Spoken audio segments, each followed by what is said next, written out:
Hello everyone, how you doing? This is Dan and this is Dan Tech Channel. In this video we will just be taking you through the forex trading introduction class, and be sure that after watching the whole of this video, then you are going to understand everything that you just need to get started on the forex trading. All you can just do is to make sure that you subscribe to the channel, turn on notification bell, and also like this video. So actually I'm just be explaining this forex trading in a very simple way that you can just understand, because I understand the way I was starting to trade on the forex and learning, there are some things that were very difficult for me to understand and all that.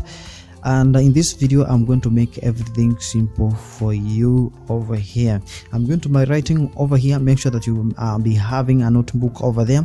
If maybe you reach reach somewhere you don't understand, you can just pause the video and then you can just maybe write that point down, and hope you just be following this up to the head.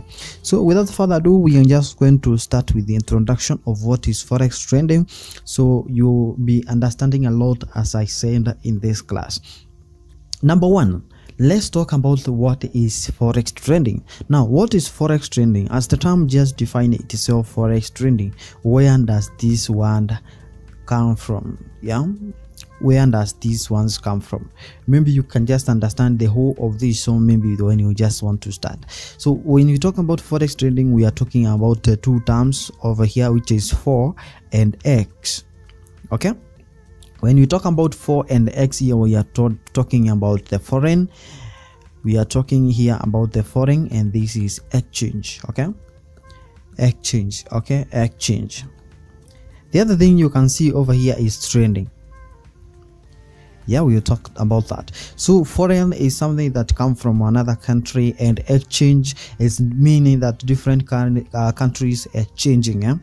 So in terms of here, we are talking about the currency. So here means we exchange currencies. For example, if you have done maybe mathematics in primary school, high school, you have seen something about the foreign exchange calculations and the value of maybe dollar and all that. Those things, that is what we call foreign exchange. So forex trading actually is the foreign exchange. This is what banks do. This is what everyone does over here. So when you talk about the trading, this is just like business like any other. You have seen, for example, in maybe let's say that is kitambo, or maybe long time people were trading something we called barter trade. Barter trade, I think it is barter trade. Yeah, so this is where people were exchanging goods with goods. People were exchanging goods with goods. That means someone could come with maybe that is with a sack of maybe the potatoes, and the other one comes with a sack of beans, and then they just exchange. This one gives this one, and this gives this one. So this is trading. Using these goods, you exchange with goods. So this is trading. This is trading. That's why it was called barter trading. But because now we are talking about currencies and all that, because of technology, because of development, now we don't exchange those ones. Now we exchange currencies. So up to now you have understood what is foreign exchange, what is forex trading. Now, but there are different things that you just have to be understanding over here. Let's say, for example, you want to exchange. What can you exchange over here? Okay, what are these foreign currencies? For example, we have GBP, which is defined GBP, which is defined as British pound. It is British pound. I will just name maybe some of them, and maybe you just understand that. We have euro, which is euro. With this is just the European currency. We have USD, which is United States dollar. Okay, and more of them that we'll just be talking in this series. Now let's just proceed with the class by talking about these things that maybe you have to understand in this class. When we talk about forex trading, actually we are talking about different things. So there are types of trading. Actually, maybe you have encountered this anytime. Maybe you have been searching on the YouTube how to trade, and maybe you have seen so many people talking about this trend. So let's talk about types of trading. Types of trading. What are these types of trading that you maybe you can just encounter there on the internet when you are trying to try to trade? And number one of it, we have what we call binary trading. We will come to that. This is binary trading. We have crypto trading. You have seen that. Those things are not supposed to be confusing you. That's why I'm bringing the difference. And finally, we have forex trading. So anytime you hear about forex trading, anytime you hear about trading, then just know we are talking about three things. These things over here, except for the scams. Because there are some people also who have scams number 4 over here, and these scams is where people just tell you that give us amount of money and then we are just going to, that is trained for you, and then after maybe 24 hours we are going to return maybe 2 times of your money, or maybe 50%, something like that. So this is scam out of it. Just forget about that.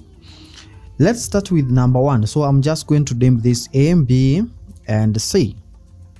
These are 3 things I'm going to discuss over here so that maybe you can understand more. And when we talk about the first one is binary trading. So let us talk about binary trading. I'm going to go brief on this because our topic today is forex trading, but I'm talking about this so that you can just avoid confusion. Okay. So when we talk about binary trading, as you can see right over here, the word binary means buy. If you just search maybe the word buy, this means twice. Okay, this means 2.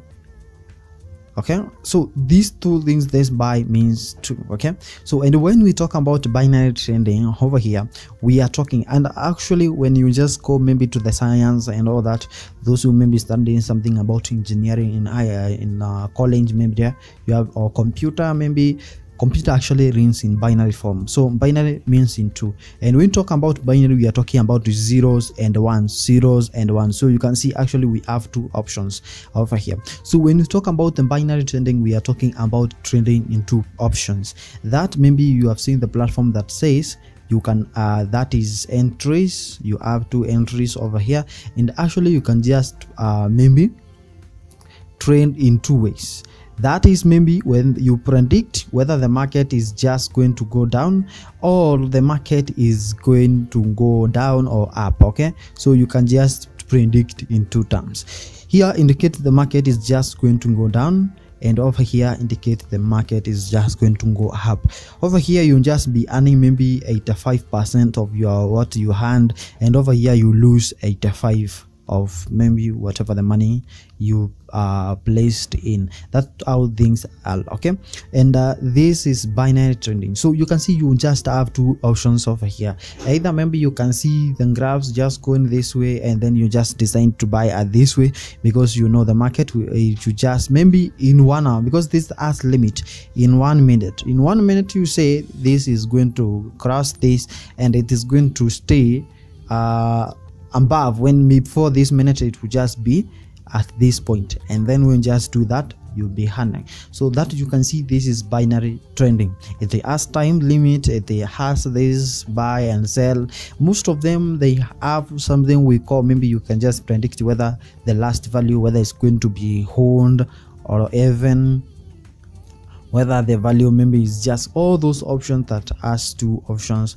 That is what we call binary trading. And number B over here, let us talk about crypto trading. Okay, and actually before even we just go to that, let's see what platform can you use to trade on binary, because this is actually very risky platform for you to trade in.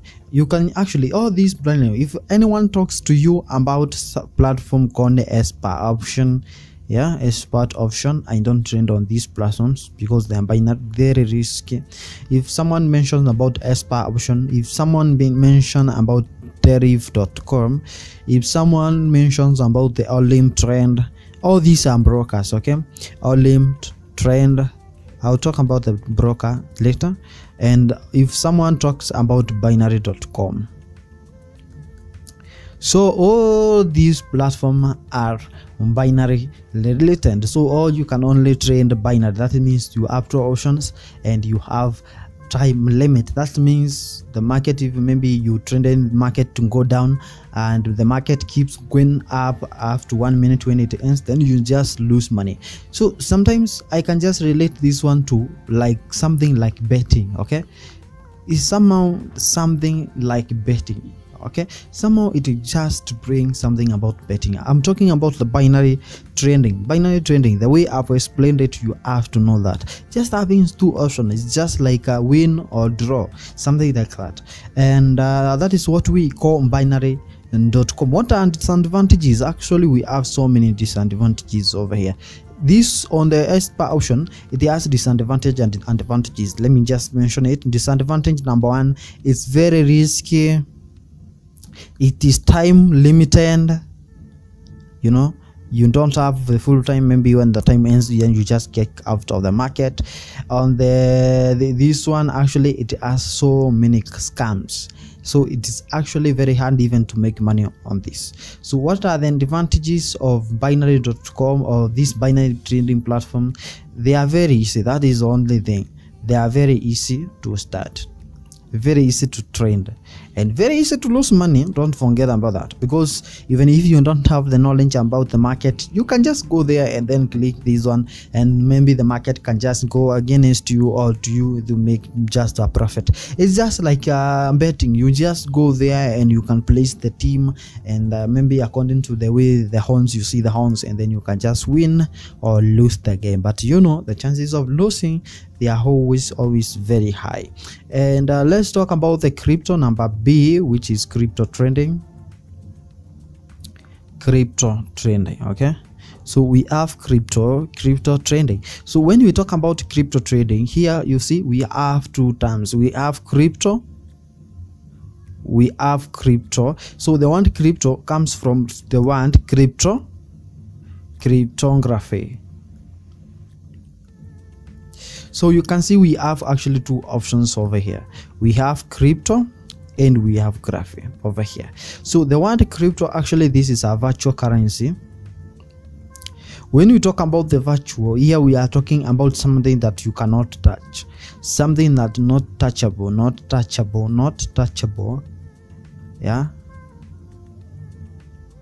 Yeah, you see, like dollar, you can just go to the bank and withdraw it.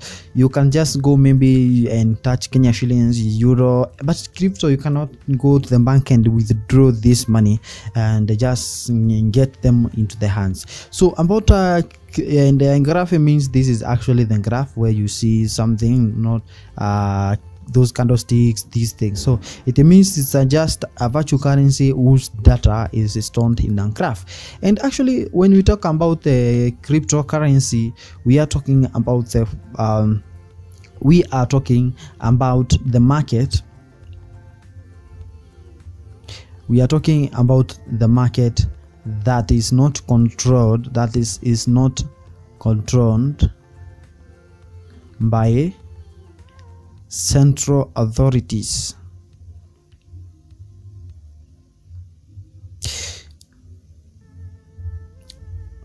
There's the term I don't want to use here. So that means, for example, when you see the dollar is just maybe losing value and all that, you always see the Fed coming up and maybe try to increase the interest rate to maybe to strengthen the dollar, or maybe yes, is inflation and all that, so that maybe they can just try to do up with crypto, that is US dollar. But when it comes to cryptocurrency, actually this is something for everyone. You know, crypto can just shoot from here to somewhere very big, and that is it. There's no one who controls this one. Okay, so it does not have a control unit, maybe where you are waiting maybe for someone to come and maybe say this crypto is just going, for example Bitcoin, you see the Bitcoin is just going very down, and then we just have to do all this and that and that. Okay, so it just is not we can use the term is not decentralized.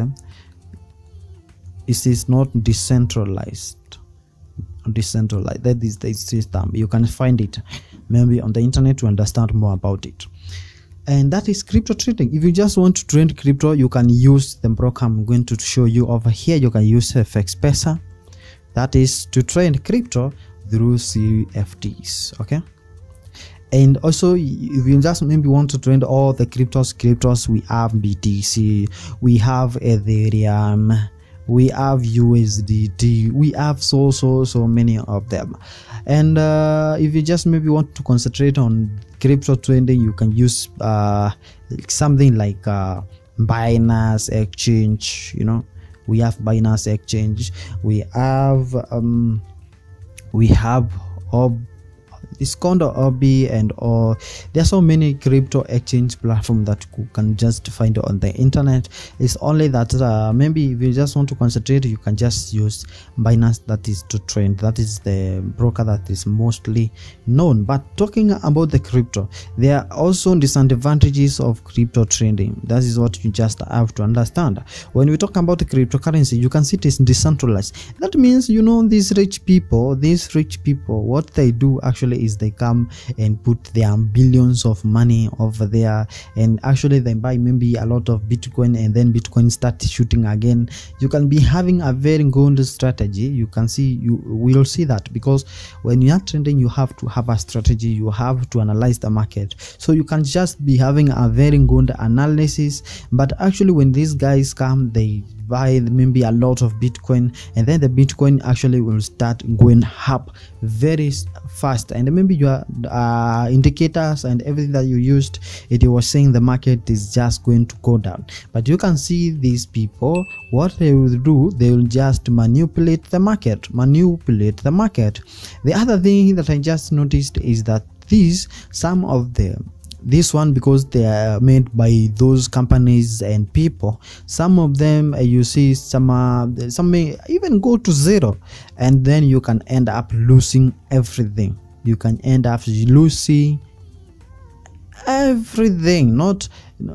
because this can just maybe you can see one of the coin can just be going maybe at $100 maybe today, but in the next day maybe this can just go to 0.0000, and then it get closed, and then maybe you invested maybe $1,000, maybe the next day you meet that you'll be having zero account, everything was just wiped out.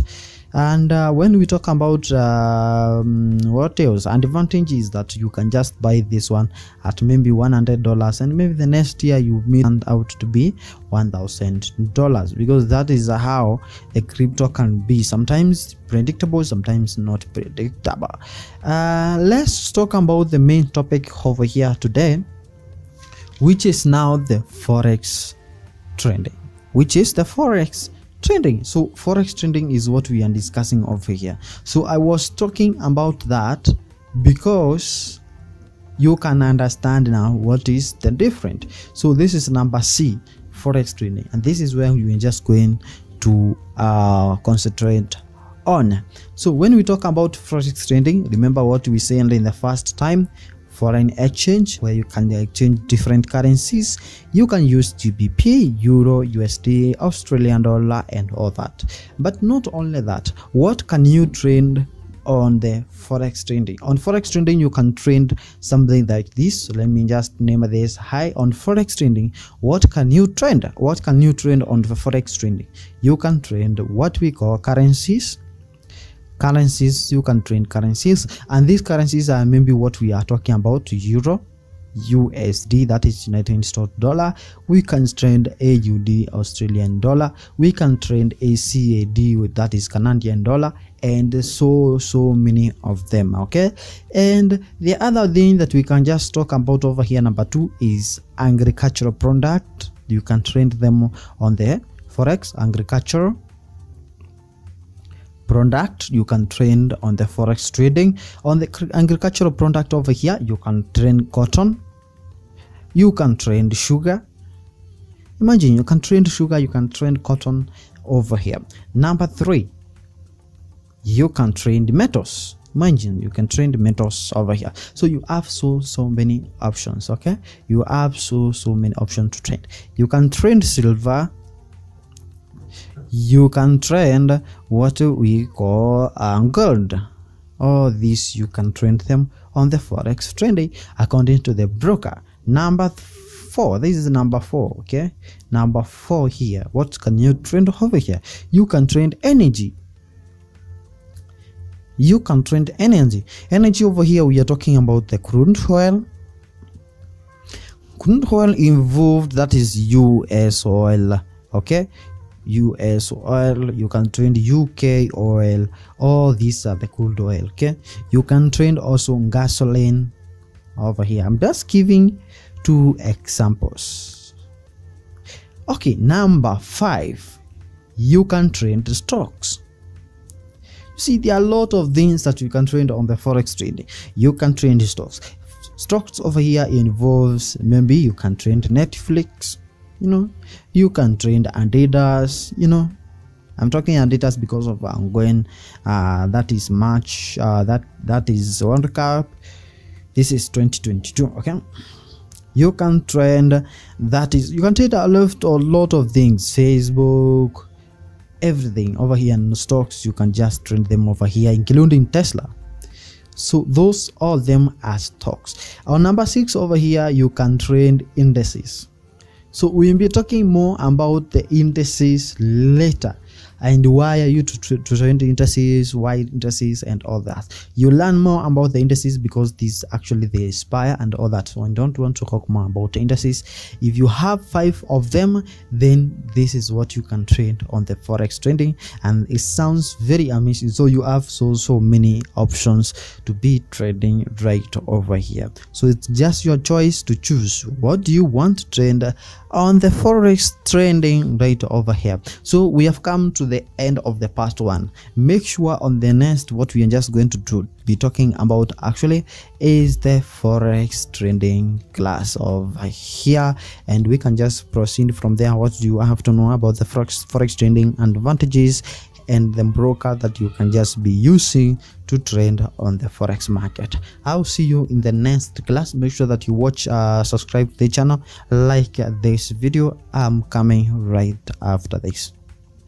Hello traders, how are you doing? Welcome back again. This is Dan, and this is Dan Tech Channel. If this is your first time to be over here, this is part 2 of introduction to the forex trading. You can check our previous class. It is just down one over here in the description, or you can just get in the comment section and all that. So in this video, we'll just be talking about the forex trading now, so that we can just know what are the advantages, and actually a lot of things that you're just going to know in this video.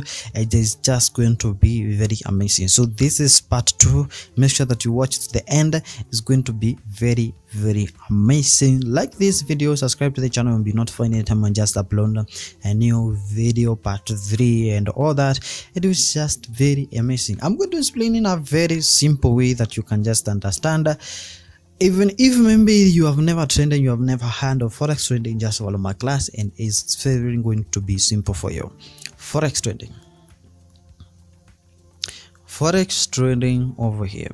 So actually, do you know forex trading? When you talk about the forex trading, this is actually where the companies, bank, hedge fund, investors, and also the retailers come in order for exchange of the currencies. And also you might have actually done the forex trading, but you don't know. Why am I saying so? Maybe somewhere you traveled, maybe let's say you travel from maybe that is from US. Let me use these countries. You travel from US and maybe you just went you went to Australia. You just went to Australia over here. You travel from US and you went to Australia. You went to Australia. So what you will do over here, for you to move to US, to move to Australia, what you do, you have to pass through the bank over here. You do something we call foreign exchange. You being given an Australian dollar, you given AUD over here, and then you just come over here with AUD, and vice versa. When you're just going back the AUD that you just be having over here, you exchange them over here to get the US dollars that you maybe get back to your country. So you have already done what is called forex trading, because of today you have traded the foreign currencies. Okay, now when we come over there and we just talk about something like this, you come from US and you are going to that is Australia. Okay, you are just going to Australia. So over here we have Australian dollar, that is you want over here AUD, and we have US dollars. That means you just be buying this, you buy this one. Okay, so you buy USD, you use USD to buy this one. Okay, so all this one is what we call a pair. We'll be talking more about the pairs and how those one, but that is how you have to understand it. You have be this, so that is how things are done. So you already did a forex trading through this pair. So you have already done what? A forex trading. You already traded on the forex trading. Now, what are the advantages of forex trading? What are advantages of forex trading? Because actually, well, we are talking about the advantages of other platforms, and let's just talk about what are advantages of forex trading. And actually, this is going to be very fascinating, because when you talk about forex trading, we are talking about the market, very big market that is trending more than $3 trillion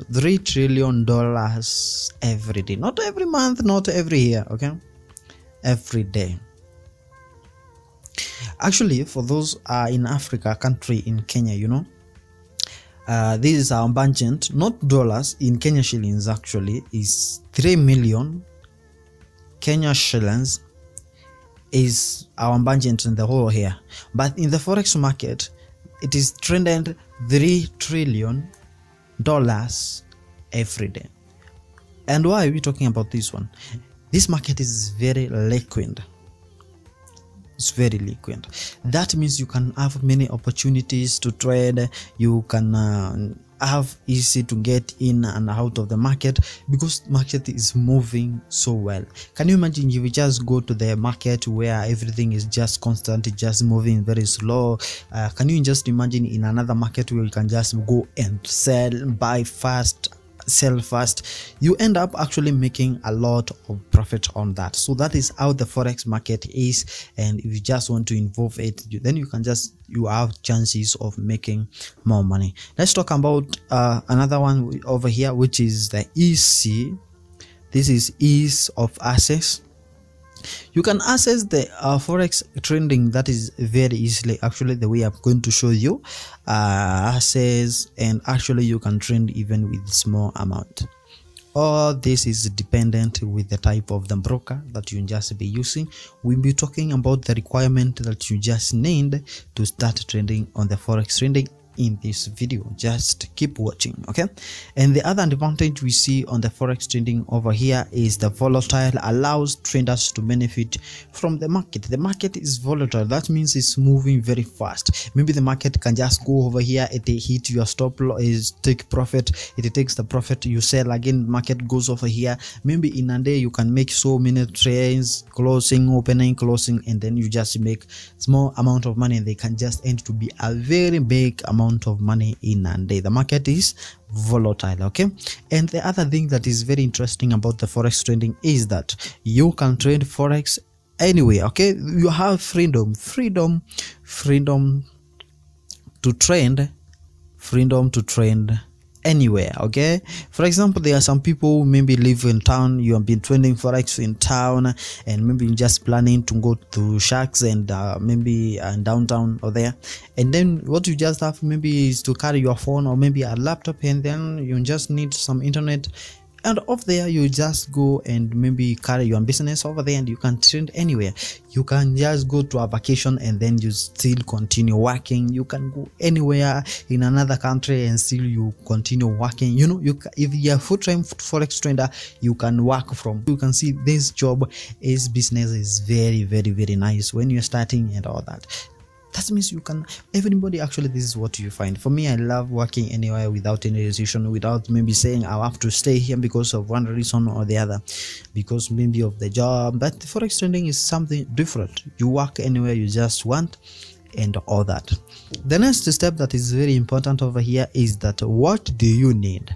What do you need? What do you need to start forex trading? What do you need to start forex trading? To start trading, what do you need to start trading? That is important thing that you have to note over here. What do you need to start trading on the forex market? When we talk about this, actually this is very important because you have to know this. And number one of what you just need over here is broker. What you need over here is the broker. Over here, when we talk about the broker, let's say you have decided to do forex trading, which I do actually. So if you just want to do about the forex trading, a broker, actually this is a platform that you will be using to deposit, to provide you with the video that is currencies, metals, energy, and agricultural product to trade. And when you just trade and get profit, then you can just withdraw your money. And I'm talking about the M-Pesa. Okay, you can just download up the M-Pesa. In this case, we use the broker FX Pesa. I will just tell you why. Why are we saying that we are going to use FX Pesa in this scenario? So the FX Pesa, the link is in the description. Make sure that you click that. If you use that link to register to FX Pesa, my number, I'll leave it over there, and then you can just contact me and I'll hand you to my team so that you can just continue receiving free classes and all that. Okay, so forex trading, you use FX Pesa. How do you log into the, let me see, let's first of all talk about what you have to look on the broker before opening an account with the broker. Number one, you have to look whether the platform is regulated. For example, here in Kenya, the market has to be regulated. The platform has to be regulated by CMA, which is Capital Market Authority in Kenya.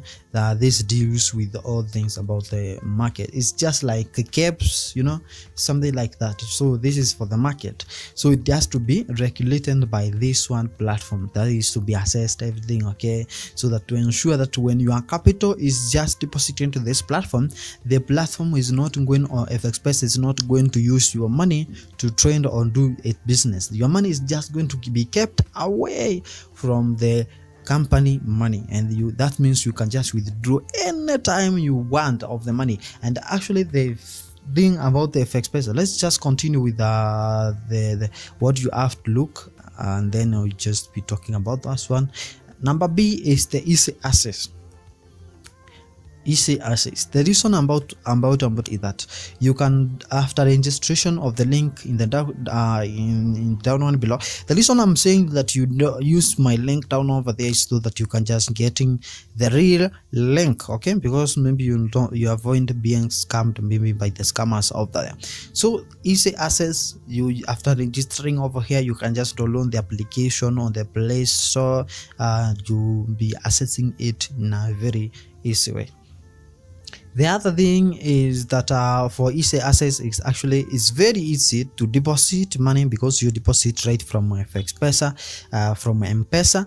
Deposit M-Pesa here. You know, M-Pesa is very common and very easy for everyone. So deposit very easy. You can deposit and trade from $5. Just imagine. And also you can just withdraw as from $1.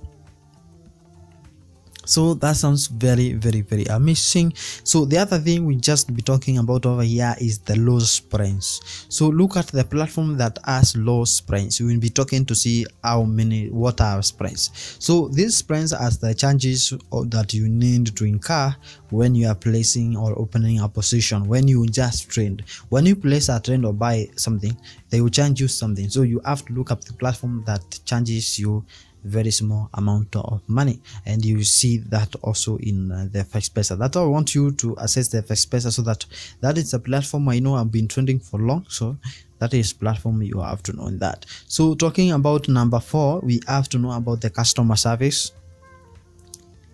customer service. So when you talk about the customer service, let's say you have a problem, maybe you want to access the platform and all that, you have any chances, you have anything to ask, of course the customer service has to be there. So that is, you don't have maybe to go and struggle to do something. Customer service has to be there to help you and all that. So when you open an account with the FX Pesa, what they does is that it just give you an account manager. Account manager is someone you are signed in to be helping you in everything that you just need. If you have any question, you just be contacting him directly.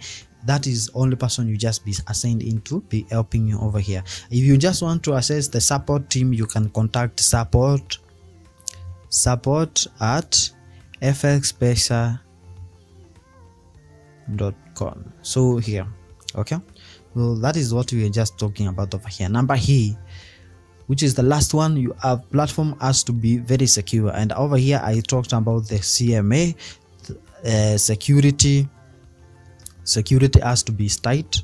So when you are registering, actually for those who will be using the link in the description below, make sure when you register, your ID that you registered with matches with the number. If you registered a Safaricom number over here and that Safaricom number is registered with your ID, make sure that the time you will be uploading ID for verification, you use the same ID. If these two will not match, you will not be able to withdraw or deposit to this account, because let's say you register, all you have to do, register, this is your ID, this is your phone number.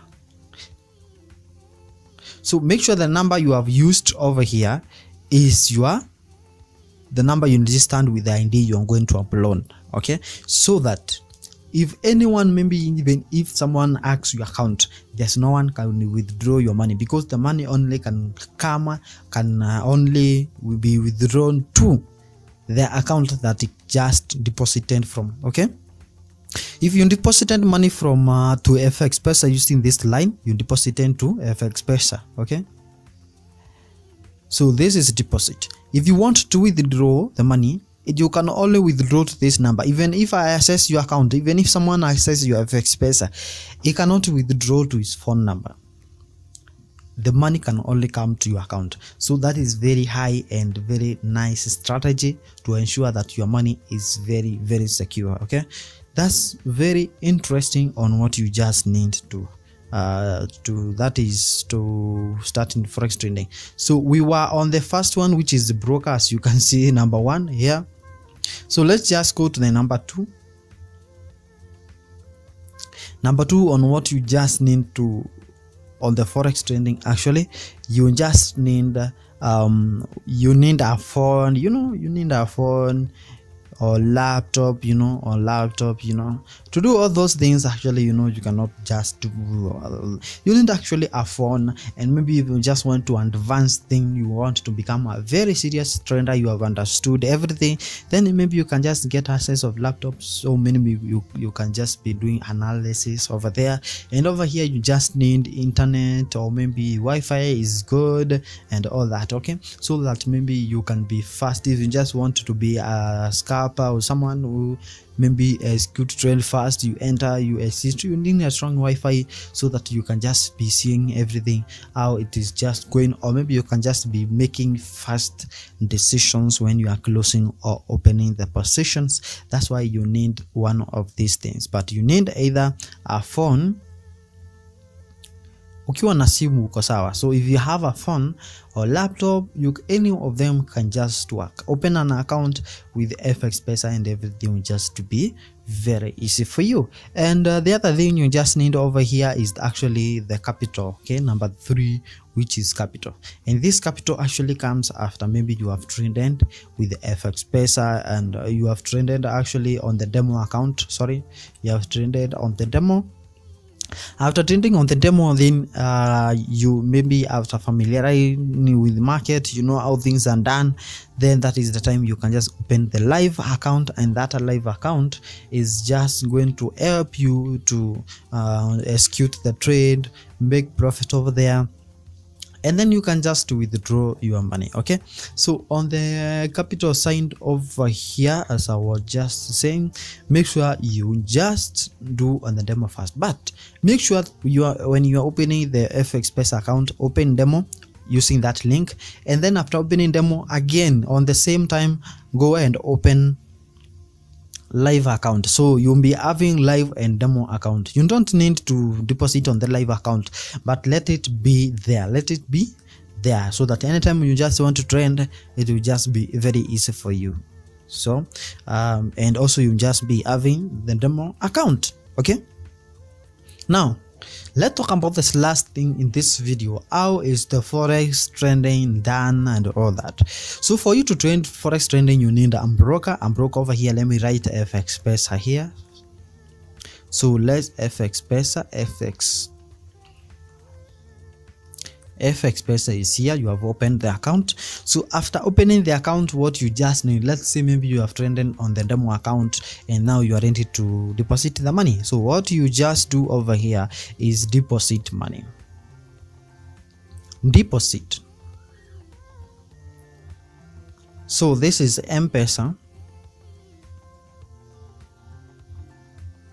Why am I writing these things? So this is M-Pesa, your phone. You have deposited into the FXPesa. Maybe let's say it is $50 right over here. And after doing that, then you connect your FXPesa. You link with what? You can link it to those things. We have FXPesa Trader, we have MT4, and we have MT5. So you just link these two. So this platform, what they does is that they help you to execute the trend. Okay,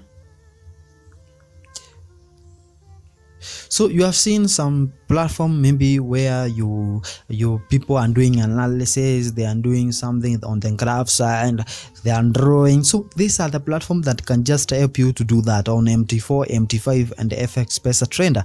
That is why you can just do the decision after your account is linked. So after making the money, after maybe you have executed the trend over here, the profit that you just make, of course, will just be reflected over here. And after making, so the profit will just be reflected over here. Any amount of money that reflect on MT4 and MT5 is also reflecting on FXPesa account. So this is your FXPesa account. So after making the profit on that, what do? You withdraw. So this is M-Pesa. So again, you can just withdraw your M-Pesa to your M-Pesa again. So this is withdraw. So you can see how forex trading is very easy. You deposit from M-Pesa to FXPesa, you link your FXPesa to FXPesa Trader MT4. Actually, you can link even without even depositing first. You can just link it to, because even if you have demo, you can link it to MT4 and MT5. When you are registering to FXPesa, you can select whether you want to MT4 or MT5. You can see that, and then after that you make profit, then you just withdraw to your M-Pesa, and then you just enjoy the profit right from there. So that's how the forex trading is just very easy. You can just navigate on that, and then everything just becomes easy for you. So we have come to the end of part 2. That is what we have to know about the forex trading. In the next video, we'll just be talking about the forex terminologies that you just have to know, or forex basis that you have to know, or maybe some of them that you have heard people talking about on the forex trading. So make sure that you subscribe to the channel, turn on notification bell. You'll be notified anytime I just upload a new video, and I'll see you in the next one. Hello traders, hello everyone, this is Dan and this is Dan Tech Channel. On our last class we were talking about that is the forex trading. Actually this is the continuous of what we were talking in part 2. This is part 3 of the forex trading. In this video we are just going to be talking about the forex terminologies, basics of the forex trading. So if you have not checked the previous class where we have done part 1, introduction to the forex trading, that is forex trading and all that one, make sure that you just check that one. And this class we'll be talking about the basic terminologies that you maybe have heard on the forex trading, and then we can just proceed from there. This is going to be very interesting, very simple for everyone to understand. It does not matter, maybe this is your first time to be trading, it will just be very easy for you. Let's start now the forex terminologies. I hope you have subscribed, I hope you liked this video, and share also to your friends. Now, basic terminologies of forex trading. Basic terminologies. You know, when you talk about terminologies, when you talk about the forex trading, this means that maybe these are the things maybe that you have heard people talking in forex trading, and these are traders. Maybe you can hear people talking about something and then you just get confused, you know, you don't know what they mean. That is what we actually going to be talking about in this video to make everything that is simple. Now, let's number one over here, what we're just going to be talking about over here. Number one, maybe you have heard about the that is exchange rate. When we talk about the exchange rate, I hope if you checked the previous video, because I'll be using the one we used in the previous videos, make sure that you check that first. The link is in description and also in the comment section. So when we talk about the exchange rate, we are talking about the value of the currency expressed in terms of another. E.g., for example, let's say we have euro USD. So this is what? This is pair. So when we have this one, you can see something written like 1.0300. okay, so this is the exchange rate. What does this mean? That means for you to buy 1 euro, you need how many dollars? You need 1.0300. So for you to buy 1 euro, you need how many dollars? You need 1.0333. okay, so that's interesting. That means what? The value of euro is very high because you need more dollars to buy 1 euro over here. So the euro is higher than dollar. So that is what we mean over here. And what we called this in the last class, we called this a pair, and we called this what, which we come to that. So this already a pair, this is the exchange rate. Okay, yeah, we talk about the exchange and all that. Now, the number two we are just going to be talking about over here is what we call a pip. So this is a common one. Actually, you have seen people talking about the pips and all that. So the pips actually means the smallest increment of the price movement on a currency move. So for example, there's something we call pips, and we'll learn later how to calculate pips and point, but there's something we call pips and point. Okay, let's, for example, you may use this one. We have this euro USD right over here. This is pair, and for example, the market moves from 1.0300, and then the market just go to 1.0310. So if actually you can see the market has ended, you will see the last digit over here. The market has just ended these two, and they come to be 10. So if you just subtract, you see you have that does not point, because the market actually does not count the last value. So you don't count the last value, so you have 1 pip. But in terms of point, you just need to know about the point. Just put this, if you subtract this one, we'll have how many points? We have 10 points. So these are the point, if you just know how to calculate that one. So the point is just you subtract this one from the previous to the last one. It's just like calculating the profit and the loss. You just subtract between the initial and the last. Okay, the initial and the last one, then you just get the point. Okay, so here we have initial and the last digit, then we get what? Then we just get the point. For you actually to get the pips is very easy, and I don't want to talk about micro, nano and what people have been talking previously, but here we just want to get pips. Just multiply this times 0.1. okay, so if we have 10, that means the price moved by 1 pip, because we don't count the last digit. So the market moves by 1 pip. So for any value where you see people talking about pips, if person talks about maybe 20 pips, just know the market moved by how many points? The market moved times 10, so you multiply this times to become points, so moved by 200 pips. So this is, you multiply 200 pips times to get point. Actually these are point moved by 200 point. So if you have 200 point and you just want to get pips, you multiply times 0.1 as I said, and then you get 20 pips. So if you just want to get point, you multiply pips times 0. No, you multiply times 10. If you have pips and you have point, you multiply times 0.1 to get pips. So that is what you can just know for now, okay? But we'll come to that, how to calculate profit and loss. So if you just get that one, and you can get point by subtracting the digits from another, that will just be very easy, because if you just get point, then everything will just be very easy for you. The other thing that you just be talking about over here is leverage, number C, which is leverage. Leverage is the one that is very important in this video. The reason we are talking about the leverage actually means that this is the ability to gear your account into a position greater than your total account margin. Okay, let's say for example you get a leverage of 1:100, so that is the leverage that you can just get. But understand that the more the leverage, the higher the risk. Why am I saying that? If you get a platform, or maybe you adjust your leverage maybe 1:1000, that means you are saying that if I have $100 over here, I'll not explain this more, but this will just help you to understand.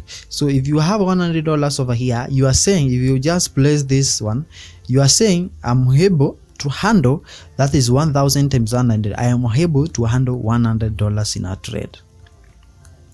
Understand, you make more money, but to lose this money will just be very fast. So if you use a leverage of 1:100, here you are saying multiply this 100 times 100. Here you are saying I can handle 10,000 in trading. $10,000 in trading, that is 1 million right over here. So that is the what leverage means. Okay, so let me talk about this one. This is very important.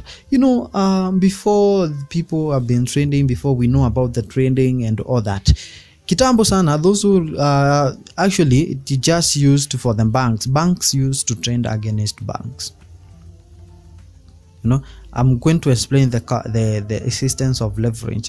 Banks used to trade against banks, and when you talk about the banks actually trading against banks, central banks, and all those banks, you understand that there's a huge amount of money that is needed over here for you to trade over here at the forex market. Okay, so but as the time goes, it just involved something that we call the hedge fund. You know, hedge fund involved. So the hedge fund just came into the market. So hedge funds over here means that this is where people can just accumulate their money. So many people can just, this is investors, they come and they put their money over here, and then just putting their money into a pool, and then they can just maybe employ some serious or maybe big traders over here to trade for them. So this is a trading firm. So when these people get this amount of money, maybe they just trade. So that is what they are called the hedge fund. So they will just be trading for all those people. So you can see the banks who are trading against banks, but now the hedge fund just came in, and now we came up to the local banks where they can trade, the local banks and get involved. Until now, where we can just, my point is over here is until the market came to retail. So we are retail, so we have also investors. Retail means this is where the platform like FXPesa can just provide you with something called leverage. So because you need a lot of money to trade in the forex market, but you know, the forex moves in a small amount of money. For example, let's say 0.0300. So you can see these digits are very small.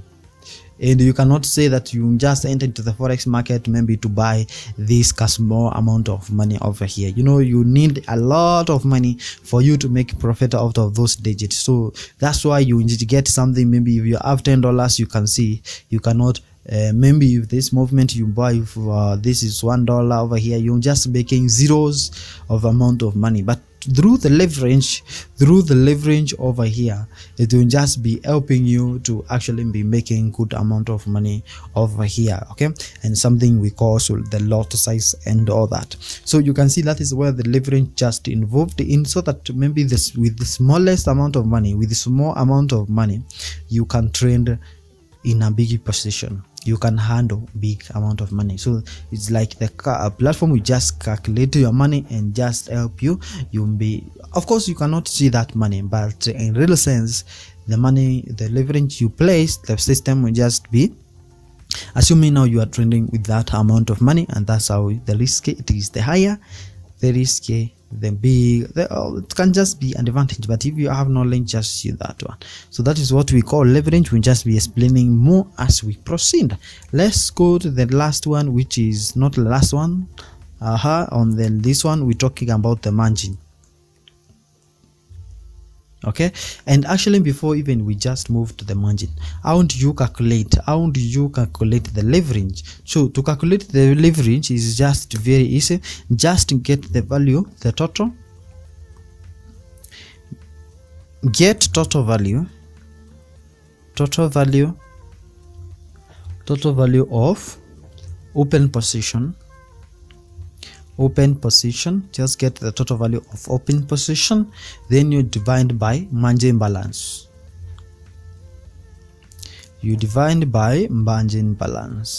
Then you just keep getting what? The leverage.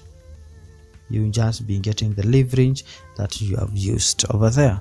And then last not last, okay, margin is our next topic over here. Margin. So there's margin percentage. I'll just be explaining when we come to MT4.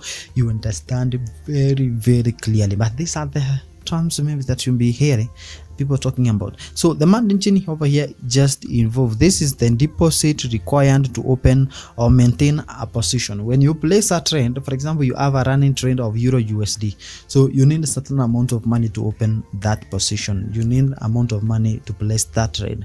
So that is what we call the margin, okay, or to maintain a position. If the margin is very low, that means the platform will close your position automatically. That means your account will be blown. Okay, so you need a certain amount of money. Margin, you know, margin it means something inside here, so the amount of money needed, so that is what we call margin is needed. And the last one we talk about over here, of course, we come to others, but we are talking about the spread. Okay, spread, actually this is the difference between the quote price and that is the bid and ask price. Okay, so you have seen maybe the platform talking about, maybe that is a Euro USD, talking about, I'm using this value, let me use this value, allow me to use it again and again. So we have 0.3000, and maybe you have seen this price, another price written over here. So these different two prices over here, so you have seen maybe when you are going to trend, the one is here and the one is here. So this one is what we call the difference between the buy quote and the seller quote. Okay, so those are the difference. That means if you subtract between this and this, you get 22 points. Okay, so this 22 points are the one that you have to pay when you place a trade. Okay, so for example, let's say you buy. Okay, when you buy in this market, the market will start from here instead of here, so it will pick from here, but the market will just pick from here, but it takes this one, so you have to pay 22 points. You just understand that. So you have to, if you just calculate the difference over here, you just get 22 points over here. So those are what we call the spread. So the other than that we just be talking about over here is the major currencies that are trending in forex trading. So these are the major currencies that are trending in the forex market. main trading in the forex market. Number one, we have euro.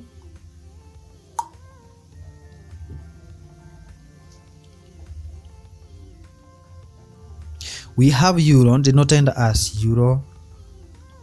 So this is a European currency. We have JPY. We have so many of them. This is Japanese yen. Japanese. There's something that making me to write them down so that you can just understand. We have GBP. This is British pound. We have something like CAD, that is Canadian dollar. Maybe you know those things, you can just go through all them. We have NZD. This is New Zealand. This is New Zealand dollar, and many of them. This is CHF. This is Swiss franc. Okay, I know the way it's just written, maybe it does not sound that way. So we have these pairs and how they are just named. So these pairs actually are named, and maybe you'll be hearing those pairs named that way. So we have this pairs. So these are pairs and the nicknames pairs. So we have a pair just like this, written this way. We have this pair. This is known as euro. This pair, if someone tell you, hey, what are you trading? I trade euro. Okay, so he is trading euro USD, because actually, yeah, so that's in strategy.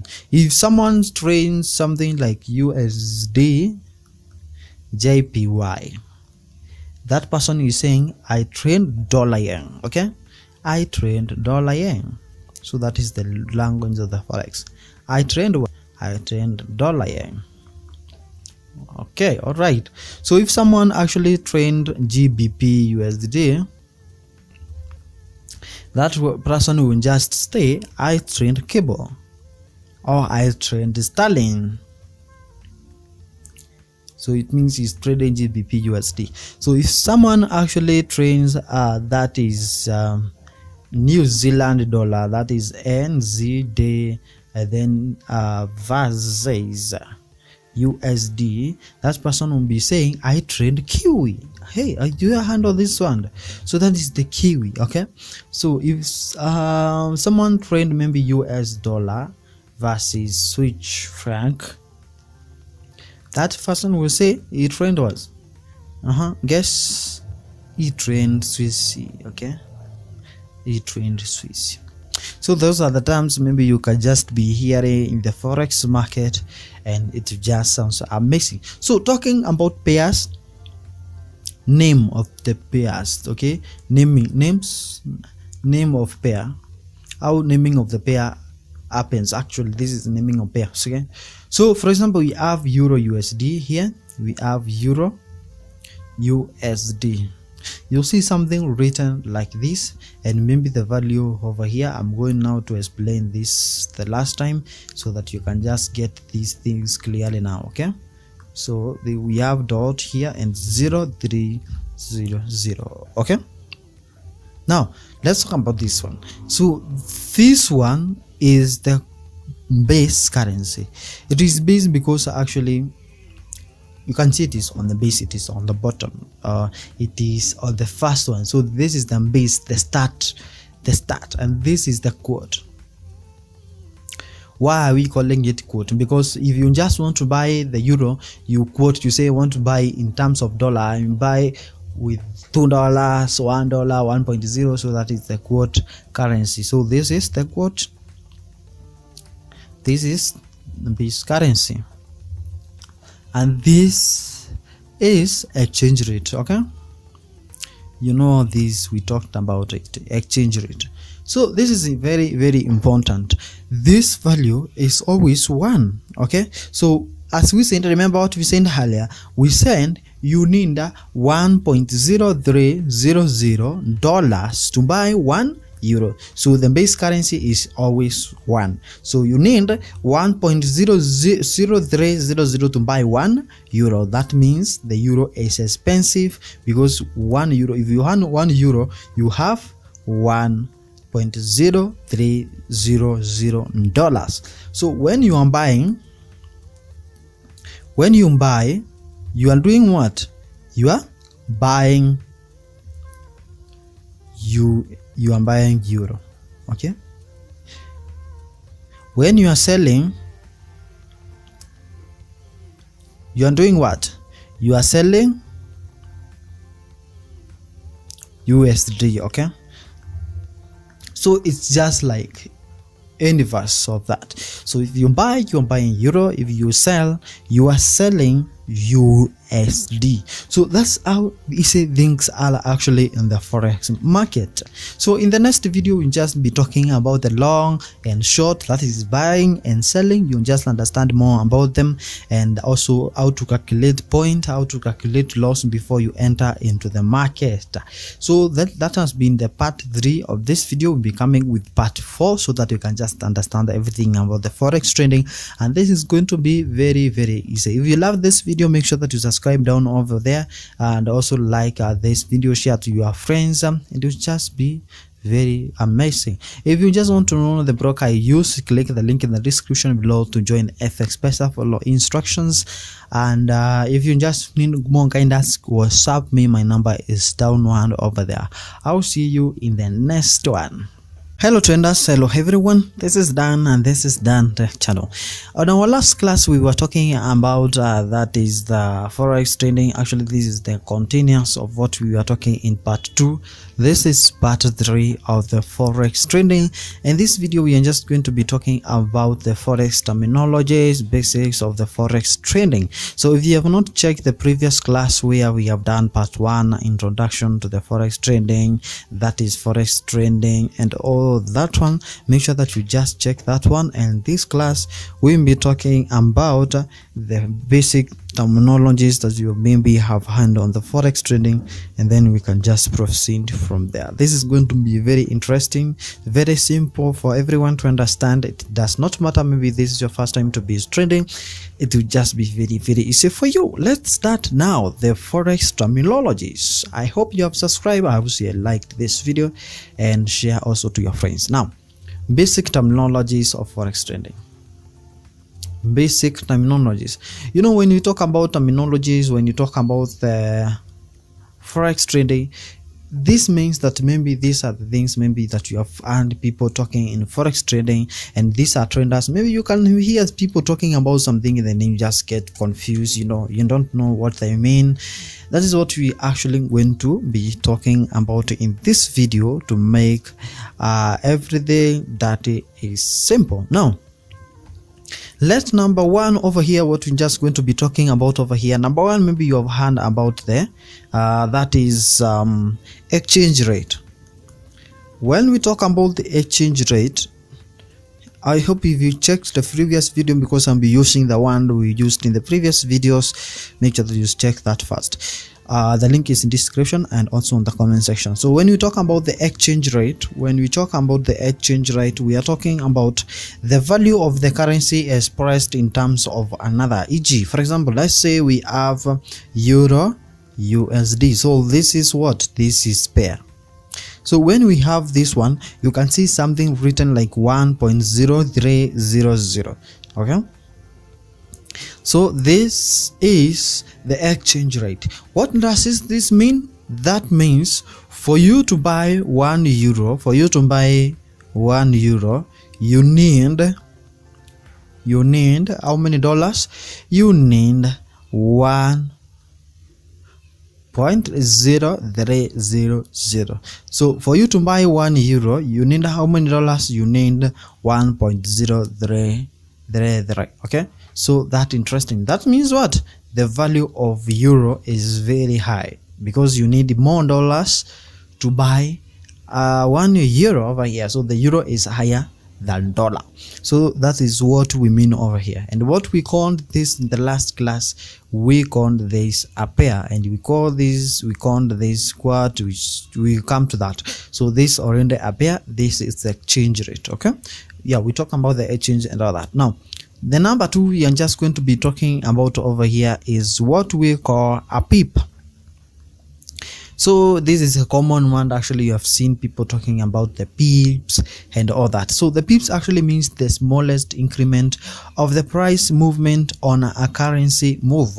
So for example, there's something we call pips, and we'll learn later how to calculate pips and point, but there's something we call pips and point. Okay, let's, for example, you may use this one. We have this euro USD right over here. This is pair, and for example, the market moves from 1.0300, and then the market just go to 1.0310. So if actually you can see the market has ended, you will see the last digit over here. The market has just ended these two, and they come to be 10. So if you just subtract, you see you have that does not point, because the market actually does not count the last value. So you don't count the last value, so you have 1 pip. But in terms of point, you just need to know about the point. Just put this. If you subtract this one, we'll have how many points? We have 10 points. So these are the point, if you just know how to calculate that one. So the point is just you subtract this one from the previous to the last one. It's just like calculating the profit and the loss. You just subtract between the initial and the last. Okay, the initial and the last one, then you just get the point. Okay, so here we have initial and the last digit, then we get what? Then we just get the point. For you actually to get the pips is very easy, and I don't want to talk about micro, nano and what people have been talking previously, but here we just want to get pips. Just multiply this times 0.1. okay, so if we have 10, that means the price moved by 1 pip, because we don't count the last digit. So the market moves by 1 pip. So for any value where you see people talking about pips, if person talks about maybe 20 pips, just know the market moved by how many points? The market moved times 10. So you multiply this times 10 to become points. So moved by 200 pips. So this is, you multiply 200 pips times to get point. Actually these are point, moved by 200 point. So if you have 200 point and you just want to get pips, you multiply times 0.1 as I said, and then you get 20 pips. So if you just want to get point, you multiply pips times 0. No, you multiply times 10. If you have pips and you have point, you multiply times 0.1 to get pips. So that is what you can just know for now. Okay, but we'll come to that, how to calculate profit and loss. So if you just get that one, and you can get point by subtracting the digits from another, that will just be very easy, because if you just get point, then everything will just be very easy for you. The other thing that you just be talking about over here is leverage, number C, which is leverage. Leverage is the one that is very important in this video. The reason we are talking about the leverage actually means that this is the ability to gear your account into a position greater than your total account margin. Okay, let's say for example you get a leverage of 1:100. So that is the leverage that you can just get. But understand that the more the leverage, the higher the risk. Why am I saying that? If you get a platform, or maybe you adjust your leverage maybe 1:1000, that means you are saying that if I have $100 over here, I'll not explain this more, but this will just help you to understand. So if you have $100 over here, you are saying, if you just place this one, you are saying I'm able to handle, that is 1000 times 100, I am able to handle $100 in a trade. Understand, you make more money, but to lose this money will just be very fast. So if you use a leverage of 1 is equal to 100, here you are saying multiply this 100 times 100. Here you are saying I can handle 10,000 in trading. $10,000 in trading, that is 1 million right over here. So that is the what leverage means. Okay, so let me talk about this one. This is very important. You know, before people have been trading, before we know about the trading and all that, kitambo sana, those who actually it just used for the banks used to trade against banks. You know, I'm going to explain the existence of leverage. Banks used to trade against banks, and when we talk about the banks actually trading against banks, central banks, and all those banks, you understand that there's a huge amount of money that is needed over here for you to trade over here at the forex market. Okay, so but as the time goes, it just involved something that we call the hedge fund. You know, hedge fund involved. So the hedge fund just came into the market. So hedge funds over here means that this is where people can just accumulate their money. So many people can just, this is investors, they come and they put their money over here, and then just putting their money into a pool, and then they can just maybe employ some serious or maybe big traders over here to trade for them. So this is a trading firm. So when these people get this amount of money, maybe they just trade. So that is what they are called the hedge fund. So they will just be trading for all those people. So you can see the banks who are trading against banks, but now the hedge fund just came in, and now we came up to the local banks where they can trade, the local banks and get involved. Until now, where we can just, my point is over here is until the market came to retail. So we are retail, so we have also investors.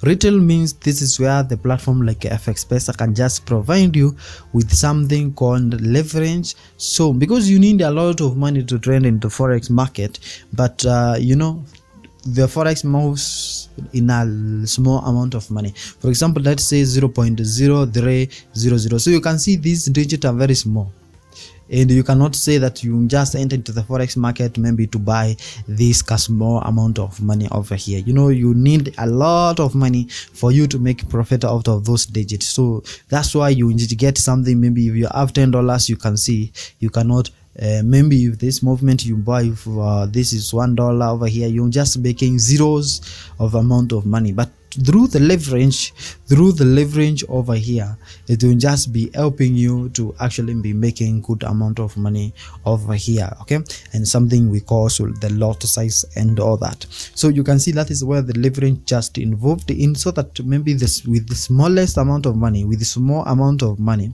you can trade in a big position. You can handle big amount of money. So it's like the platform will just calculate your money and just help you. You'll be, of course you cannot see that money, but in real sense, the money, the leverage you place, the system will just be assuming now you are trading with that amount of money, and that's how the risk it is. The higher the risk, the big, it can just be an advantage. But if you have knowledge, just see that one. So that is what we call leverage. We'll just be explaining more as we proceed. Let's go to the last one, which is not the last one. On this one we're talking about the margin. Okay, and actually before even we just move to the margin, how do you calculate the leverage? So to calculate the leverage is just very easy. Just get the value, the total, get total value of open position, just get the total value of open position, then you divide by margin balance.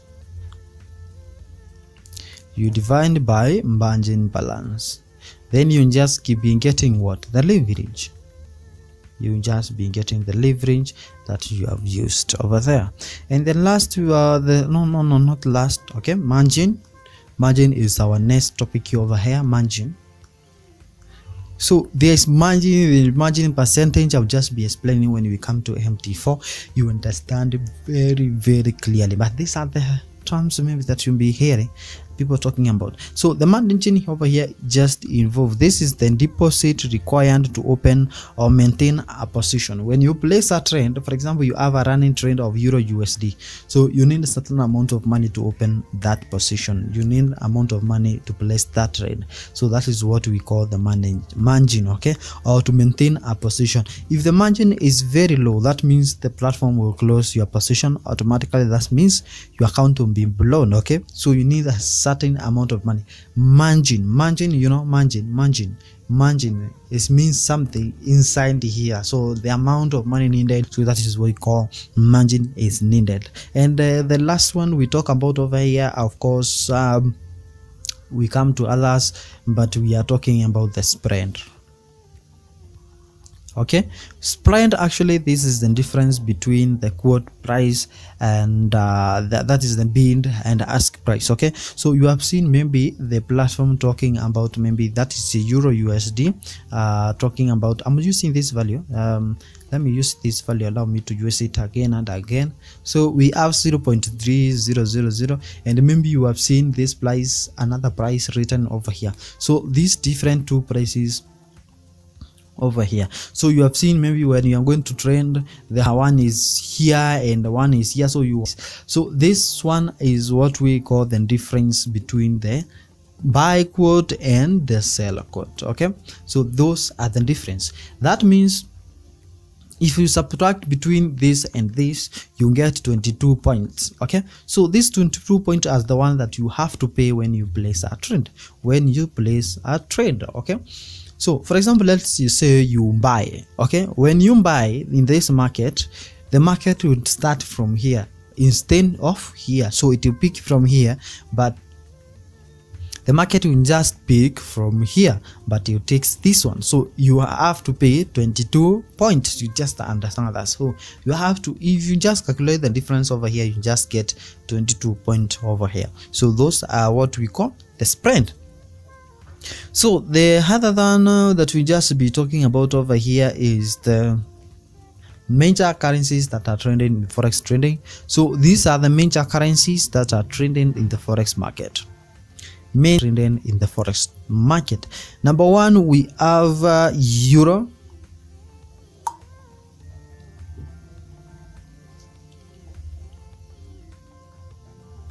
We have euro denoted as euro.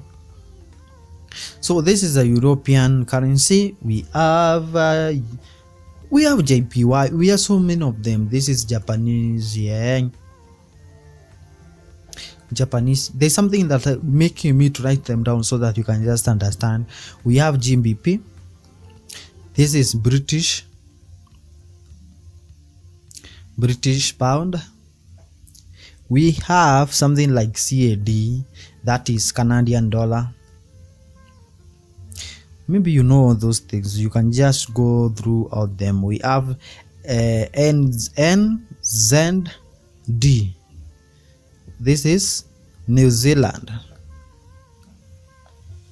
This is New Zealand dollar, and many of them. This is CHF. This is Swiss franc. Okay, I know the way it's just written, maybe it does not sound that way. So we have these pairs and how they are just named. So these pairs actually are named, and maybe you'll be hearing those pairs named that way. So we have this pairs. So these are pairs and the nicknames pairs. So we have a pair just like this, written this way. We have this pair. This is known as euro. This pair, if someone tell you, hey, what are you trading? I trade euro. Okay, so he is trading euro USD, because actually, yeah, so that's in strategy. If someone trades something like USD JPY, that person is saying, I trade dollar yen. Okay, I trade dollar yen. So that is the language of the forex. I trade dollar yen. Okay, all right. So if someone actually trained GBP USD, that person will just say, I trade cable or I trade sterling. So it means he's trading GBP USD. So if someone actually trades that is New Zealand dollar, that is NZD, and then versus USD, that person will be saying, I trade Kiwi. Hey, do you handle this one? So that is the Kiwi. Okay, so if someone trade maybe US dollar versus Swiss franc, that person will say he trade was guess he trained Swiss. Okay, he trained Swiss. So those are the terms maybe you can just be hearing in the forex market, and it just sounds amazing. So talking about pairs, name of the pairs. Okay, name of pair. How naming of the pair happens? Actually, this is naming of pairs. Okay, so for example, we have Euro USD here, we have Euro USD. You'll see something written like this, and maybe the value over here. I'm going now to explain this the last time so that you can just get these things clearly now. Okay, so we have dot here and 0300. Okay, now let's talk about this one. So this one is the base currency. It is base because actually you can see it is on the base, it is on the bottom, it is on the first one. So this is the base, the start, and this is the quote. Why are we calling it quote? Because if you just want to buy the euro, you quote, you say you want to buy in terms of dollar, and you buy with $2, $1, 1.0, so that is the quote currency. So this is the quote, this is the base currency, and this is exchange rate. Okay, you know this, we talked about it, exchange rate. So this is very, very important. This value is always 1. Okay, so as we said, remember what we said earlier, we said you need $1.0300 to buy 1 euro. So the base currency is always 1. So you need 1.00300 to buy 1 euro. That means the euro is expensive, because 1 euro, if you want 1 euro, you have $1.0300. So when you buy, you are doing what? You are buying, you are buying euro. Okay, when you are selling, you are doing what? You are selling USD. Okay, so it's just like inverse of that. So if you buy, you are buying euro. If you sell, you are selling USD. So that's how easy things are actually in the forex market. So in the next video, we'll just be talking about the long and short, that is buying and selling. You'll just understand more about them, and also how to calculate point, how to calculate loss before you enter into the market. So that has been the part 3 of this video. We'll be coming with part 4 so that you can just understand everything about the forex trading, and this is going to be very, very easy. If you love this video, make sure that you subscribe down over there, and also like this video, share to your friends, and it will just be very amazing. If you just want to know the broker I use, click the link in the description below to join FX Pesa, follow instructions. And if you just need more guidance, WhatsApp me, my number is down one over there. I'll see you in the next one.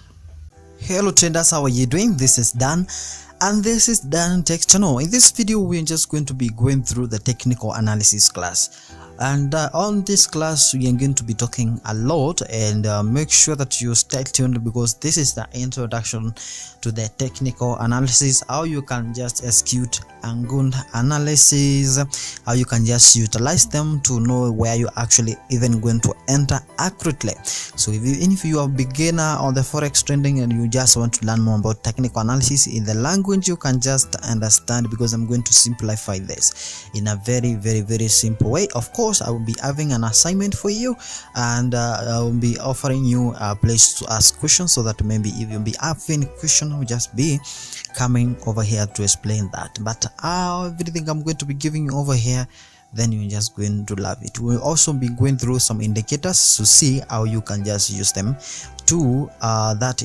implement them on the market and enter very well.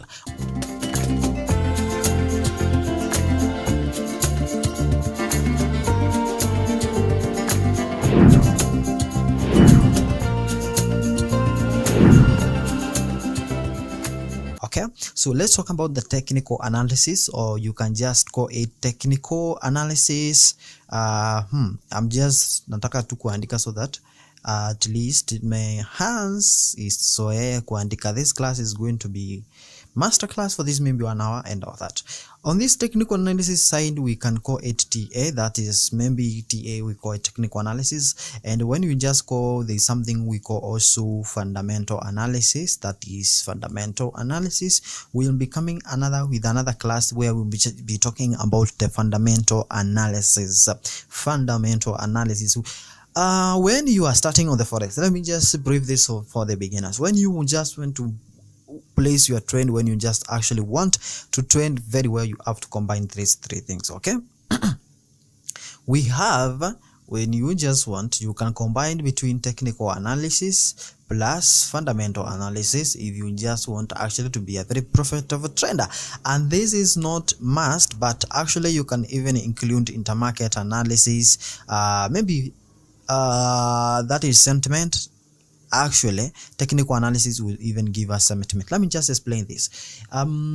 Technical analysis, this involve that the studying of the graphs, and what you are going to see right over here, I'm going to define that.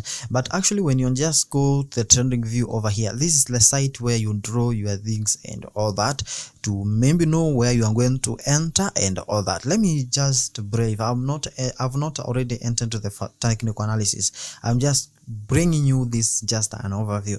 On the fundamental analysis, right over here, we'll just be talking about news, how the news affect the market.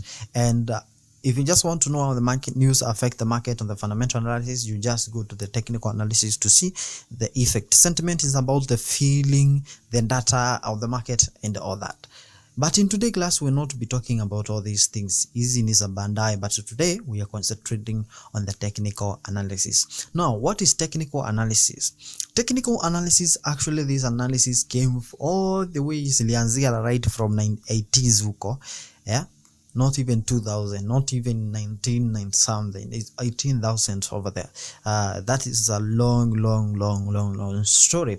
Now, what is a technical analysis actually? And the chart you always see about the candlesticks. Assume now you go to the market to buy the price of unga. Actually, here in Kenya and many countries, maybe you just went to the supermarket or anywhere, but today, maybe assume now you are doing this daily.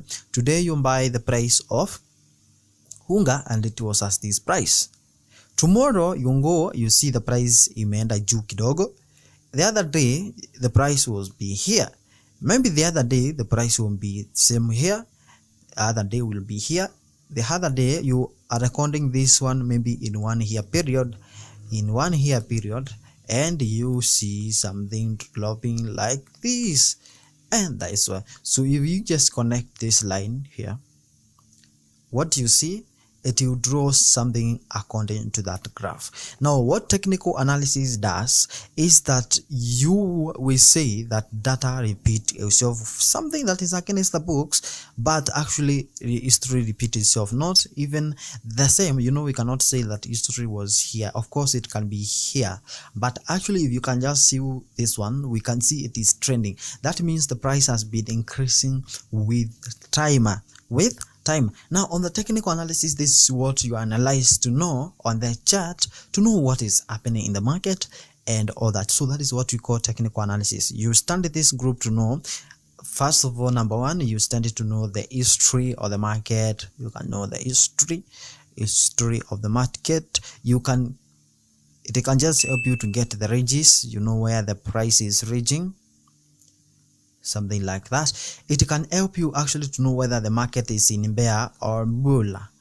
Bear means the price is dropping just like this, to know whether the price this year has been dropping. Bull, it means whether the price this year is going up and all that. And maybe whether you just want to buy, you can keep up with the that is with the momentum. And T also, this price can just help you to know what is the reaction of the fundamental analysis. Assume now there's news that have been released about the interest rate and all that. What are they bringing to the fundamental analysis in a letter, and what is the effect? Technical analysis is the one that will just show you that. And actually, kama kuna fears, maybe when there is war in China, there's war in Ukraine, you see that on the technical analysis, because you see some people and maybe high volatility happening at that time, and that's why you know that this is sentiment and this is what you expect anytime you hear that. Okay, so that is why you see all those things that will just be helping you so much to know that. Now, for you actually to place a very profitable trend, I say combine technical analysis for the first time and actually be knowing what is happening on the fundamental side, so that you cannot be outside. So the reason I'm saying you have to combine at least this one, this will improve your profitability. Itaongezea profitability ile utapata Jesus. It will just increase your profitability. That's the name I know. Okay, now we are here. Now you have known what is the introduction, what is technical analysis and all that. Actually, do you know, let me just draw this as I was saying. Do you know this? Let's put this 10%, 20%, and then we put this 70%. This, do you know, actually when you are just trading is not all about technical analysis. Technical analysis actually is very nice, but do you know that you only get 10% for you to be profitable when you are trading on technical analysis? Only 10%. 20% actually, this is how you manage your money, how risk management. How do you actually manage your money when you are trading? How do you push yourself to the market? Maybe are you using the high lot size? Are you exposing to amount of money and all that? After doing good technical analysis, you know how to manage your money. Then actually you will just become at least 40-30% profitable in the trading. The other thing that you just have to know, what carries 70%? It's not.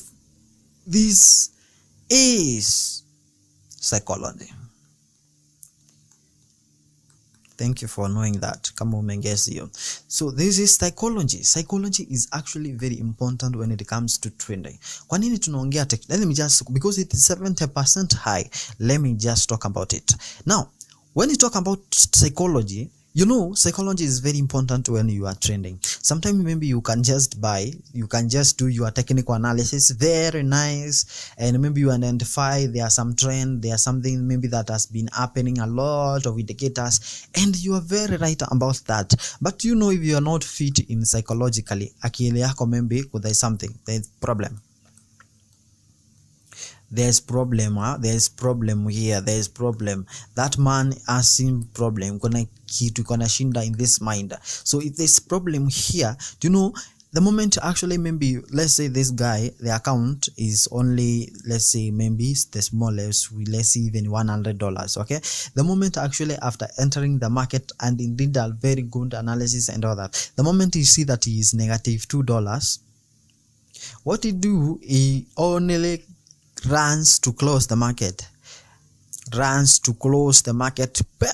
Why? Because he is just, or maybe he lacks, is not patient.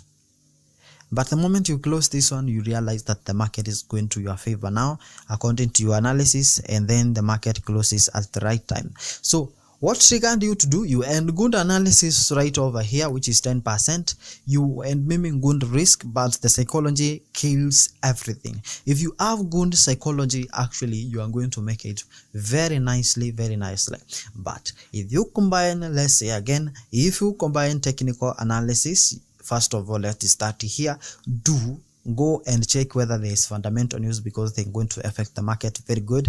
Combine with the technical analysis, and then know how to risk management your money, know how to manage your money, and then be good in psychology. Then trust me not, trading will just be very easy for you. Okay, you have maybe, and how can you check whether there's something that is going on in the market? For example, let me just go over here. I'll show you. Like now it is 1:15 p.m.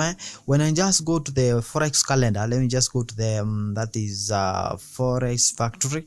That is the platform you can just, I'm not talking, this is just a brief of the technical analysis or fundamental analysis. So if you just check on the fundamental calendar right over here, you can see 3 p.m. we have ECB presidential target speaking. For that we have an employment claim. So there are not a lot of things that I'm going to be mentioned over here, but these things actually they are going to affect market in one way or the other. But you can see from now to 2 hours only the fundamental analysis will just be affecting the market, which means you can do your good technical analysis in the market is just going to go at your favor. But when these news are happening, you can maybe wait for the news and all that. Maybe when there is there are those news that have high impact, maybe you can just avoid that, or maybe you can know how to manage, or maybe enter at a very good place and all that. Now talking about that one, let's just proceed. That is what we call fundamental, unless we come to that later. But we are not interested in today in fundamental. We are not interested in risk management and not in psychology. What we are interested in today is about technical analysis, because what you do about the technical analysis, everything will just be fine. Okay, now when you come to technical analysis, actually we have advantages. We have advantages. I'll be coming to the chart, we do practicals. I'll be coming to the advantages of technical analysis. And this one, the technical analysis I said earlier, it can just help you to actually trace a good entry, because this is where I'm going to enter into this place, because this market has just been moving up. This market has been moving all this way, and now I know I have the good entry here. After doing your analysis, then you just know I'm going to enter a place like this here. Okay, I'm going to enter a place like here. Okay, and then you put your order. Okay, you can now enter into the market. So number two, what a technical analysis can help you is easy to analyze. When you are, it is very easy to analyze. That's why so many traders actually they know how to analyze the market. It's good. The more people use technical analysis, the more the market is obeys TA. The more people use technical analysis, the more the market obeys the technical analysis, right? And the other thing is this can be applied everywhere. Actually, the technical analysis, whether you are trading stocks, whether you are trading commodities, you can apply this everywhere. Actually, everything that has advantage has disadvantage. The reason this is, if you can actually depend only on TA, then you are going to occur a lot of losses. You cannot depend on this, and you have to combine everything that I've been talking in this video. So if you just do even wrong analysis, then losses. But make sure actually you do your analysis maybe on the demo account and learn it, and it will just be very amazing. What I advise on technical analysis before we dive into the indicators and all that, make sure that when you are just using the indicators, let me write this one in capital letters. Note, when you develop your technical analysis, make sure you use it more times. Make sure you fall in love with it. The more you fall in love with it, you become expert with it. Don't use so many indicators and what. Use it more oftenly. Become an expert in it, so that maybe when you use that, you are good in that. And the moment you just become good in that, there's no moment. The reason when you just become good in that, you just be knowing when the market shows the wrong indicator. you know, when it just show you the wrong entry, you know, this guy is just Anglo Digger, it's just trying. You realize Anglo Digger somewhere, and you know this signal is just trying to trick me, and now I'm not going to enter because it's just tricking you. That's why it's very important for you to know the right end. Therefore, in love with one of the technical analysis, you analyze well, that is, you go do it again and again and again. Okay, now there's what we call indicators. Now let's go about the indicators. For you now to trade forex, you need things. This is what we'll just be talking about over here. Forex trading in technical analysis, we'll be talking about volumes. This is what we call technical analysis. We'll be talking about that is technical instrument,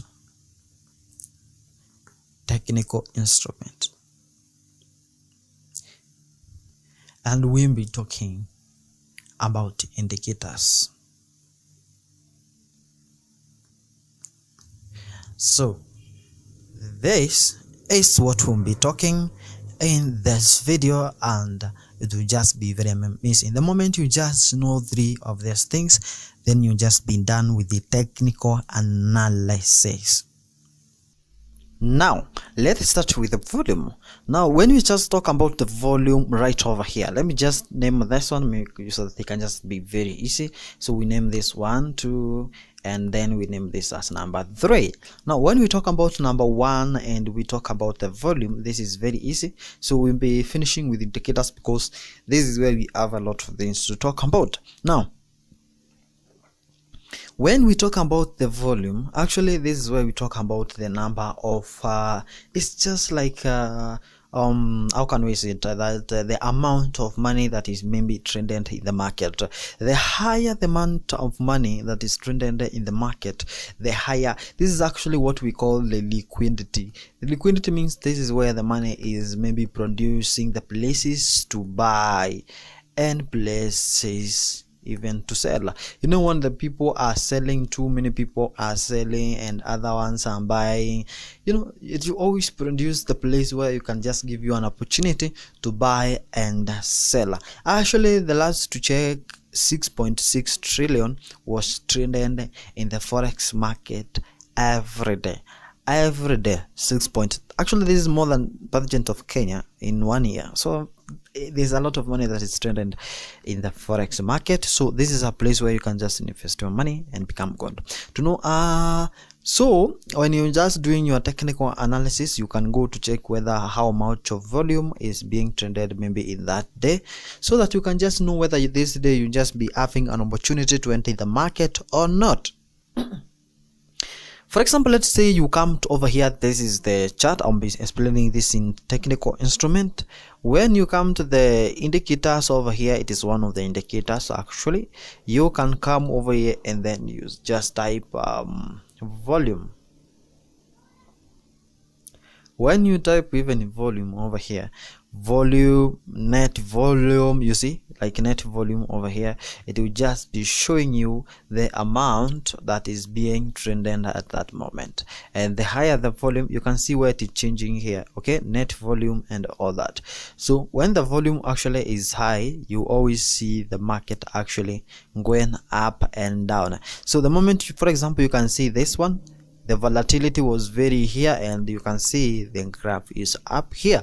The graph is up here because you can see there was high volatility here. What about when the market actually is on sideways and there's nothing that is just happening? Like here, you can see here, this is sideways, and you can see there was very less volatility, there was less net of volume.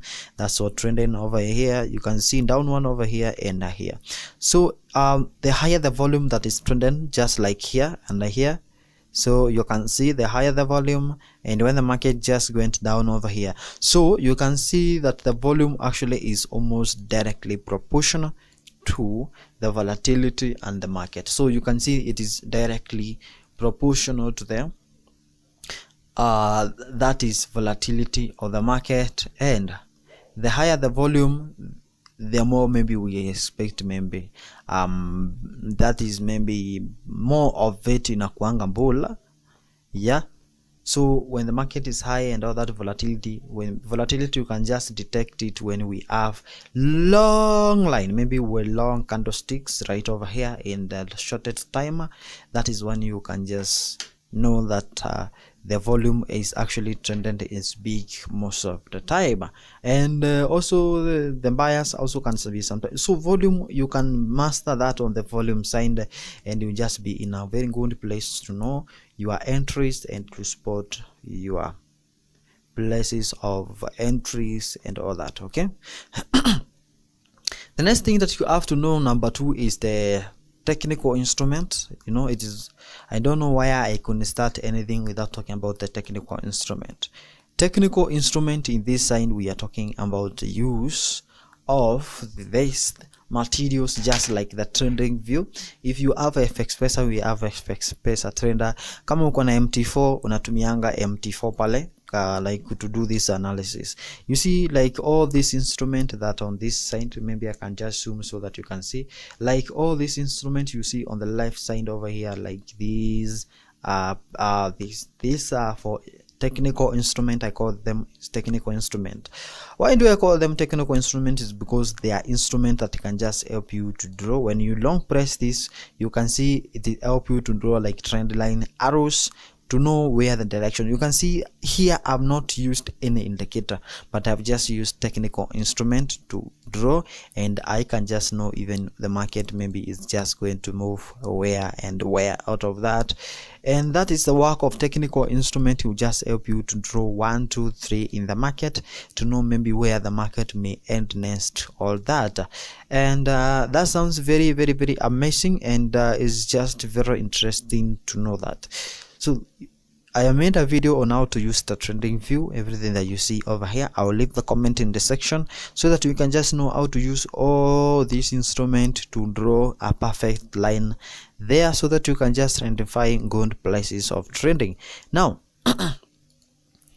when we talk about technical analysis, actually that is what you analyze using those technical instruments. You just have to learn about that. And number 3, which is very interesting actually when it comes to technical analysis, which is indicators. Indicators, actually these are the most people use. Actually so many people use indicators, and actually you can just be asking yourself, indicators. There are some theories, you know, people asking me, where can I get an indicator that actually is 98% profitable, indicator that is 30% profitable, indicator that is 100% profitable. You never get these kinds of indicator maybe you are looking for. Okay, there's no indicator that is actually 100% accurate. There is no indicator maybe that is okay. There are some indicators that are very simple to learn, and maybe they'll just help you get a chance of entry and all that, but there's no indicator that is just going to give you a highest signal maybe of entry to know where you're just going to enter market maybe and get more profit of that. Those are just the theories, hizo ni vitu maybe asieleweki and all that. So make sure that's the theories that you just know about the indicator. So there's no indicator that is perfect and all that. Now I'm going to talk about something which is very important here about the technique, about the indicators. Make sure now that listen to this about the indicators. Okay, when we talk about the indicators, I'm going to be talking about, so let me even write this, indicators here. So we are going to be talking about the indicators. This is where everything lies. So I will not teach you how to use trending view, MT4 to do technical analysis. That is draw. Technical instrument you can just learn. I've called them technical instrument to draw and all that. We won't just be using 1, 2, 3 of them. Maybe they'll just give you an overview. But if you just want, you can see there are many of them. You can learn them. I will leave the link in the video so that you can just, if you know how to use MT4, if you know how to use the trending view, then you just be knowing how to use those technical instrument. But on the indicators, actually this is different, because let me show you something over here. When we talk about the indicators, we are talking different and very big topic over here. This is the reason. When I talk about the technical indicators, I'm talking the indicators can be clarified into 4 things here. When we talk about technical indicators, yes, tuko kwa indicators. Number 3, indicators. Here we have indicators that are trends, okay. We have oscillators. These are indicators that are named under oscillators, and we have the support and resistance that are on support and resistance, and we have oscillators, and we have indicators for price action. So this is what we be talking about right over here. And let's start with, because first of all, let me just identify this. I cannot talk brief on all that, but what I'm going to be talking about over here, I'm going to go to the details of each of them over here so that you can just know right over here. Now there's something that I actually write. The reason I started with the trend, I'll explain, and I finished with price action. I will just tell you that. Now for you actually to enter a perfect trend, so that you can just trend perfectly and become profitable, and make sure that if you have been losing on the forex market, try to apply this. Just try what I'm going to say here, and maybe you just give me a report. So before you enter a trend, check the trend of the market. When I'm talking about the trend, is this one. Let's talk about, this is where we say you first start. Let's see, what do you check? Tumesema you want to enter a perfect trend, start with the trend. What do you have to be looking at? So that you can have that perfect trend on the trend? Let's look at the trend. When you come on the trend right over here, we are talking about there are some indicators that are under the trend. Actually, you can even use the instrument to identify the trend. You can technical instrument like lines. Let me show you. I'll be doing the practical so that you can see. Like this one, let's see, for example, when you see this market right over here, so I'm going to cancel one of these. So actually when you can, this is 4-hour time frame. I'll be explaining that also later, and with the time frame and all that. So when you come and draw, when you long press this one and take a trend line and draw a line touching one hand and another hand, at least 2 ends, and you can see it touching 3 ends. The more perfect your line is, the stronger the trend. Okay, try to connect this one. If they connect that one, just know that trend is very strong. And the moment you just do that, take another line, and maybe you can just draw to see whether you are going to get another perfect line here. If you just don't get it, don't force it, don't force issues. And you can see we are trying at least to have something here which is not bad, something like that. So on the upper side we have this line. This is the trend line. So you can see the market has been touching this line, and this line, the market is just going up.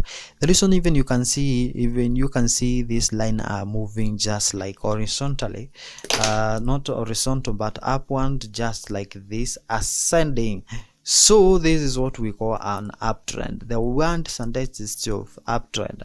Uptrend means the market is just moving up, but it's not moving. You know, the market cannot just move up like this vertically. The market has actually to go up this way, and retracing, and that is what you just have to know on that. So when we come over here to the trend over here, you can see already we have used the technical instrument to determine whether the market is on downtrend or under. When you come over here, you see that when you try maybe to connect 2 points over here, and you draw something just like this, you realize that this market is on downtrend over here. Even this is something that you actually realized first and very easy when you just enter into the market first of all.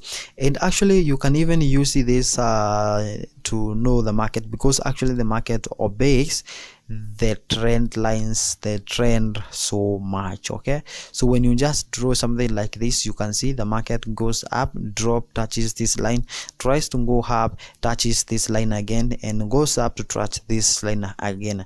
So we have this is high, this is high, and this is high. So all this upside line here is acting as the resistance. So the resistance means, for the beginners, that is when something is trying to go up and it gets resistant, that is means that thing is up. There's something that is preventing you to go up, so that is acting as the resistance.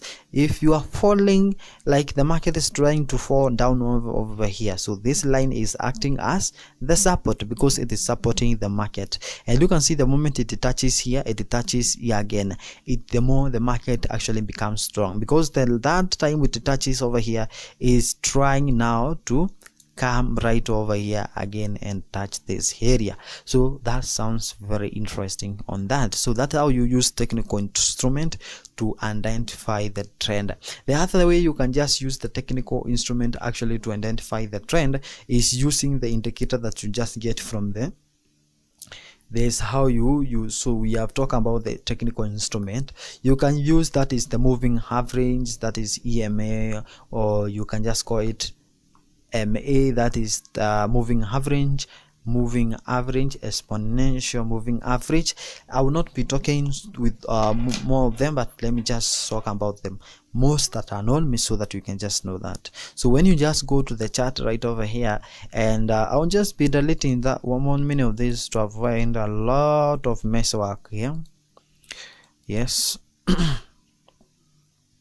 So already the market, we have known the market is on trend, and okay, let's see. So when I just go to the indicators over here, I can just search what is called MA. You can just even write it over here. The more you learn this thing, the more you just understand them. Okay, so when I just go, I just be writing MA. You can go with this. There are different moving averages, and I can just click this. This is moving average over here. So you can see now I've loaded EMA on my chart. This is the EMA, this line, and but way I can just increase that is what we see. Let me just so that you input, I put it, I just want to have 50. You can have different length over that, so I'll be putting 100 EMA sorry, 100 EMA. And as you can see right over here, this is EMA on the confirmation side. So you can see moving up, it will always tell you when this line is moving down, we are in the downtrend, and when it's moving up, you can just identify the trend just like this. And actually when this line is also showing you the place, like this place, as you can see very well, it is just showing you that in this place you can see we end this trend line and we have this moving average acting as. So the moment you see the moving average is down, it is acting as the support. When it is up, it is acting as the resistance, just like here. So here is the resistance, but here is acting as the support. Okay, so that is what we call the moving average. One of the trend that you can just use. Of course, you can just use a lot of trends here, even if you search, because there are, I don't know whether it's thousands of trends that you can just find over here. Kuna let's define them over here. When we talk about the moving average, we have dynamics, you know, we have dynamics, we have support, and resistance, of course, is just appearing here again. So number one, we saying that when you just want to identify to enter the market, identify the trend. The reason you just identify the trend is so that you can just know whether you are going to trend towards the trend, or you are going to trend against, or we can just call this retracement on the retracement side, or you are going to trend against the trend. Of course, you cannot trend against. If you trend against the trend, I don't want to call this one. If you trend against the trend, then these are going to be banned for you. But actually, when you trend on the retracement, things are going to be not that banned, but actually this is very risky. The reason is the retracement actually is just done short. It just happened short because retracements actually most of time in appeanga half of the, it's just almost the half of the movement of the bull market. What we just understand that retracement actually is where the market move like it. Let me just give you an example. Because I said the market does not move straight, so you can see this retracement, uptrend, retracement, uptrend, retracement, uptrend, retracement. So this is uptrend, but you can decide to sell. Maybe you have the market comes over here and you sell here the market, so this you can just decide to retracement to enter into the retracement side. Of course, even the market can just, let me not talk only on the bull market, let me even talk about the bear market. So we just talk about the market is just going down over here, retraces back, goes down, retraces back, goes down, retraces back. So you can actually decide to buy over here and sell over here. You can actually, but you can see this distance is long, but this is almost the short. And that is, let me just go to the graph so that I can just show you that. So on uptrend that we have identified over here, you can see over here we have this movement up to this side, and the moment it touched this line, you can just decide to sell. But when you sell, you can take your profit over here because you can see the market retraced back. When you see something like let me show you again. So when you see something like this again, the market went up here and went down, touch this line. So this is what we call retracement, going up and retracing back to that point. So that is what you just have to know. Are you going to trend towards the trend, or are you going to trend again that is on the retracement, which goes a half? And of course the trend is long, but retracement actually goes a half, as I've said. So that sounds very interesting there. Now here on the trend right over here, actually there are different type of the trend over here, and let me just talk about them in brief form as we finish this side. Now on the trend over here, we can just talk about the trend. Here we just have different parts. As we finish this, we have like a major trend, we have intermediate trend. I hope you are writing this.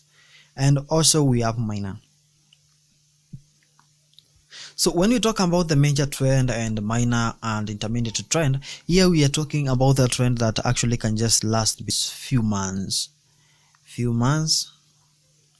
to years. Okay, when we talk about the intermediate trend, this is where it can just last between weeks and months. Okay, and when we talk about the minor one, that is one tack between even hours, or maybe we can just call it days to weeks. Okay, now one. So when you're identifying your trend, just know the trend that you're just trending in.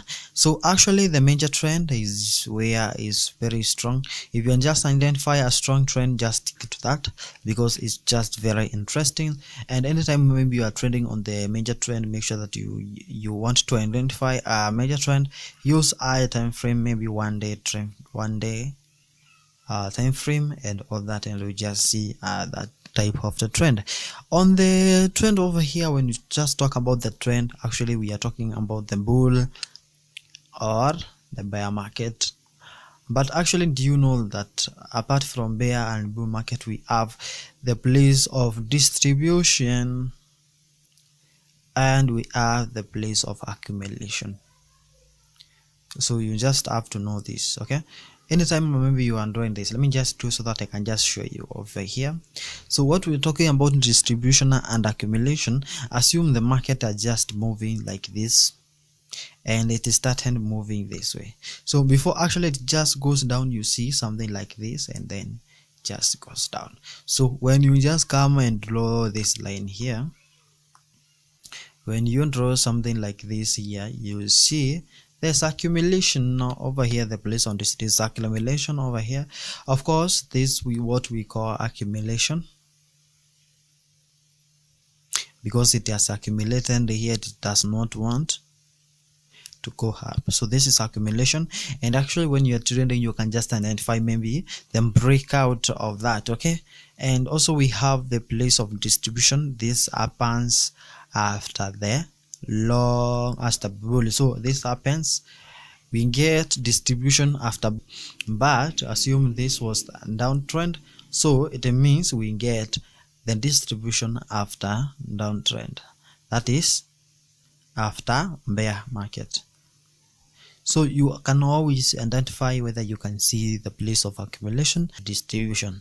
What happens over here is the market is trying to go sideways, but up down, up down, up down, up down, but it's the place of accumulation or distribution being the same. So this is what we talk about the trend and all that. The other thing I just want here, which is number 2, is we have been talking about the trend. And note, there's something that we are moving in together. When you just want to trade for the first time, make sure that you identify the trend. Number 2, let's talk about these indicators like oscillators. On the oscillators over here, we can just talk like RSI. We can talk like MACD. There's all these oscillators. We can talk about C high. So these are types of the oscillators that we're just looking over here. Let's talk about this RSI, one of the indicators right over here. And actually, when you talk about this RSI, that is relative strength index, you put it here. So what this shows you is actually just shows you the whether the market is just overbought. There are so much of them that you can just use.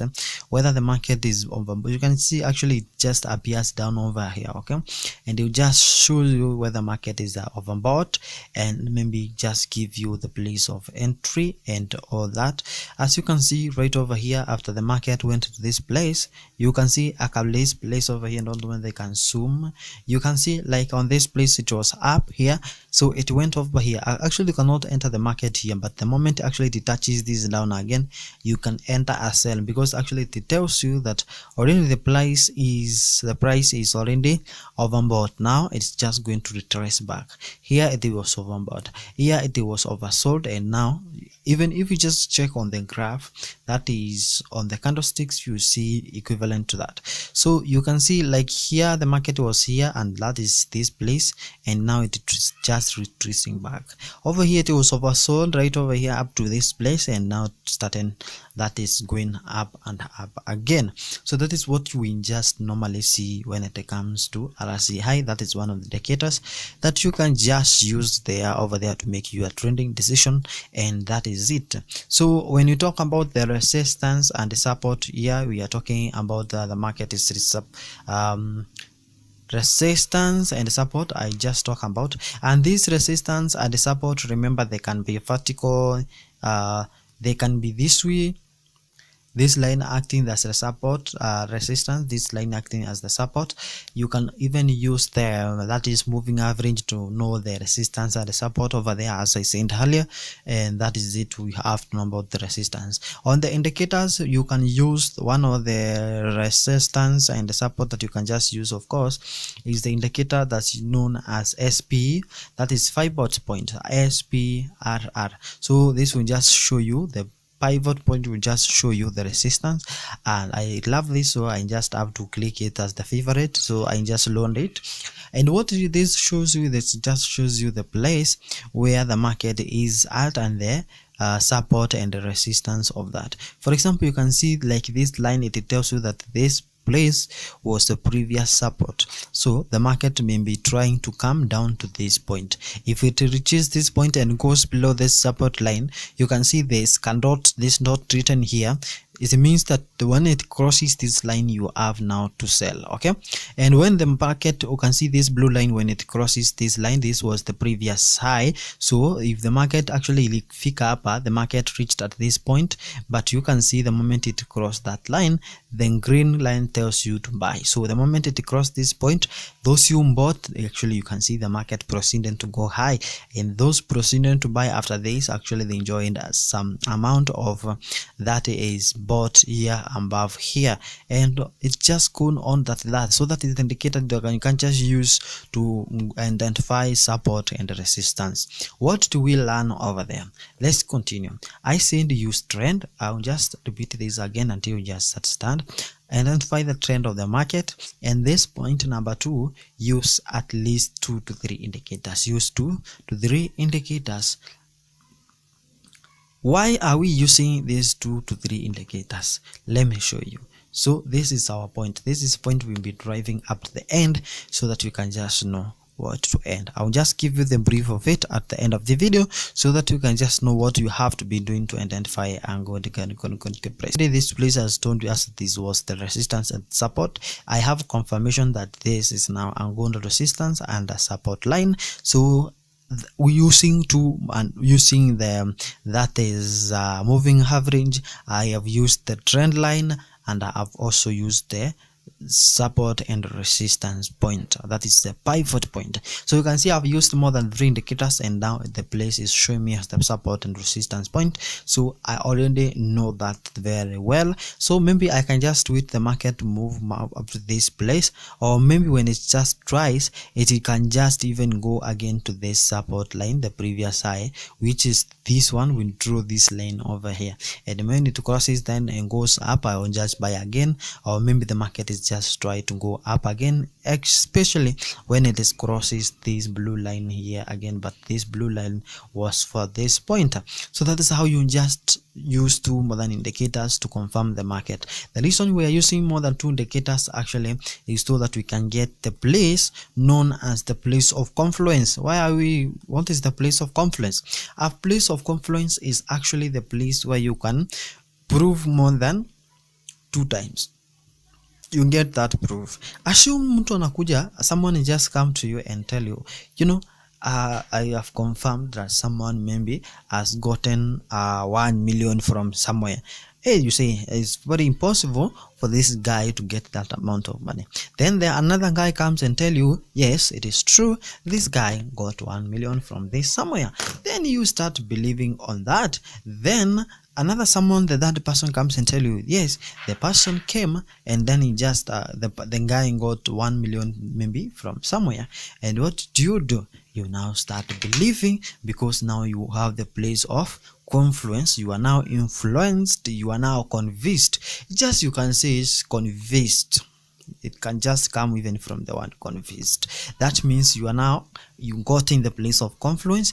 Imagine now getting the indicators, or then maybe this moving average, or this is that one in Guinea, something like that, and this one come over here, and then you just get this point. All indicators are indicating this point. What you do, you get the place of confluence over here, or you get convinced about the point, and this is where you just buy.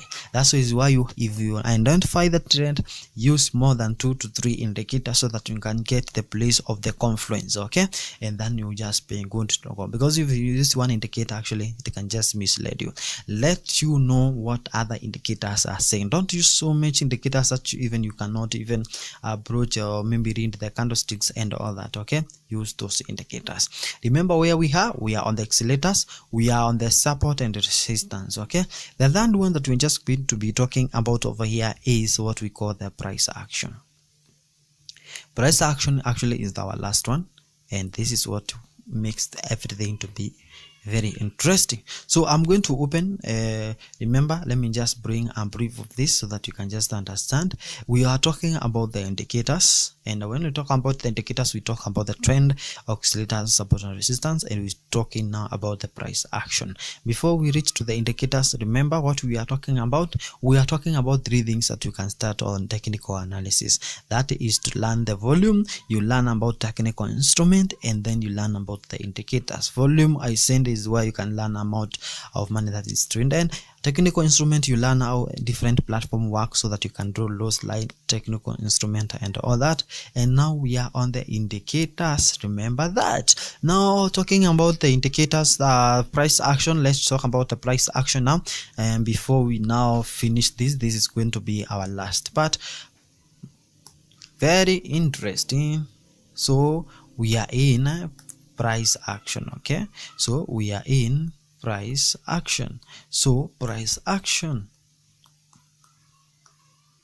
So let's talk about the price action. So when we talk about the price action over here, we are talking about price action is actually, this is a technique that just allows a trader to read the market and make subjective trading decision based on the recent and actual price movement rather than relying solely on technical indicators. Okay, so you don't even depend more on technical indicators, but you can combine everything, maybe price action and all indicators, to get a good place. So actually this is where you check the market. I will just go say everything about the market, but even before we go that, let me just define this. On the price action actually can just be defined between the details. We can see the details of the market, and also you can show you the market condition. Okay, condition. What is the condition? Is this the market sick? Is the market healthy? And all that. Let's talk about the details. So let's talk about the details. So on the details, you can see when we talk about details, we are talking about deep. What do you check in the deep? What deepness? Details. If someone just tells you that give me this story in details, you tell you just give me this story in deep state. Deep state. Deep. That means give me everything.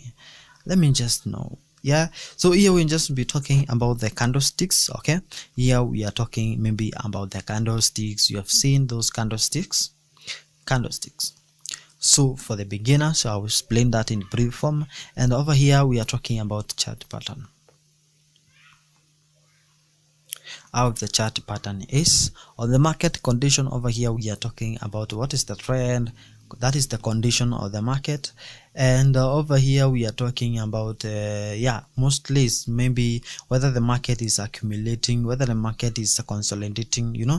Is the market condition consolidating? Consolidating means the market is moving sideways without some buyers and sellers are in the same path. There are no decision that is made. So talking about the details over here in deep state, I say in candlesticks. For those who don't know the candlesticks are the ones that are formed. Let me just show you in the graph. And what you see over here, you see something different like candles that you buy on the store or on the shop when there is no. So you can see the candlesticks are here. So what you do about this candlestick right over here is that you can see like the ones over here. So every candlestick actually represent the time I've selected over here, that is 4 hours. For every candlestick to be formed, it has to be formed within 4 hours. So if I select maybe 1 hour, every candlestick will just be formed in 1 hour. And actually things are going to change since there are many candlesticks. Where there was 4-hour candlesticks, now we have 4 of them, so that they can just form in 1 hour. So that's how things happen right over here. On talking about the candlesticks, right over here we have these candlesticks. Like this is the candlesticks. This is what we call wick. Understand this. This is what we call body. Okay, this is the body. I've seen some people calling it shadow, don't know, but this is the wick again. So that is the wick of the candle. So this is what we learn. In details, you'll be learning more about even the wicks that is be formed, and also the body, and also the upper wick. That is what we'll just be identifying to show you where the market is just going. On the chart pattern, this is a big topic, also the chart pattern and all that, how the pattern are just formed. Pattern, when you just hear the pattern, just know it's just more than one candlesticks that is just going to be shown over there, that can just show you the direction of the market. We have talked about the market condition, that is the trend. You know about the trend already. Accumulation and distribution, you know that already. And consolidating, you will just be talking about when you just be talking, at least when we be talking about one of the candlesticks that we are just going to be talking about over here in this video. Now there are some things that you have to know. For you actually have to repeat this point. How do you become profitable even before you come to price action tools and all that? What will make you profitable when you are just trading? Remember what I said. First of all, use trend, 2 indicators at least, and also make sure that you use the other one that I'm going to show you, the last one. Okay, and the principles to increase the profitability are here. Make sure that you enter into the place entry at the place of confluence. That will just increase your entry at confluence, okay, where you are convinced this is the point because you have used more than 2 indicators. Make sure that you use different, you know, the reason I stayed, I highly remember me saying that make sure that you stick at least to your strategy. Ile strategy umetumia, make sure ume stick kwa, if that's one, become good in that, be smart in that, so that you cannot be tricked. Even when it just shows you the wrong signal, you know this is wrong because you are an expert in that. Become expert in that, and now you become that one. So learn to differentiate between false and truth. So the moment you know the difference between truth, that is will be because you are an expert. Because you are an expert, you consider and you know this one. Now talking about something else over here is the confirmation of entry. Apply strategies with the highest 5 time frame. I seen that all big traders have seen them be talking about trending in high time frame. That is high time frame. That is what you just have to know. High time frame with what big traders have heard them talking about, and also trend, and I also see the magic in high time frame. Actually, trend liquid market, I say the liquid market is the market that offers big opportunity for you to trade and all that. Okay, so you can trend along with the trend. That is important because actually retracement seems to be very risky or that. So if you trend alongside with the trend, it will just be benefiting to you more than ever.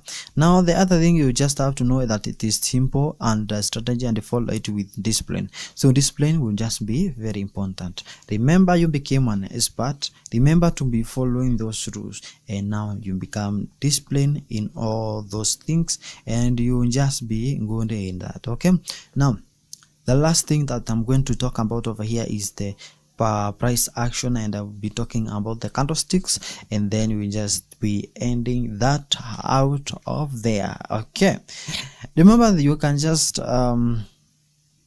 that is candlesticks patterns over here. Okay, so when we talk about the candlesticks over here, that is what we just be ending up, because this will be, don't want this to be that long. When you talk about the candlesticks, this is where you have to learn in details. Okay, we send in details, and the details we send candlesticks. So candlesticks actually can show you in terms, can appear in terms of numbers, can appear in terms of numbers. We can learn candlesticks in terms of numbers, and also we can learn the candlesticks in terms of them showing us direction. Okay, now when you talk about the numbers over here, we are talking where you can identify maybe a single candlesticks, one candlesticks, or multiple of candlesticks to show you the direction and all that. Okay, so that is what, or triple and double, most of them they are double and triple and all that. When talking about direction here, we are talking about the candlesticks that shows us the continuation. Okay, and the other one that actually shows us the reversal. You know, there are candlesticks that will show you the reversal. Maybe can be one, or can just be show you them that is even the reversal of the market. What are the functions of the candlesticks? Actually, candlesticks will just give you the sentiment. Sentiments means when the candlesticks, you just, maybe the candlesticks, the price is rising so much, that is where you see that the candlesticks sentiment is just showing kama kuna fear. If there's fear happening somewhere, kama kuna fear, you know, you see a lot of market becoming very volatile, maybe imepanda sana, or maybe watu they are the fear has been developed in Bitcoin. You see a lot of people selling Bitcoin, and you turn on Bitcoin price in and drop, and that we see on you there is something happening. That is sentiment over there. It will just show you the strength the strength, whether maybe the candlestick, the formation, the pattern, it just show you the strength. They will just show you the reversal, they will show you the retracement, they will show you angund entry. Angund what? Angund entry. Now we are here in the last part. We see, remember where we started. First of all, before you enter into the market, make sure that you check. This is what the process of every trader. Before you enter into the market, check what is happening in the news. do that technical analysis. The moment you just do that technical analysis, that is, now when talking about technical analysis here, we'll be talking about what do you have to check the trend, use at least 2 indicators or 2-3 indicators to get the place of confluence. Then after that, use what we call check the candlesticks, that is, use price action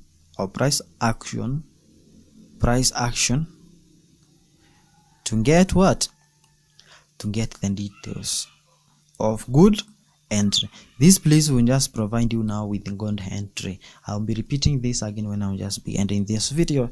That is the process you have to go through before you place a trade, and you thank me later. Okay, so when you talk about the candlesticks, I was shared already that that is the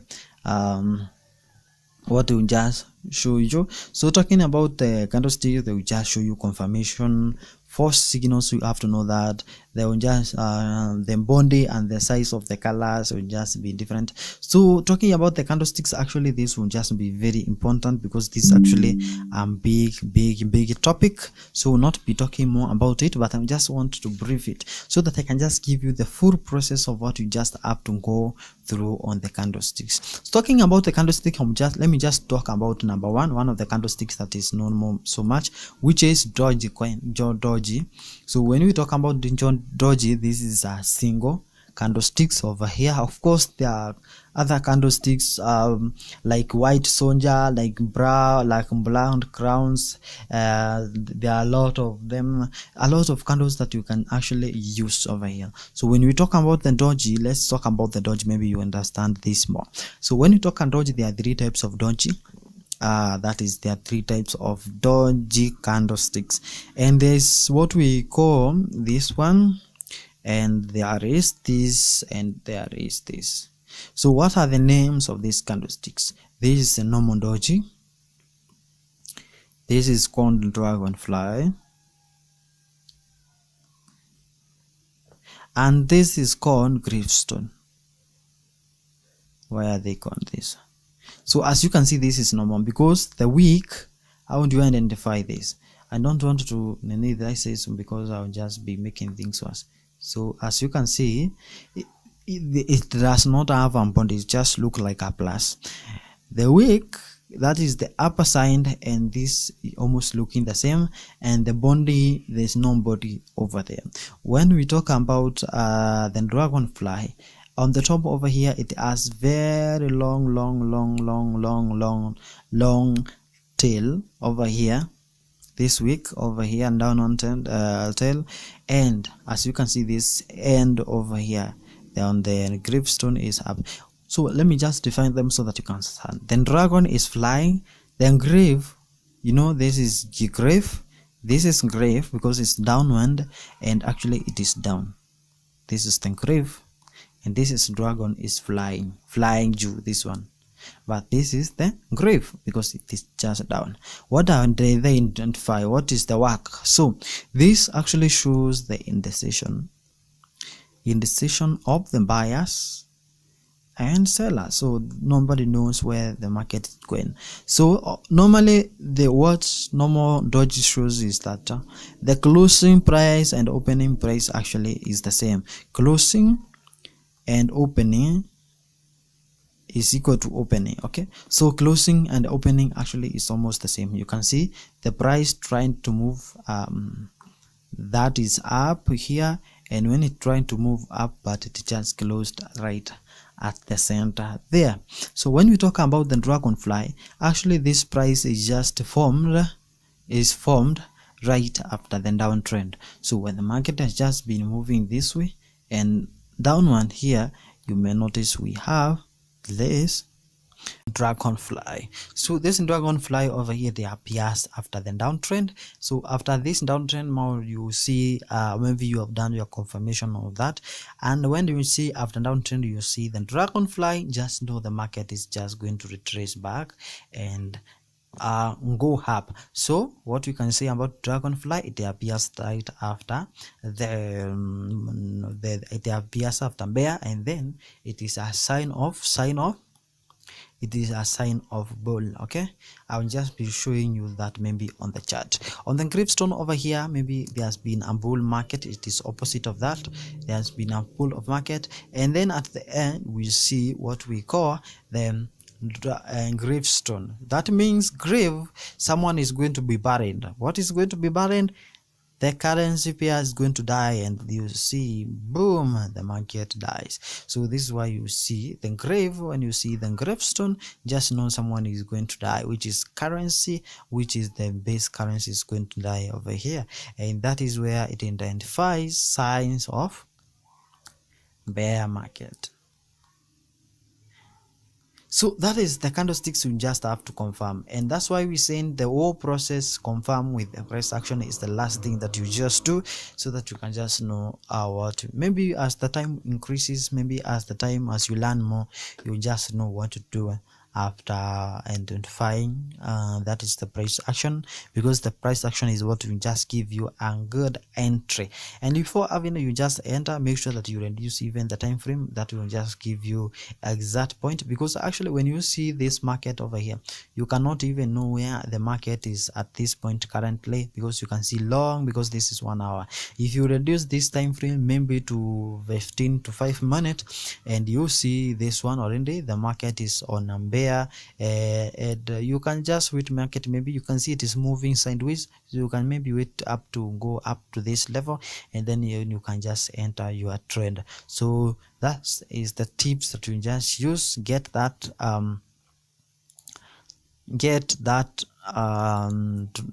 that is doji, maybe the price action to show you the entry, and after getting the entry, but don't use short or small time frame to get a doji.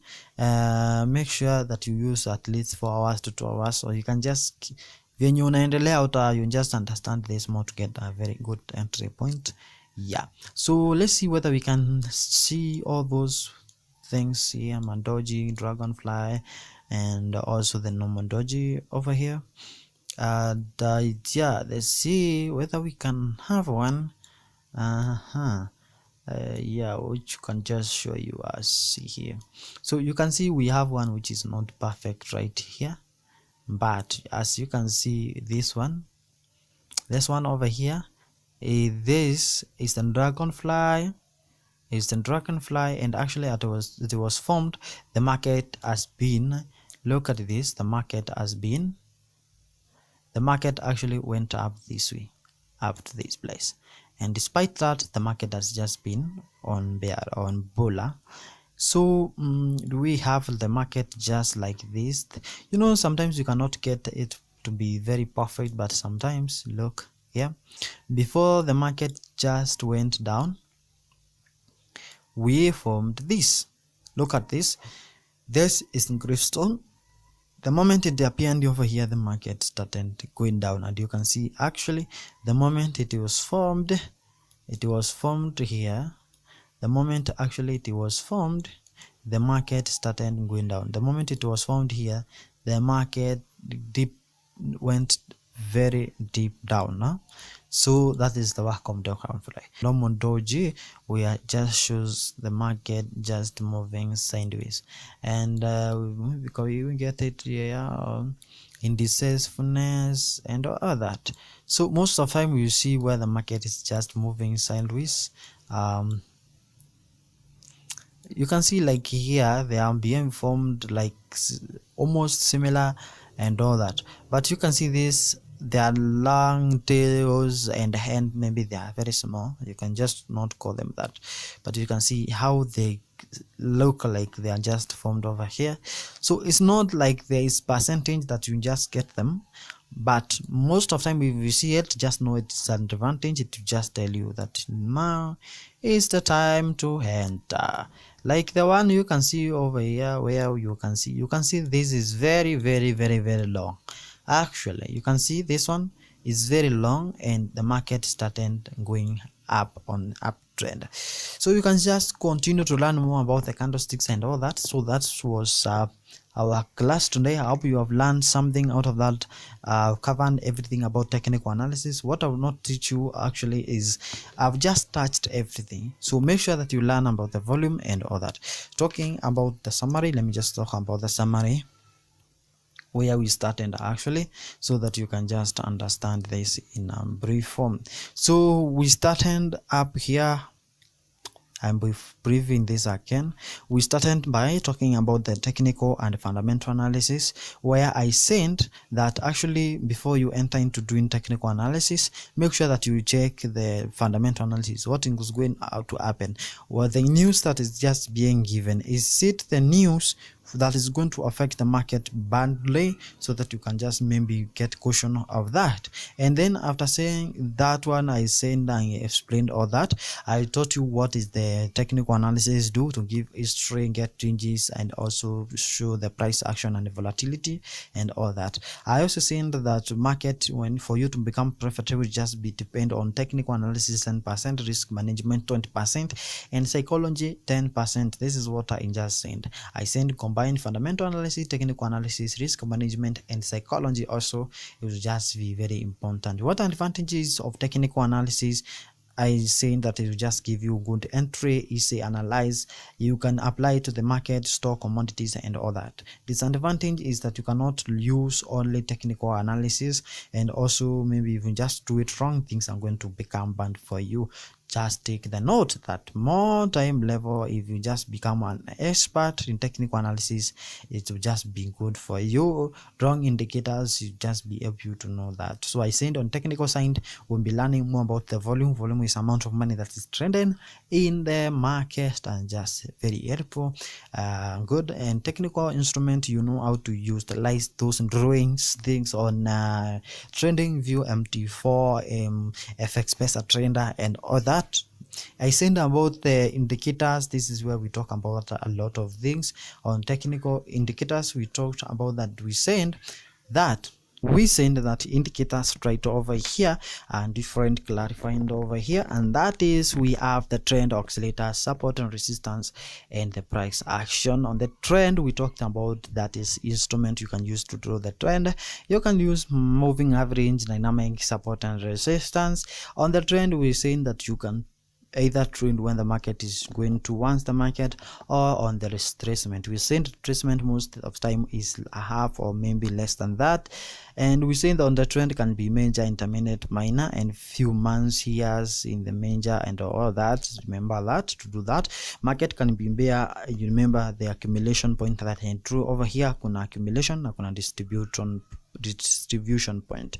On the oscillators, I think kuna RSI, where you can just determine where to enter into the market and all that. I think that on the other one we talk about is the support and resistance. I think you can use like SP or has support and resistance, even the line. Price action, we went to come about that dip, which was our last one, and I said on the price action right over here, this is what talk in details, market conditions, and I said candlesticks. I talked about the candlesticks market condition. You know that is maybe whether the market is going this way, and actually on the market condition, this is where you see consolidation, and that way we see that when you see doji, normal doji, that is where you know market is consolidating.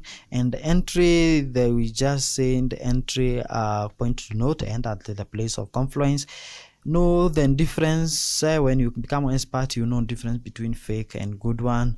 Enter when the margin is high. On the candlesticks, we say that the candlesticks appear in terms of numbers, direction, and also for reversals. I think before you enter trade, remember to do fundamental analysis, technical analysis, identify the trend, and also use the candlesticks, that is price action, on the last before you enter.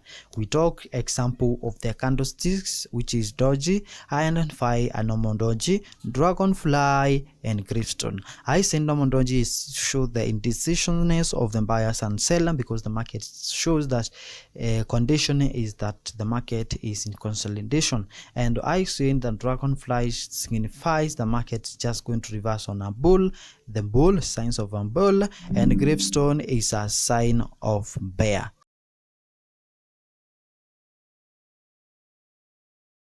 Okay, thank you for staying on board. Okay, so let's proceed.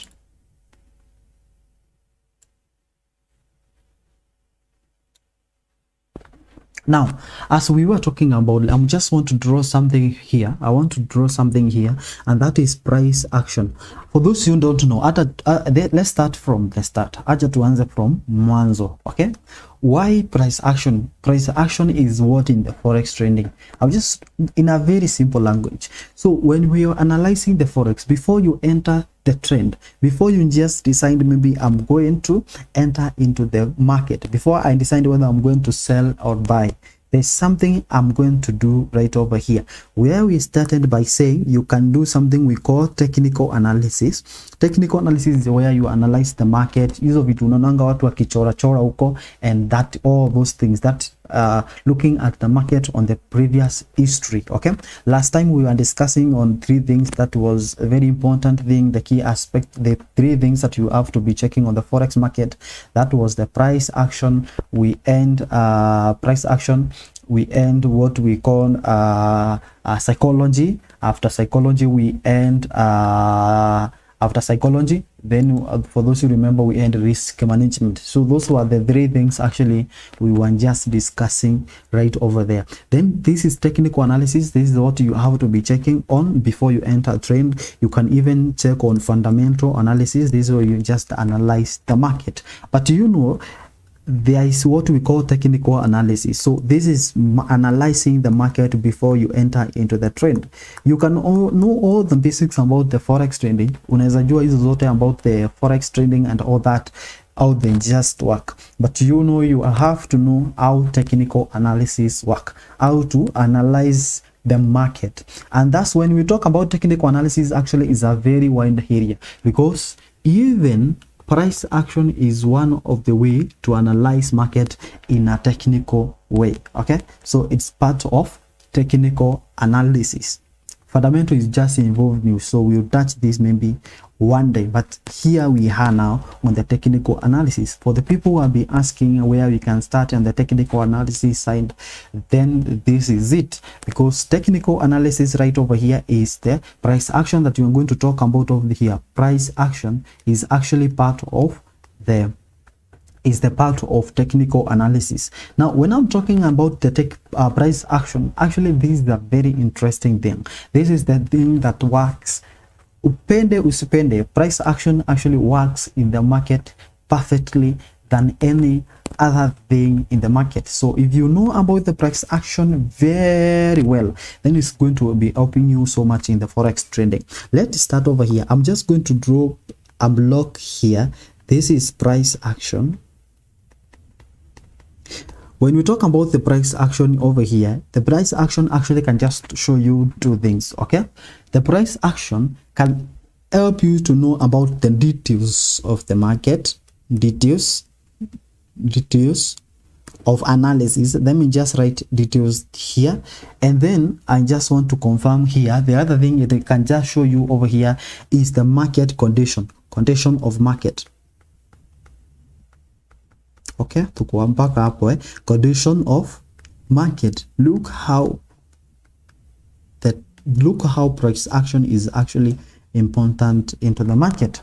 Price action is very important because it can just show you the details of the market and condition actually of the market. So when we talk about the details of the market, what are we talking about right over here?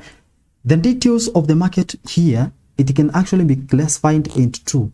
And that is the market over here. You can just be used to something like okay, we have something like candlesticks pattern over here is one of it. Candlesticks pattern over here can just be helping you over here. And actually we have chart pattern. I'll explain all this so that you can just connect. Make sure that you just follow this up to the end. We have chart pattern. There are some people who actually have bad network. Keep in coming out and in. Don't disturb these people, please. So okay, so those are the two things that we just get details in. So these are the things that we're just going to be talking. So it means that we're going to talk about this block today. So when we talk about the condition of the market here, we are going to talk about two things as well, because they are going actually even to be very important as well, because here we are talking about the consolidation of the market. We're talking about this consolidation. We have the market of orange market, all those things are very down one over here. Okay, and we come up to here, wale wamesikia something about the bank, how they trend. Okay, CMC, okay, smart money concept. Those are the things maybe they are just here, consolidation, ranges and blocks over here. So we'll just be checking on that. The other thing actually is the trend here. So look at that big, this is the trend. Okay, so all these things are actually under the price action. So for those who trade, you know, you can ask someone, what do you use to trade in the forex market? I can tell you actually you use price action. Maybe someone can tell you I use price action, and you maybe wonder what is he using, what is that he uses, what he calls price action. So when it comes to price action, actually is where you just check all these things. You can check on these things without involving what? Indicators. So in price action there is no indicators. Price action does not actually include the indicators. Price action are just different things. So price action does not involve indicators. Indicators are something different from that. But remember, you can be using price action and they still combine with indicators, maybe to get something we call the place of confluence, or maybe to get something better for you to have a good Najua the market is about probabilities, so that you can just get a high probability when it comes to placing your trend, whether you're going to buy or sell. So that is going to be very important in that scenario. So yeah. So that is very important in that case. So let's talk about something else here. So okay, so let's talk about something here, which is the look. We can now start at the market details, chart patterns, and all these things. So there's difference. So you can see we started with the details and market conditions. So we just been narrowing this down until we can just understand them. If we can cover this and this, actually we will be very far. Utakuwa umefika mbali sana. And remember, if we can start talking about all these things in very detailed way, remember we are going to take 5 days or 10 days right here, but I'll try to switch them on how you are going to understand them in a very easy way. Nitasifanya vile utazielewa in a very easy way. So let's start with candlesticks pattern. You know, when we talk about the candlesticks pattern and the chart pattern, actually these things are different. Okay, these two things are different. So when we talk about the candlesticks, here we'll just be talking about the pattern of the candlesticks, how they form, the types of the candlesticks. Okay, I'm just explaining before we go into details. Okay, when we talk about the chart pattern, is actually how the chart form. You know, you can see something forming like W, you can see something forming like maybe X, you can all those, maybe you see how the chart form. Maybe kuna watu wanaita spider, unaweza ona. Just an example, you can see that ukiangalia chart unaona imechora kitu fulani, so that is the chart pattern. But when it comes to candlesticks pattern, is how the candlesticks actually you can read the candlesticks. For example, kuna ile candlesticks unaona imejichora inakaa hivi na imejichora pale fulani, then maybe you are going to know this is a reversal, or maybe this is market is ranging and all that. So that is the difference, candlesticks pattern and the chart pattern right here. This is very simple. So when we come out and that is the details. You know, when it comes to details, this is where actually you enter. You know, the price action is the one that you just be helping you to enter the market. So we can say this one is the final step you can even do. This can actually be the final step. Very important thing. They can be very final step to do, can be final step to do before entering the trade.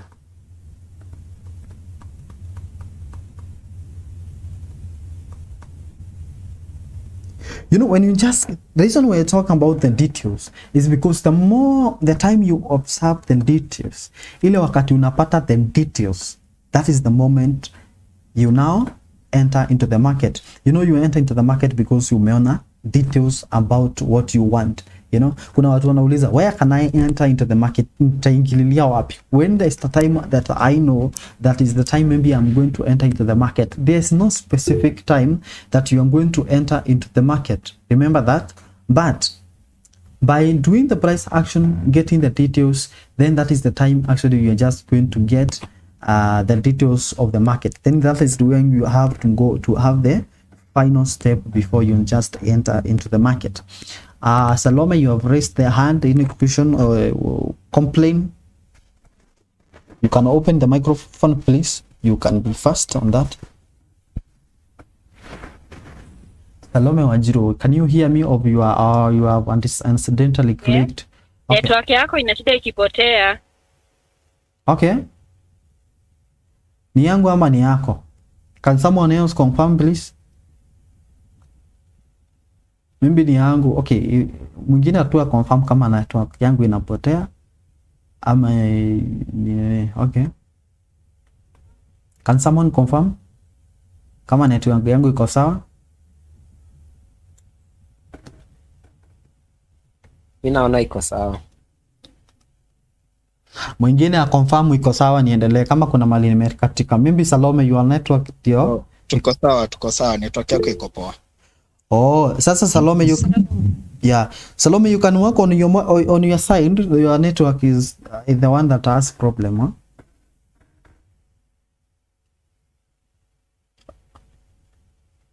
Salome, you are the one who is getting lost. See. So you can work on your side.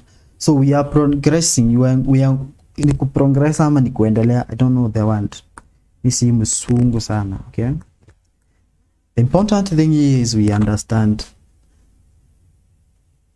So Nerving Igando, you have raised the hand, so you have all confirmed that my sound is okay, everything is okay. So yeah, so we can now proceed.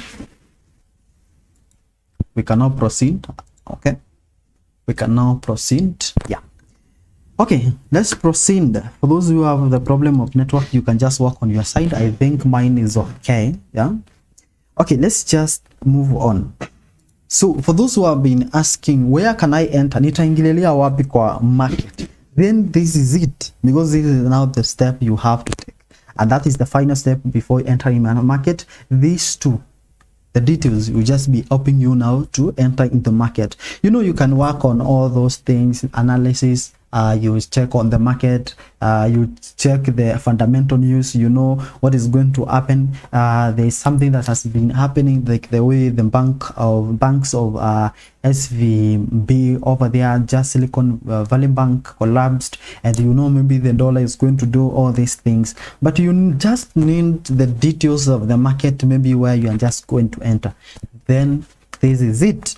This is the is now. Okay, so we can talk about the condition of the market. You know, you can before now when we talk about the condition of the market, now we have these two. We have this now. When we talk about the condition of the market, this is where now you check before you do anything. Actually, I don't know, this cannot apply to everyone because not all people just agree with me, but this is my how I check things. But majority of the people I know, this is what they do, although we don't do the same thing. So unaweza enda uambie mtu hivi, maybe because we all approach the market differently, but I'm just teaching you maybe the more you advance on these things, you will just be learning on your own. Okay, but I just want you to understand this. So Salome, you can turn off your camera. Tunaweza ona giza tu. So you can turn off your microphone, your camera as well, so that you cannot disturb those who may be watching this. Salome Wajiro, you can turn off the camera. Just click the video icon that is downward over there, and then it I switch off. Okay, this is consolidation, ranging of the market trend, all this will just be checking before analysis, before analyzing the market. This is what you can just do. The market condition, you just have to know about, okay, you just have to know about the market condition. What the market condition over here is that sometimes you can go to the market and you can see the market is ranging, you can see the market is going down, you can see the market is on uptrend, you can see the market is on downtrend. That is the condition of the market you have to be checking first. So we'll just be checking all that as we progress. So you check the condition and then you do your analysis, and then the final step is to check the details of the market by using the chart pattern and the candlesticks pattern, of which I have explained what is the difference between these two. So that is very simple on that. Okay, so let's start over here by identifying what is these things. Hizi vitu ni gani tunaita. Remember, kama umeandika hiyo kitu, remember it's very important because you're just going to be I'm going to be viewing it. Okay, and up review to sai. So we are going to start with candlesticks. So tunaenda kuanzia, let's call this I want to name this, so I'll be writing this. This is A, this is B, this is C, and this is D. The moment we are done with this, I'm going to be fast, so because we are like 30 minutes now, you can see how these things are actually very deep, and you can just be understanding. The more you know, the reason I always say just learn and learn and learn. The moment you consume a lot of knowledge, you become confident. Okay, ni kama uende uitwe uongee mbele ya watu na una maneno ya kusema, you will be tensed, you know. Even it is the same in the forex market. The moment actually you approach the market, you can be very right, but because you don't have enough information of the market, then you tense. You know, this is opportunity, but you cannot enter because you don't trust yourself. You don't trust because you have not consumed enough knowledge. So it is important to consume knowledge, consume knowledge, so that every time you stand even in front of people, you can be very confident. The moment you'll be speaking with the courage. The moment you approach the market the same way, you approach the market with courage. Although don't be overconfident, but it's good to have that confidence. Even if you lose, you know you have done your best. Okay, even if you lose, you know you have consumed the market. It's only that is something that has just imeslide to kidogo. You know, that is something that you have to know there. And this is very important. Now, talking on this, so we are going to talk about number A, which is the candlesticks pattern. Remember what we said about the candlesticks pattern here. So we said about the candlesticks. Remember what we said about the candlesticks pattern. We said this is how the pattern of the candlesticks actually form. The way candlesticks formed. Okay, so for those you don't know the candlesticks, I'm going to be bringing them here. For those you don't know the candlesticks are the one. Let me just bring you an example. Maybe some people be asking, oh, what is this candlesticks? Okay. Let me bring something here. Okay. I want to bring a digital one. Okay, I just want to bring a digital one here.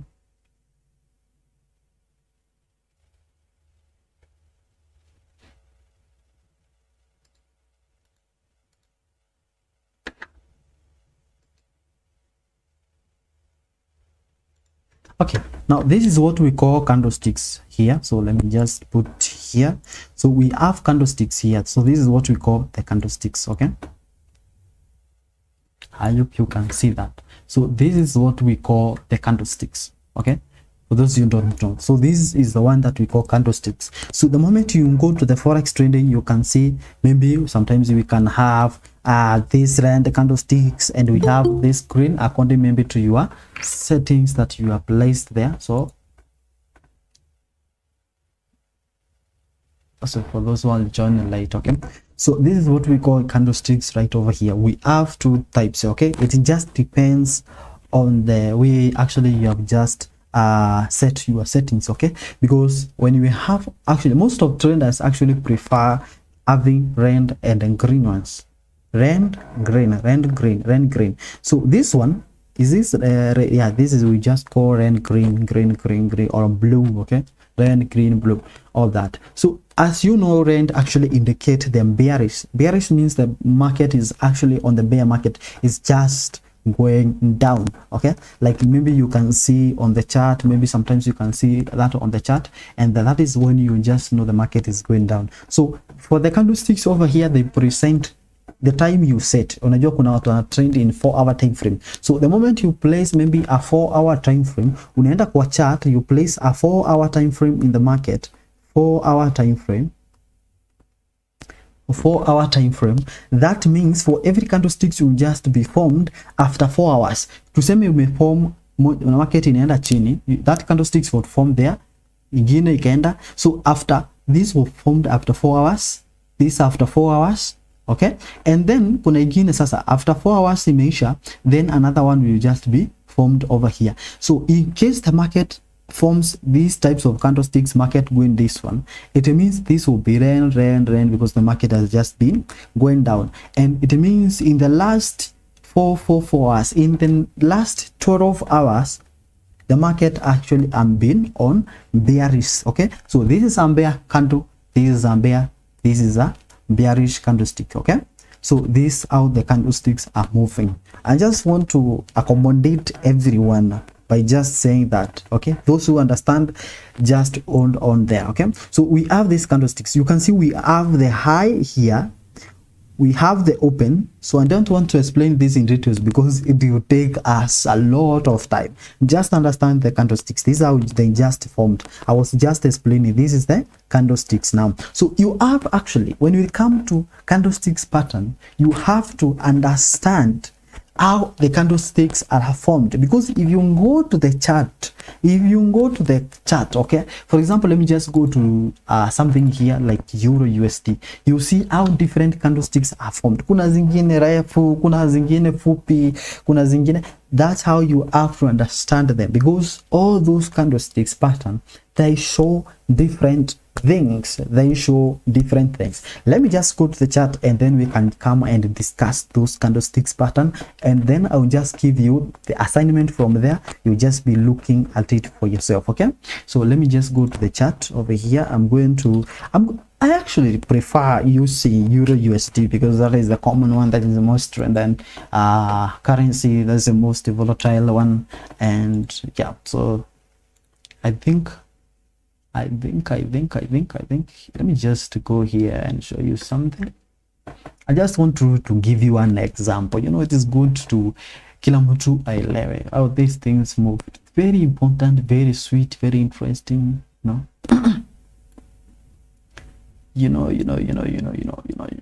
Okay, 1997, that is very big. Gold has been going very, very high to 2000 again. Okay, let me share this. Okay,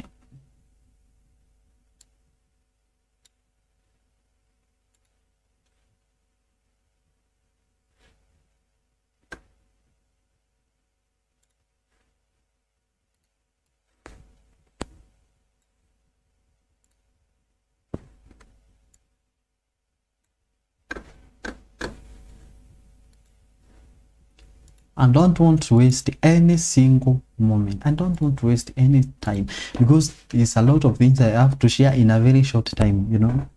I just want to share. Mimi nataka tu niwape everything. Naona Mungu amenisaidia, so see, don't want. Okay, this is what we call candlesticks. Let me just expand this. So this is the trending view.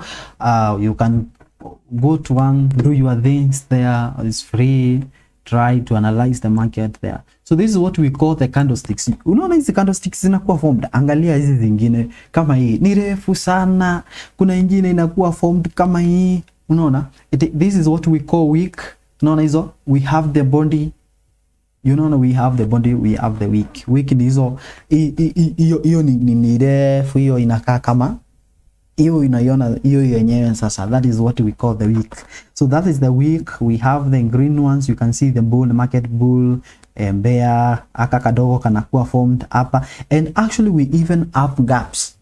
Kuna kitu tunaitanga gaps, unaona, like azija nini hivi, the market is not like this, but unakuta kuna mahali ilika kama ili skip, but here you know is where things actually happens between the weekend and before the market ikuwa opened. Market inakuwa opened, vitu zikuwa zishabadilika, and then it will not start from there.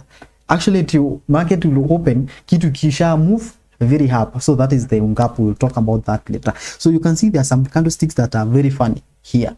Okay, now that is what I just wanted to show you how candlesticks look different. There's no candlesticks that just look like the same and the other. Okay, so that is the thing. I'm actually going to close this. Okay, and now we get back to our drawing board. Are we there? Yes, we are here now. So that is the candlestick. So that is the candlesticks. Now there are different candlesticks over here because different candlesticks can show you different things. Someone has opened the microphone. Please, you can turn on the microphone. We have a lot of things to be talking about right here. So we are talking about the candlesticks pattern. So on the candlesticks pattern over here, there are different candlesticks over here that you can actually go with. Okay, so number one, I'm just going to give you a few of them, and probably you can just I'll give you an assignment of that. So number one, of things that we're just going to write over here before I just give you the assignment is what we call, so we can call this high and a candlesticks pattern. So we have something like armor, you know, we have armor. So just going to, this is the type of candlesticks. So when an hammer is formed, let me just show you an hammer, how an hammer just look like when you stand in the price action.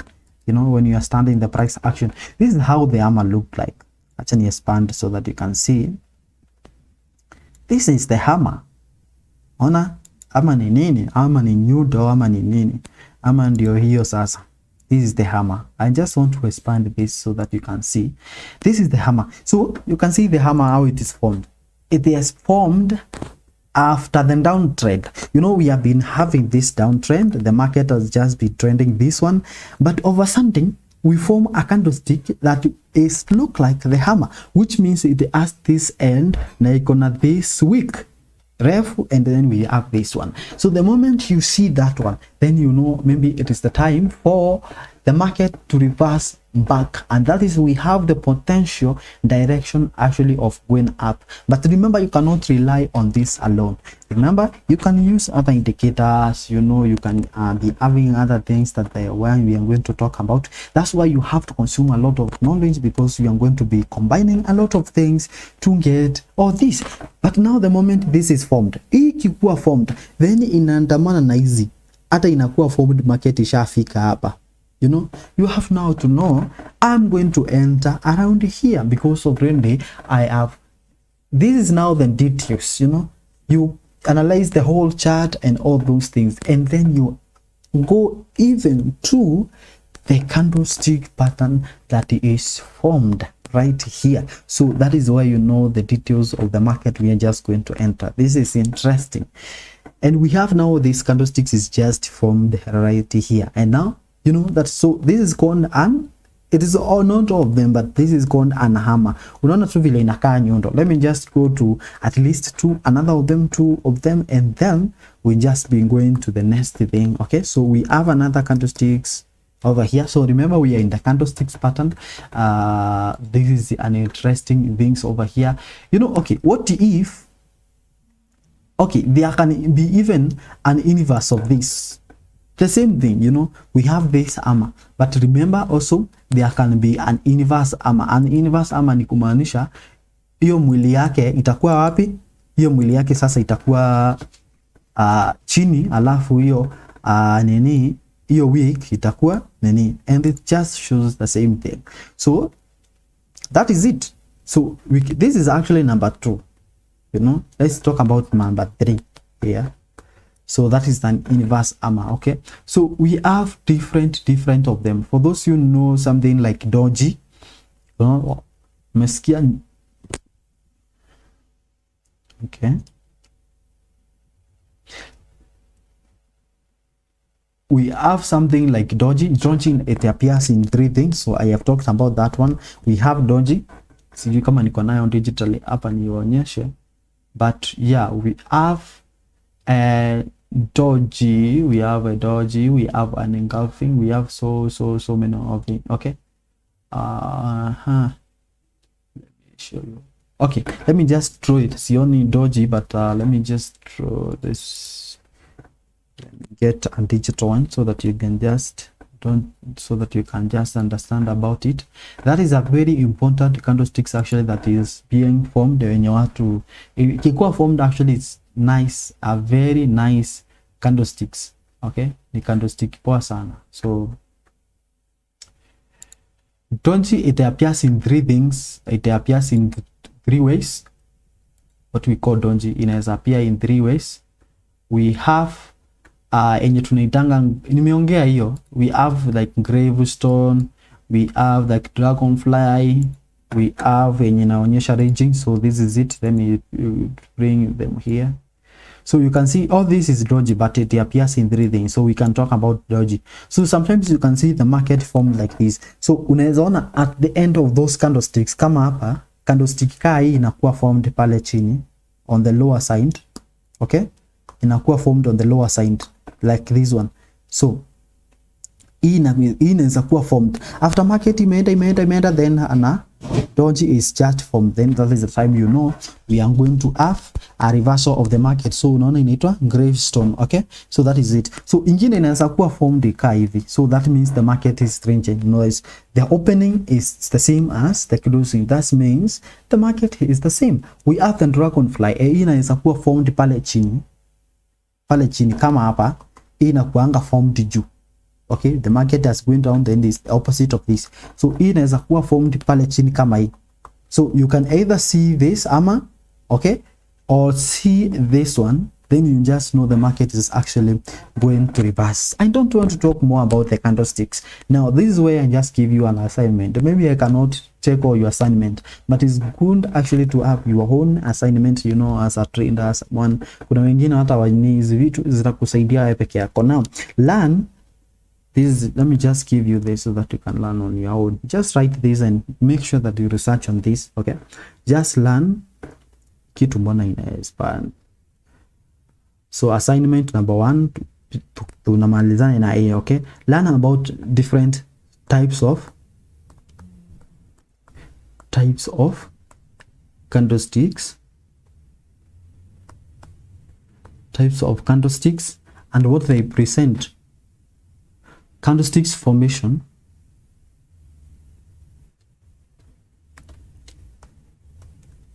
and their what they present or their meaning. Okay, what do they mean? So if you cover this, if you know all this, you have covered one part of the price action. We are done with that. Turudi pale juu sasa.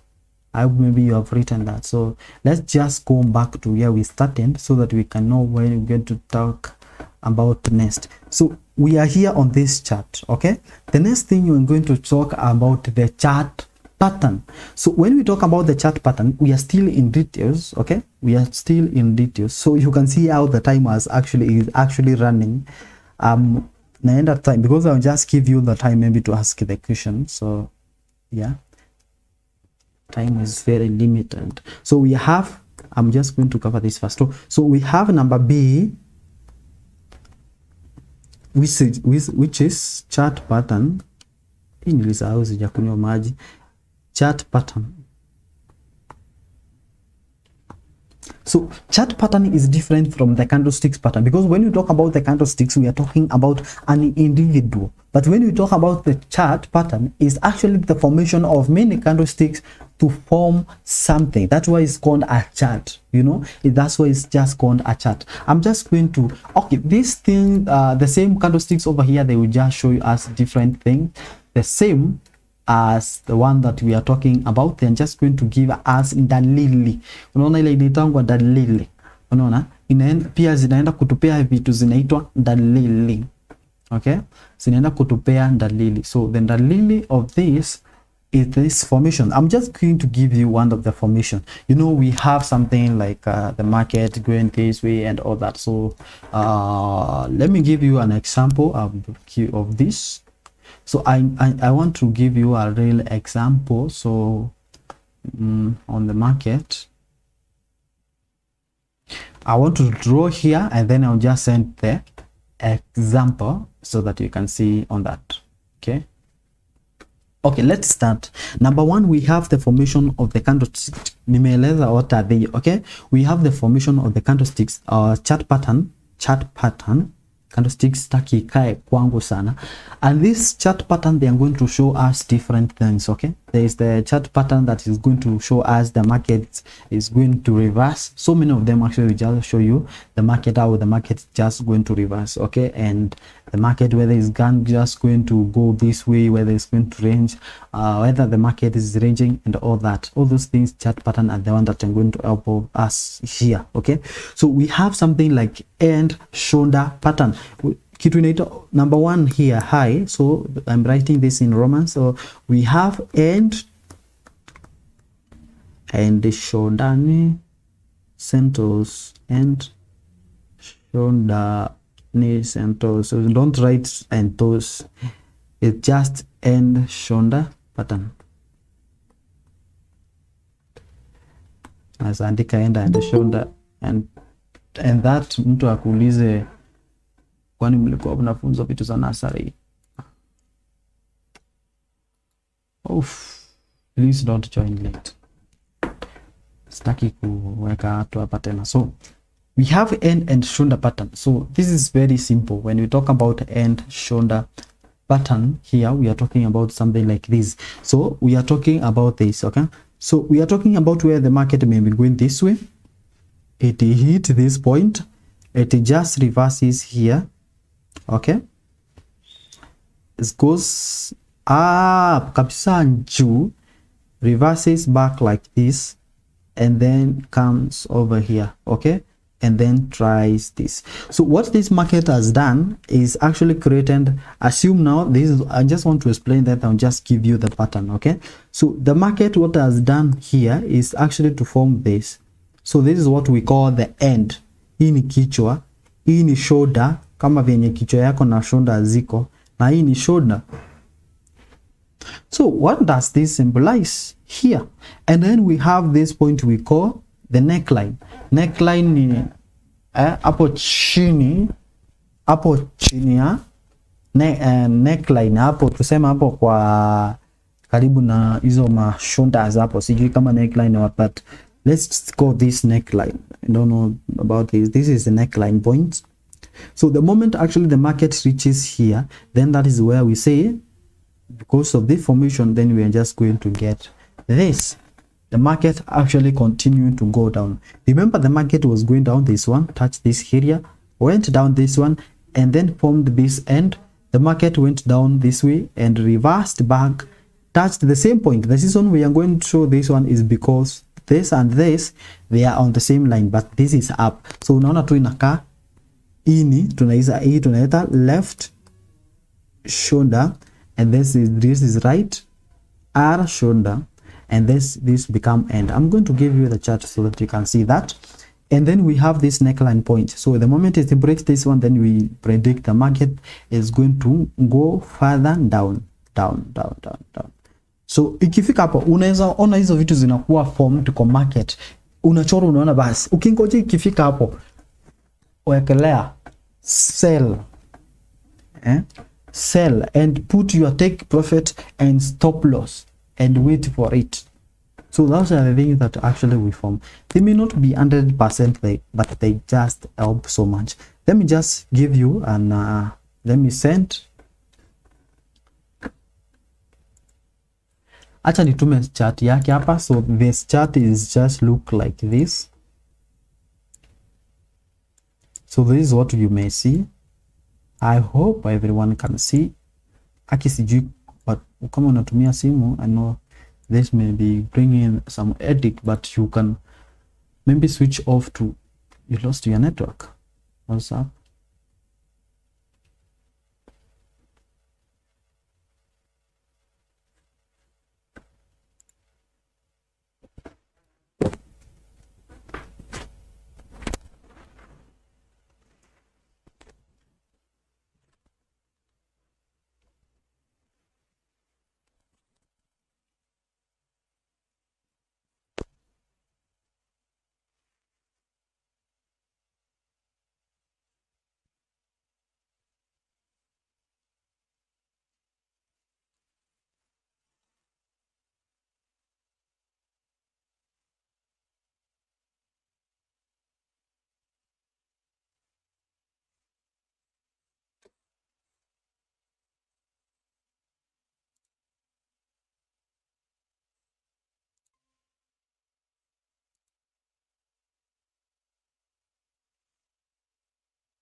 Hmm?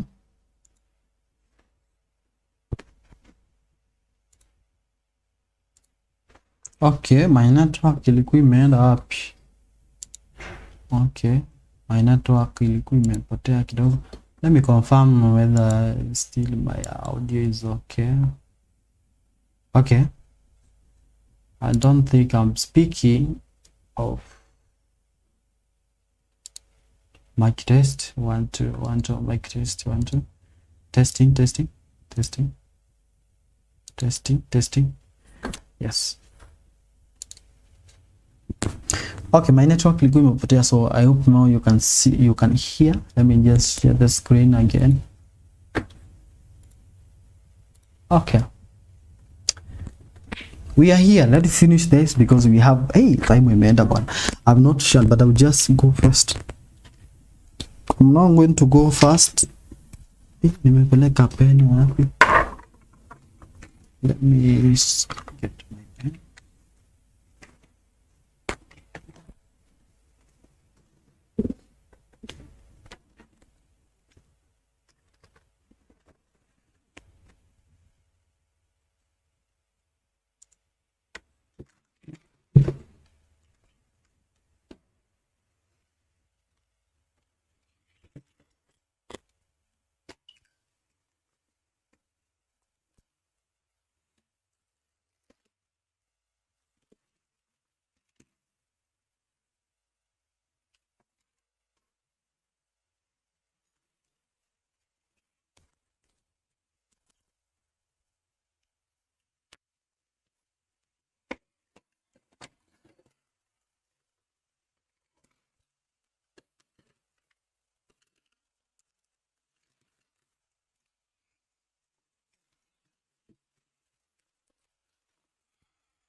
All right.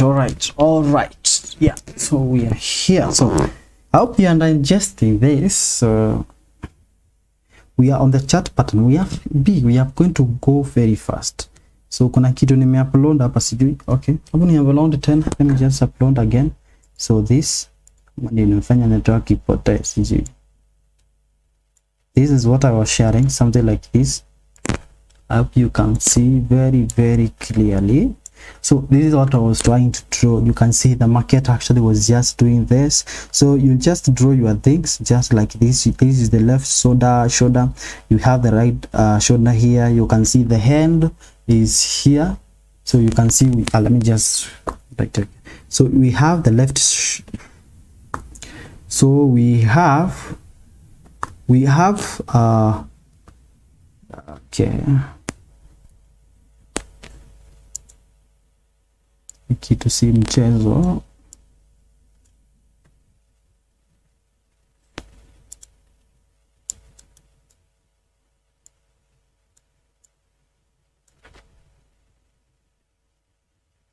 %, 11%. Hii kitu nijipeleka wapi mpaka 10%?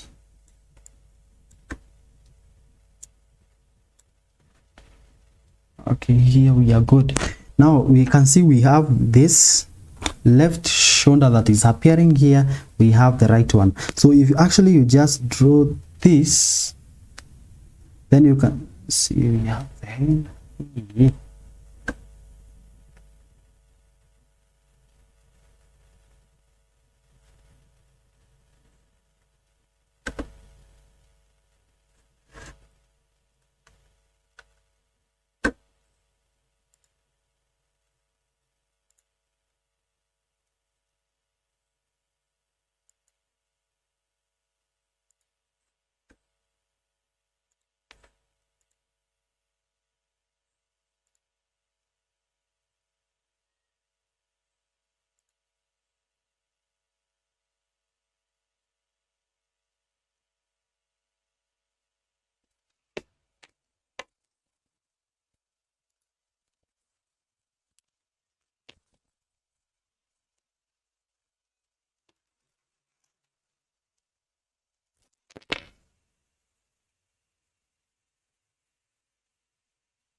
Okay.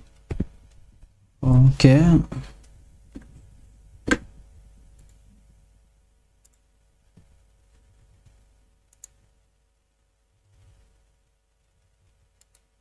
Test it.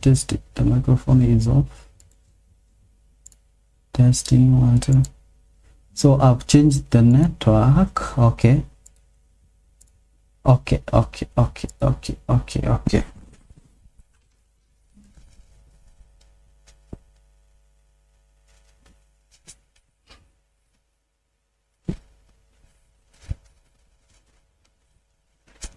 Okay, mic test, testing.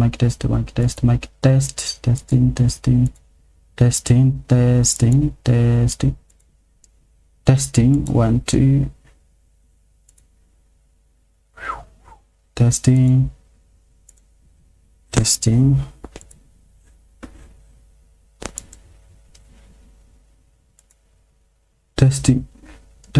Okay, so I've changed the network. Let's finish this. Change networks sometimes inaweza kuwa disgusting sana. CV2, it is raining. I think that is the problem. It is raining here.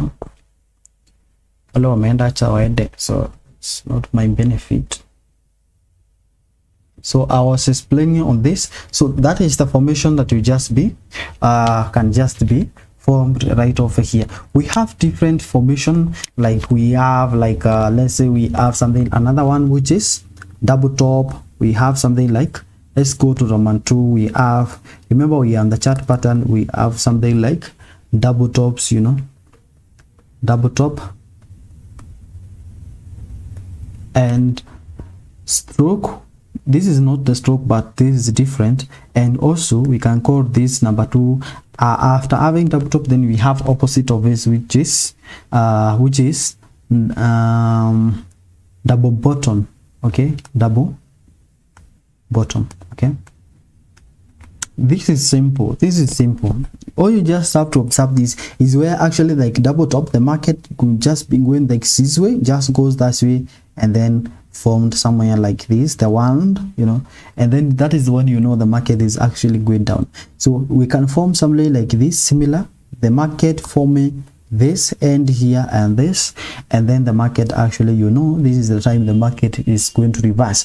How do you know that this is going to be, or this one, or this is going to proceed? You can use a lot of things, maybe some indicators, other price action, like the candlesticks pattern that we used over there to identify to us whether the market is ranging, and or the candlestick that we just performed there, and a lot of things you can find, so that you can just get maybe a place of confluence, and then you can just know you are expecting the market to sell at that point. So that is the chart pattern that you can just be checking over here. Okay, so now the next assignment maybe you can check over here that you can actually do, so that you can cover the price action is actually to check on different, you just study different that is chart patterns. Okay, if you consume all this knowledge, I'm just going to end, you know, sometimes the candlesticks pattern cannot be formed, you see the chart pattern being formed, but through learning a lot of things that you're just going, there's no specific thing that is going to be formed in the market, but through consuming a lot of knowledge, then it is easy to identify at least one of it, and it's just going to be helping you on that. So you just different chart patterns and what and their meaning. So I'm just making this simple, and their meaning. Okay, you can put it just like that, and their meaning. What do they mean? What do they mean in the forex market? All those chart patterns. It's just simple. Just check on that. So going back, we were on the market condition. I'm just going to touch those two, because we just the time has gone really so fast. That's why na umeona hata nilikuwa naenda tu pole pole very fast, but you can see it is a very wide area. That's why it is important ujifunze 25% unafunzwa, hiyo ingine unajitafutia wewe mwenyewe. Okay, so on that, so you just go to something like we call market condition. You remember on the right side we were talking about the market condition, where we talked about the consolidation of the market. We were talking about the market consolidation, like the trend here. Let me just show you, so that I just want to write this sideways. Tumeenda chini sana, tumeenda chini, unaona pale tumetoka, we are here. So I'm going to this on the other side, which is market condition, and we'll just be covering something like consolidations. We can just be talking about the ranging market and the trend. So those are the two things. So talking about the trend, kuna video nilitengeneza about how to draw perfect like trend line. You can just use even indicators to know the trend of the market. Consolidation of the market is actually, I can even explain this is simple. Consolidation actually and region of the market is actually when the market is actually doing this. You know, you can go to the price and just know the market is doing this region market, consolidated market. So maybe there's difference between two. You can find the difference between consolidation and the region market. It's the same thing.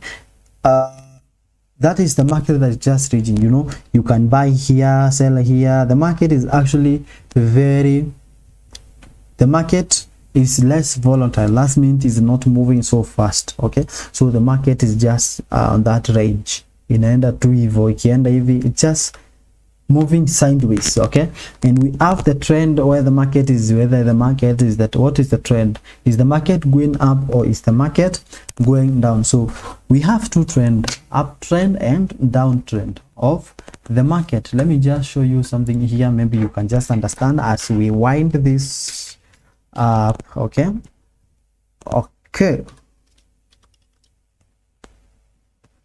let me, for example, talk about the uptrend chart. What do you check over here? For example, you can even use the trend line actually to just identify this. This is just very simple. Let me just show you how you can even use the trend line to get perfect things over here. So I'm just, so you can see something just like this, okay, uptrend line. So you just connect all this point and then you, that is a trend line, okay. So that means this market is just trending upward, okay. So this is a trend line. You can use this to know the market is just trending. Remember, you can even use the indicators right over there. So this is simple. The market can just be even on the downtrend. Remember, that is not on the uptrend. Again, there is on also the market can just be on the downtrend as well. So that is the something very important to observe. Then we just give you another example. Yeah, we have something like this. So you can see how this market has just been moving. So you can even learn more about the trend, how the trend lines, how to draw the trend lines, the market consolidating and all that. So we have something that we call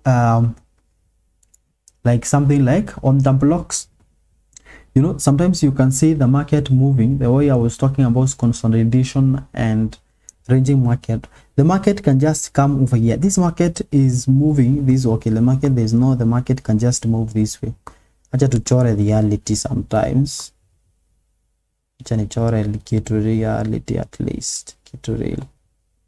So the market actually can just be moving. This market is just on downtrend, but in Africa sometimes in answer range, okay. So this is the market just moving this way. So people call this like block, okay, on the block here. And the moment actually they break this one, then the market actually starts moving up. So again, to see real, okay. So you just something like this, you know. The market now start moving this one, so you can see all that. So that is what I'm just talking about over here. So if you can just cover all this, all those ones, okay, if you can just cover all those things, then you actually just going to cover a lot in the forex market. You're just going to cover a lot in the forex market. The moment you just cover those things,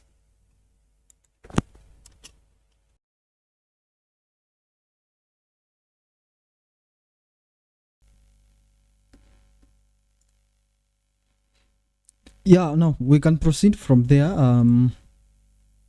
But because I think any meeting that has to start, let me just pray for you before we start. It is very important because you have to understand these things, and it is good when people start anything, we just pray. So I want us just to start this one, and it's just going to be very easy. So it's just going to be a 1 hour class. I think we'll just be finishing at about 9:20 and 9:10 there, okay. So just 1 hour, and I'm going to be very straight. Make sure the moment we start, we'll just be going in marathon. Let me pray shortly and then we start. Father, in the mighty name of Jesus, we bless you this evening. Thank you, Lord, for helping us, Jehovah God, to be at this place in the mighty name of Jesus. Father, we have so many people actually have joined this class so that they may learn something, and so that they can help their life, their families, so that they can just cater for their needs. Father, I pray that you make their ears and let them, Jehovah, be able to understand. Make everything simple so that they may understand, and they are going to apply whatever we're just going to discuss over here to help them to their forex trading journey, that they may be able to make something out of this, and their life is just going to change. And we thank you for everything and for this moment. As we finish, as we start, you're going to be with us, and we thank you. In Jesus' name we pray. Amen. So I'm going to be starting here about the risk management. That is the course we're just going to be having over here. Thank you for those who are saying amen.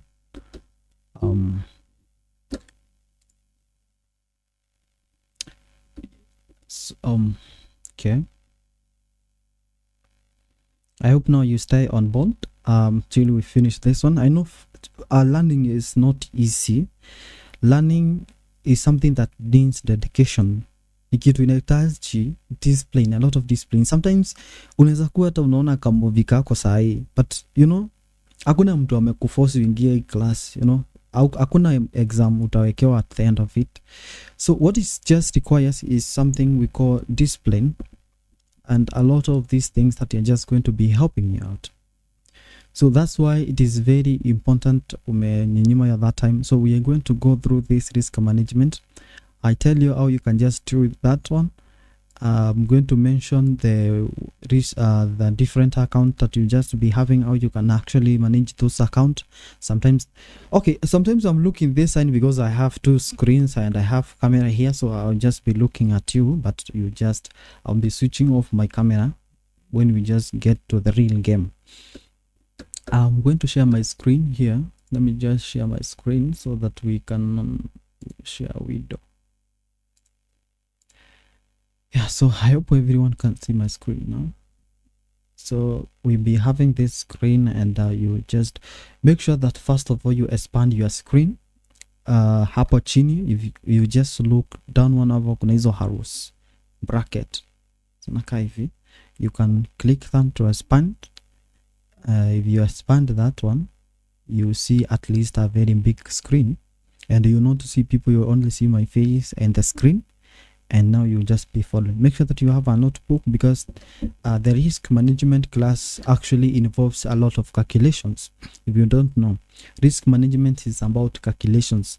So mahesabu lazima uchape mahesabu, kwa sababu before you enter into the forex trade, before you enter a position, you cannot just because you have money and you just want to trade. No, you have to do calculations. Lazima ujue vyenye unaona. If I can actually show you my books, I always do a lot of calculations anytime I just want to do my things. I've done a lot of calculations, mpaka vitabu mingi zimejaa hapa. Every day I have to do calculations, mahesabu tupu until nimenunua calculator. Naona you have to do that. Ni vile tu sim, but I have the calculator. So you have to do, so it's just a game of calculation, but don't be worried. Sometimes najua people hate mathematics, but this is a very simple mathematics, but we're just going to go through how to this one now. What is risk management? Kama vile tulisema, what is risk management? Risk management is actually the way it just defines itself is actually how you manage. From the one management, risk, how you tolerate your money. You have your money in the forex trading. Does that mean that you have to expose all the money? How much amount of money are you going to put out there? Because risk management is what differentiates us from gambling. You know, na? This differentiates us from the gambling. Hata watu wa gambling sometimes wanaweza fanya risk management, but cannot be the way you can just do in the forex. So the most important thing about forex is the forex, you can actually determine what you want to earn and what you are willing to lose. Okay, unaweza angalia tu kesho, tuseme saa hii mimi sina running trains, naweza amka kesho niamue nataka ku risk only $10, kesho nataka ku risk only $20. Okay, it does not mean that you have money. Even sometimes you have to trade. No, yeah, it's my network. I think my phone is okay. My sound is okay. Okay. So in case there is a problem, you can open the microphone or you can test down one over there. I will just be checking. Yeah. In case there is problem, but I hope my sound is still okay. My sound is still okay. Excellent. Now, we are here in the risk management.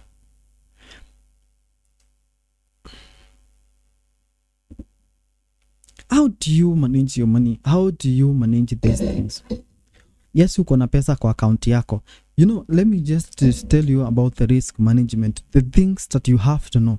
We will not cover everything over here, but I will make sure that I create a masterclass for the risk management. What does the risk management entails? in entails in what does risk management entails. Number one, here we have what we call them.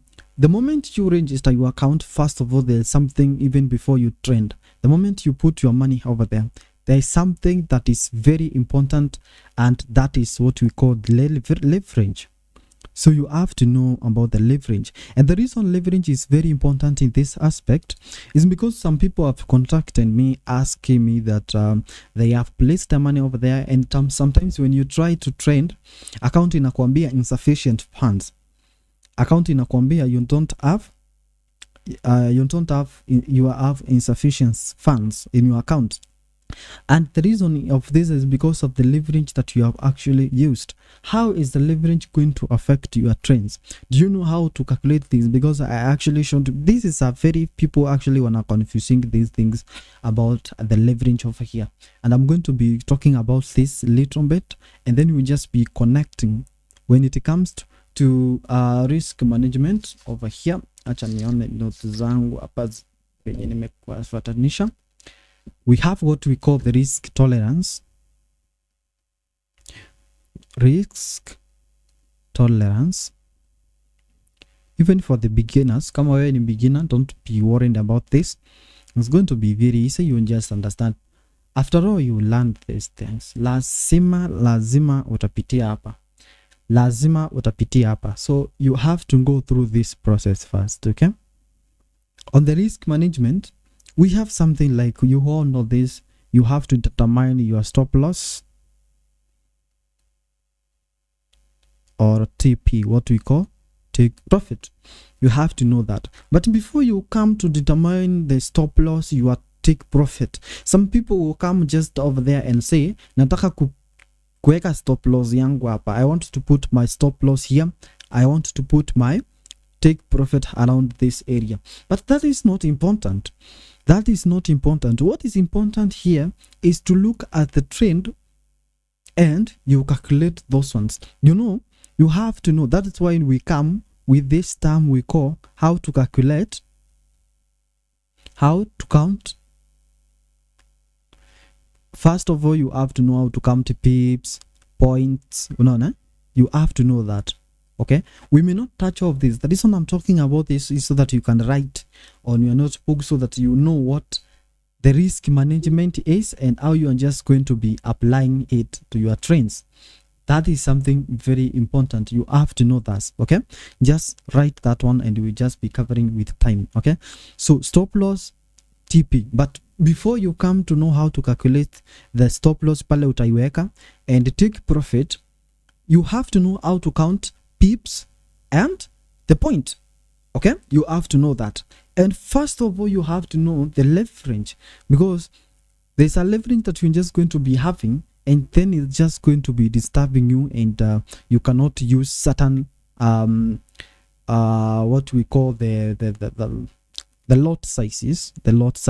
Okay, and now here we are talking about even the lot size you use is part of the risk management.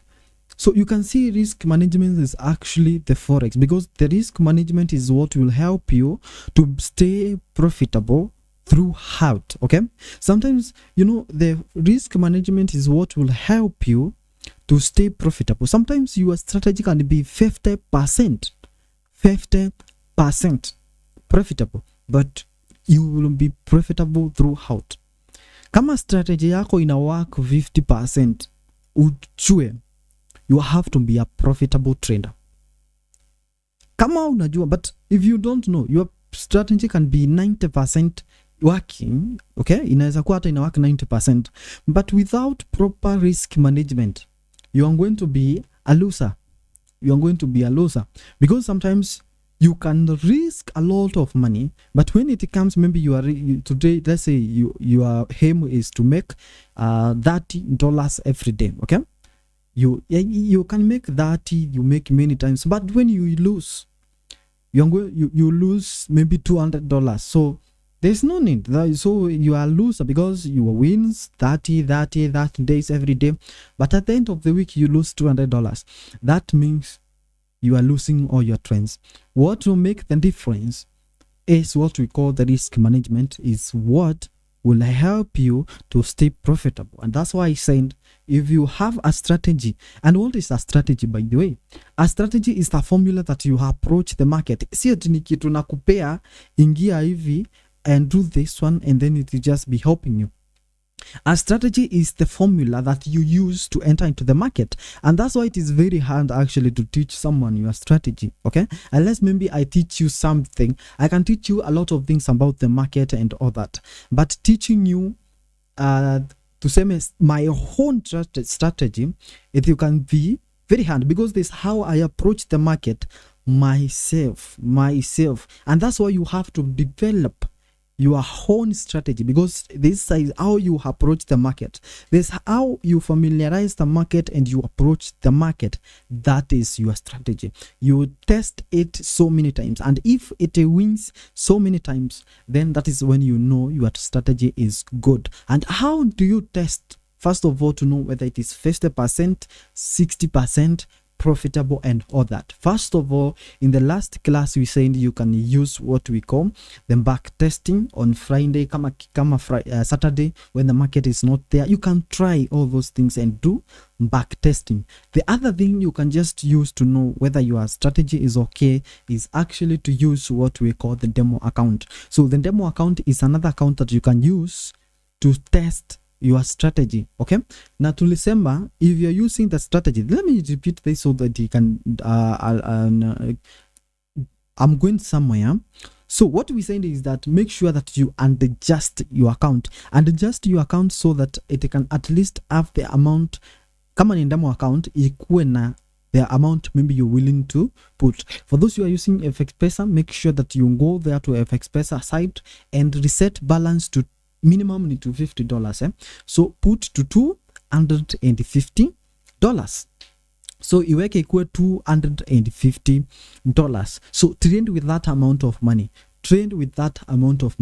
Put risk management of that amount of money, and then you see how you are going to perform over there. If your strategy wins more, then that's just going to be helping you. Now let's talk about this now practically of it, because we just come to the chart and how we can just do that, because I'll just be showing you at the end of it. But now let's just do little calculations. So now mahesabu tu kidogo, msiogope, mahesabu kidogo tu.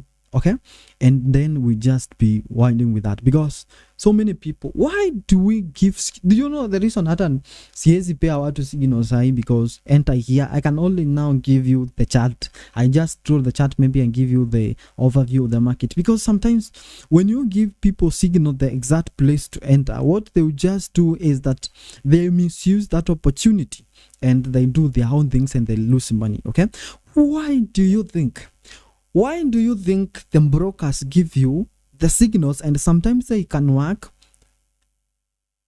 How do you think the brokers give you signal and yet when you lose, that is the time maybe they make money? Why do you think that? It's because they know the normalcy of human beings, they always make mistake.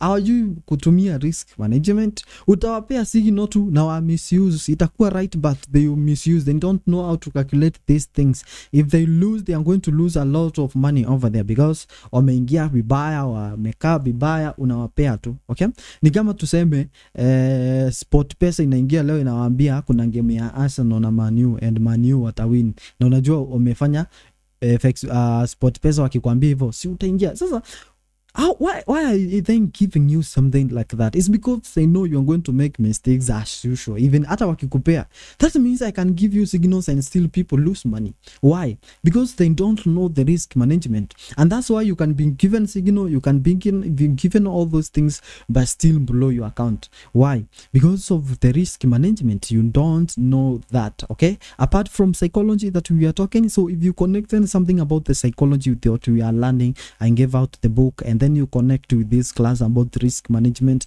then you understand why we are talking about this, why this is very important as trader, because those two topics will actually change your game on how you approach the market. It's not matters of making millions of money in the forex trading, but is how you risk your amount of money. Uko na $10, si eti umeipata ukaokota huko kwa makaratasi hapo. So what you have to do is to learn risk management so that you cannot lose that amount of money. Forex is not gambling, so you are not, hiyo pesa unaekanga kwa forex, najua I know some of you may have lost a lot of money over here, you know, and I understand that process of getting those amount of money. Maybe umefanya kibarua huko, you have done your job and you are coming over here, you put your money and you lose it all of it, okay?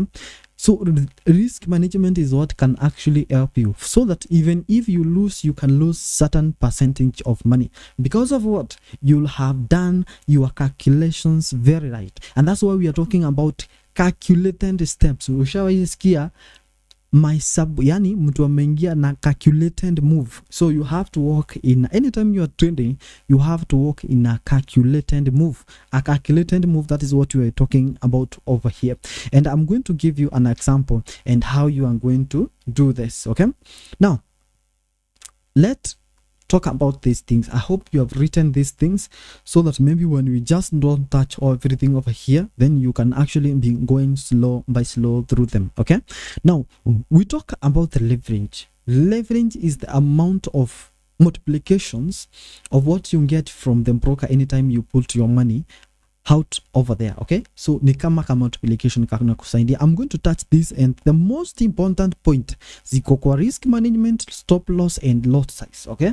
That is where things are very important over there.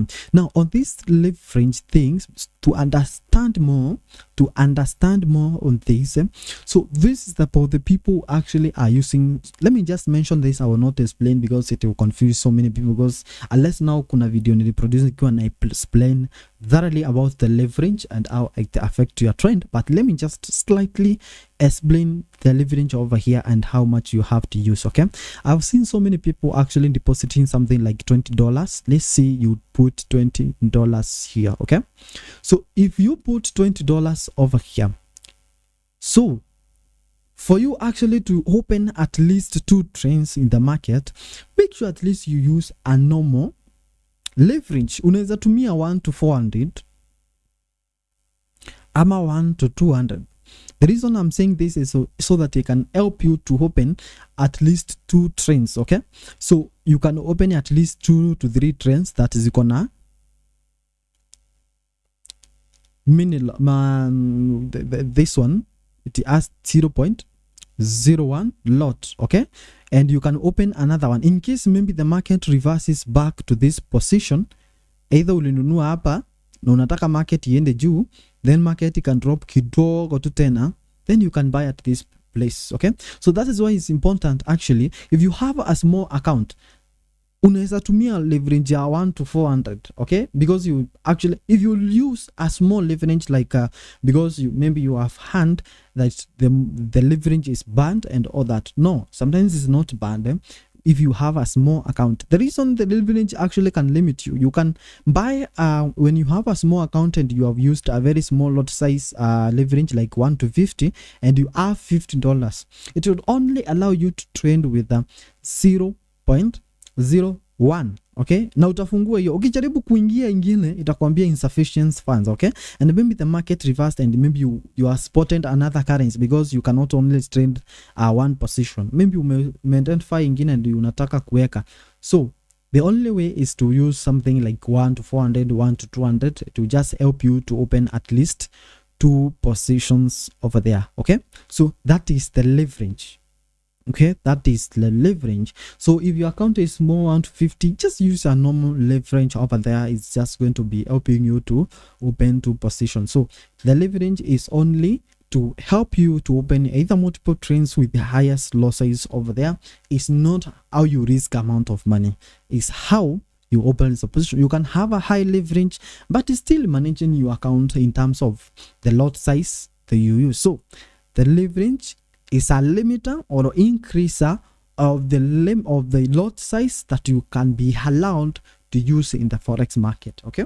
Ni ya kukusaidia Ukiongeza leverage inakusaidia, you can be able to trade with a highest lot size with small amount. Okay, with the small lot size inakulimit, you have account but inakulimit, you cannot trade with highest lot size. Will just be coming over there. Okay, let's talk about the risk tolerance. Okay, now let's say you have your account over there. How much are you supposed to risk? Sometimes you have heard people talking about risking 1 to 5%, 2 to 5%.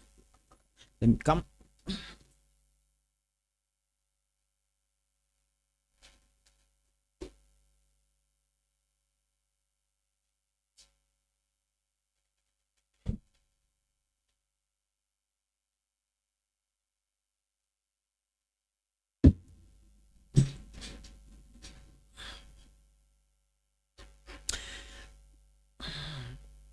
Sometimes you have heard people talking about risk in 5%, at una risk 2% and all that. Okay, what is that? How do you do that? So I'm going to go fast on this because it is important but not that important in our topic, but it's still very important. But this applies if you have actually a good account and not a small account. Okay, now in real sense, one day, let's say maybe we have between 30 days to kona vitu kama 30 days that you have going to be trending, and we have something like $1,000. Let's talk about that $1,000 because you'll be there.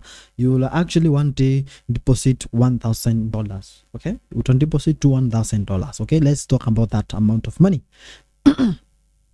Now nataka uangalia hapa so that you can know how to manage your account. Ukona assume siku ya leo, let's talk on how you can manage this amount of money. How do you have to trade it? Uko na strategy iko poa, iko 50%. Okay, uko na strategy iko poa, at least ina win 50-50. Yeah, kama uko na strategy inakusaidia kuwin 50-50, ujue uko na strategy iko poa, and that strategy actually can help you to make a lot of money. Let's assume today you have deposited $1,000.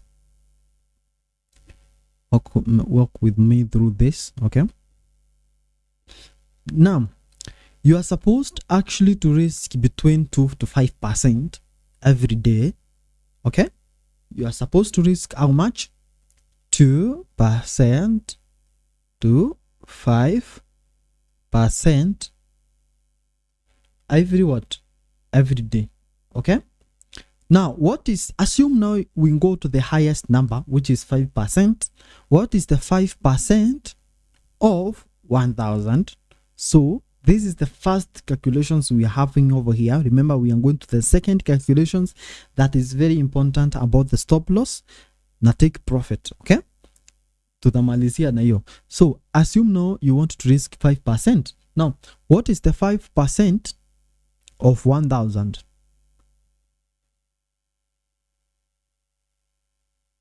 Is equal to $50. So you can see how this amount of money is good. So the amount of money na isa lose in a day, nikitrend ile naeka, ile nasema I'm willing to lose this amount of money, $50, nikiwa account yangu na reflect $1,000, I'm only going to risk $50 here. Okay, and I'm not going to be worried. I'm not going to know, I know today my day has started and I'm going to be risking $50. And the opposite of this is true.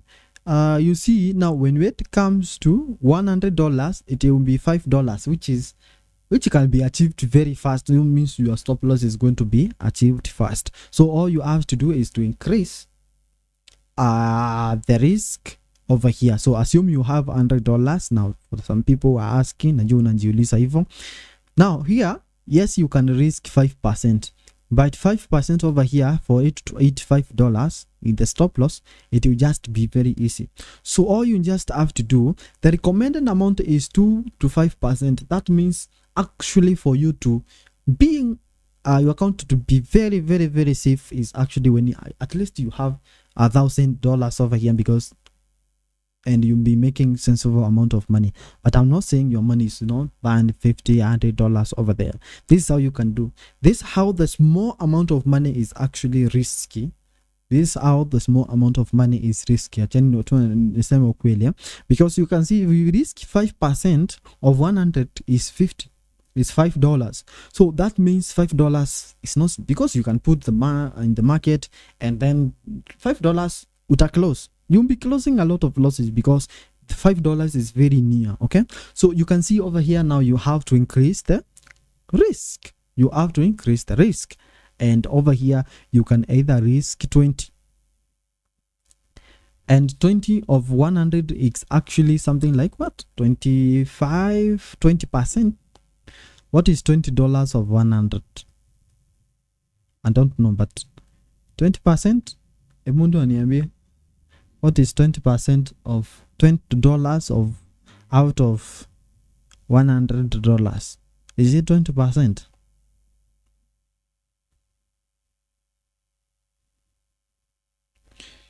So it's 20%. Now, 20%. Yes, 20%. So you have to risk 20%. At least hiyo siku unajua niko na $100 but I can only afford to lose $20. Now, $20, you can see this one now, $20, okay? $100. So you can see you have increased to 20%. So that's how small amount of money you have to do that. And you can see how many times you can trade. You can only trade losing. Okay, when I lose $20, only 5 days, and then your account is gone. But you know, it's not about band amount of money here, because $20. If you lose $20 today, let's talk even about $100. So you can see you cannot really lose amount of money in your forex. Okay, now let's say you risking 20%. And your account has how much? $100. Okay, here you will trend how many days? 5 days. Tumeangalia mpaka hapo uta trend how many days? 5 days. Okay, your strategy works 50%. Someone has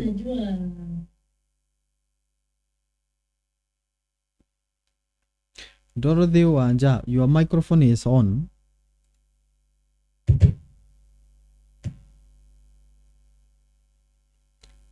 Dorothy Wanja, your microphone is on.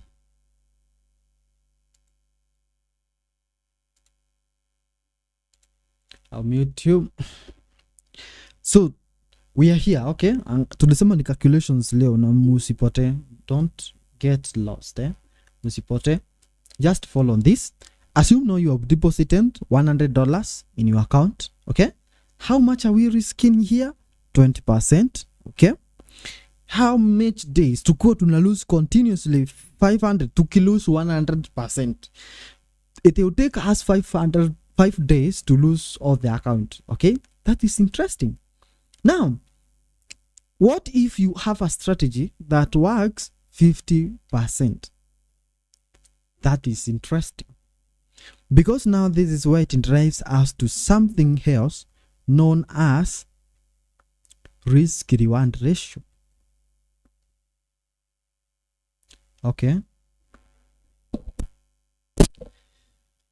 kidogo, someone is saying my sound is getting lost. Let me hear. Hii calculations is very muhimu, lazima muelewe. Okay, testing. Okay, sauti yangu ikipotea sasa nitasikia. Now we are here. Mkielewa hii tunaenda the next step. Okay, this is where it takes us to something we call risk management. Risk reward. Risk reward. Risk reward here can be written either in point or ratio. Let's say risk reward. Okay, una risk this amount to get this reward. So can be something like, let's say 1 to 2. Okay, that means you are risking 1 to get 2. Okay, so if we are risking 20%, which is equivalent to $20 per day, that means our reward is 2. Our reward will be 2,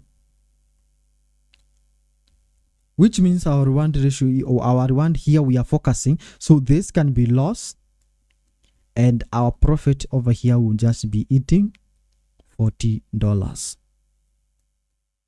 We want to have that. So risk management ya kusema you are risking this percentage in a day cannot work if the risk reward ratio is not involved. You have to have a risk reward ratio. The moment you enter into the market, let me show you example so that we can just work with this. You have something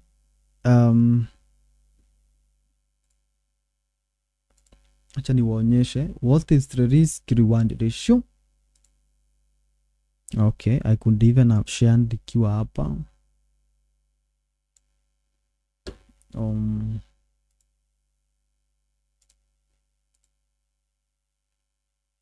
Just follow on this.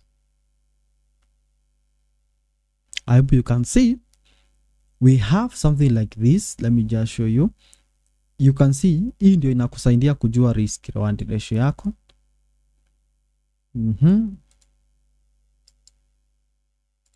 Now, as you can see, hapa ni katikati, hapa ni entry. Hapo katikati, ukiangalia hii ya rent, hii inakaa kama ya rent, ni stop loss, hii ingine ni take profit. How is supposed to be? It is supposed to be like this. Okay. This is the stop loss and this is the take profit. Meaning when the market, you entered around here, and when the market hit here, that will be your TP, take profit. And when the market move here, it means it will have eaten your stop loss. Now, you have to be back testing and try this. In case maybe you entered over here, you back tested in demo account and it hit your TP one time, the other time, and your strategy, you know, it has eaten when your risk reward ratio unaona hapa ni 3. Kwanza hii ni very big. Let's say ni ya 2. 2 means it is 1 to 2 kama hii tuko nayo hapa, 1 to 2 kama hiyo sasa, because this distance ya take profit is times 2 of this of loss. Okay, so that means you are risking 1 to get 2. Okay, that is interesting. Now we are here.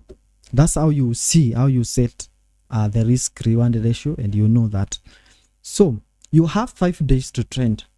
You have 5 days to trend. Uko na siku 5 za kutrend.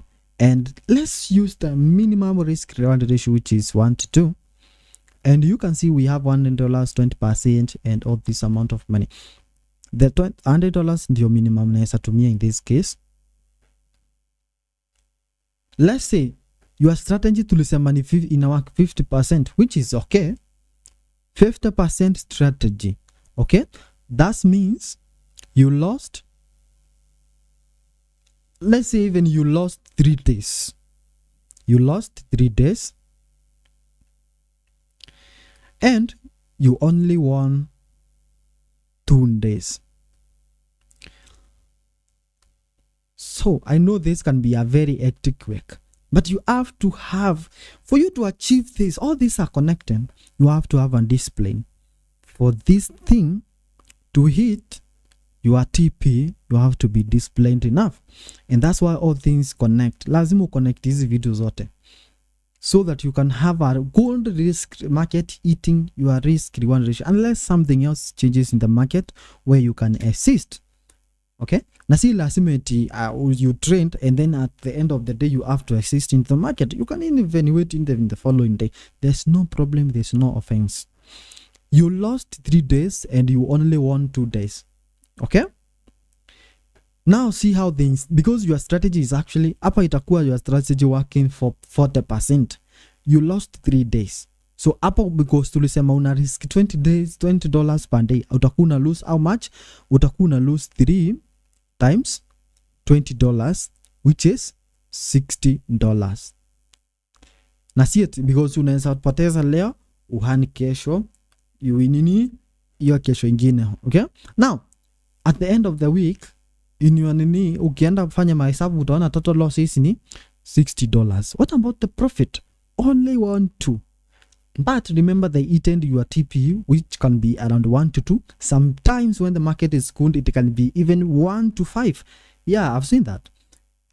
TP yako inaweza hata hit 1 to 5 which means you can even make $100 that day, which is interesting. Now here let's say you only hit your $40 which is 2 times $40 which will be equivalent to $80. So the total profit you made at the end of the week are how much? Sorry, I've not shown the calculations.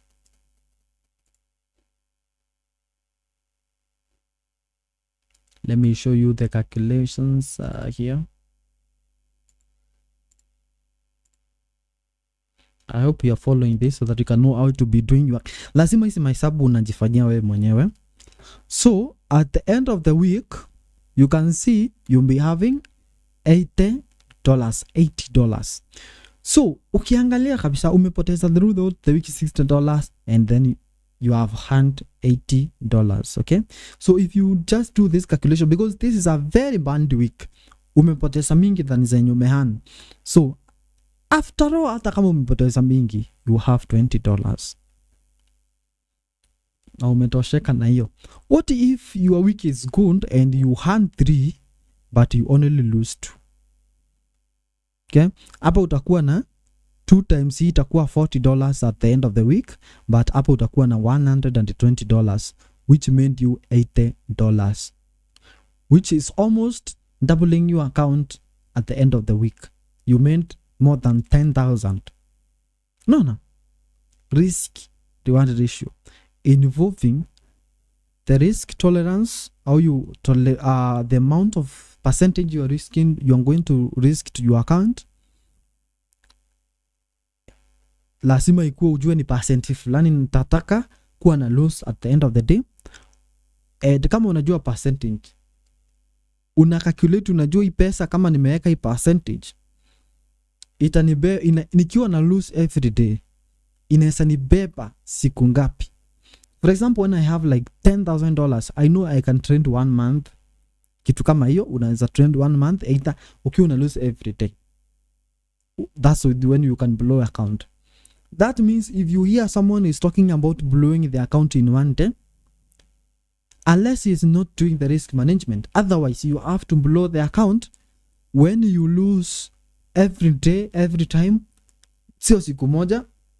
You have to blow the account when things are bad, when you have lost out of everything. You have lost your trains, consequently losing without even winning one.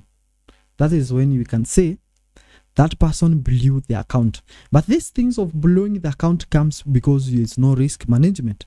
You lose $20 and then you want to come to the market and then revenge. You can see how discipline now is needed. Even to be patient for you to hit 1 to 2 risk reward ratio requires discipline. Okay, it's not matters of what I'm making at the end of the day. Kama saa hii unasema nitoke nione kama nimemake ngapi leo, no. It is matters of how you, when you spot the market, how your accomplishment is made.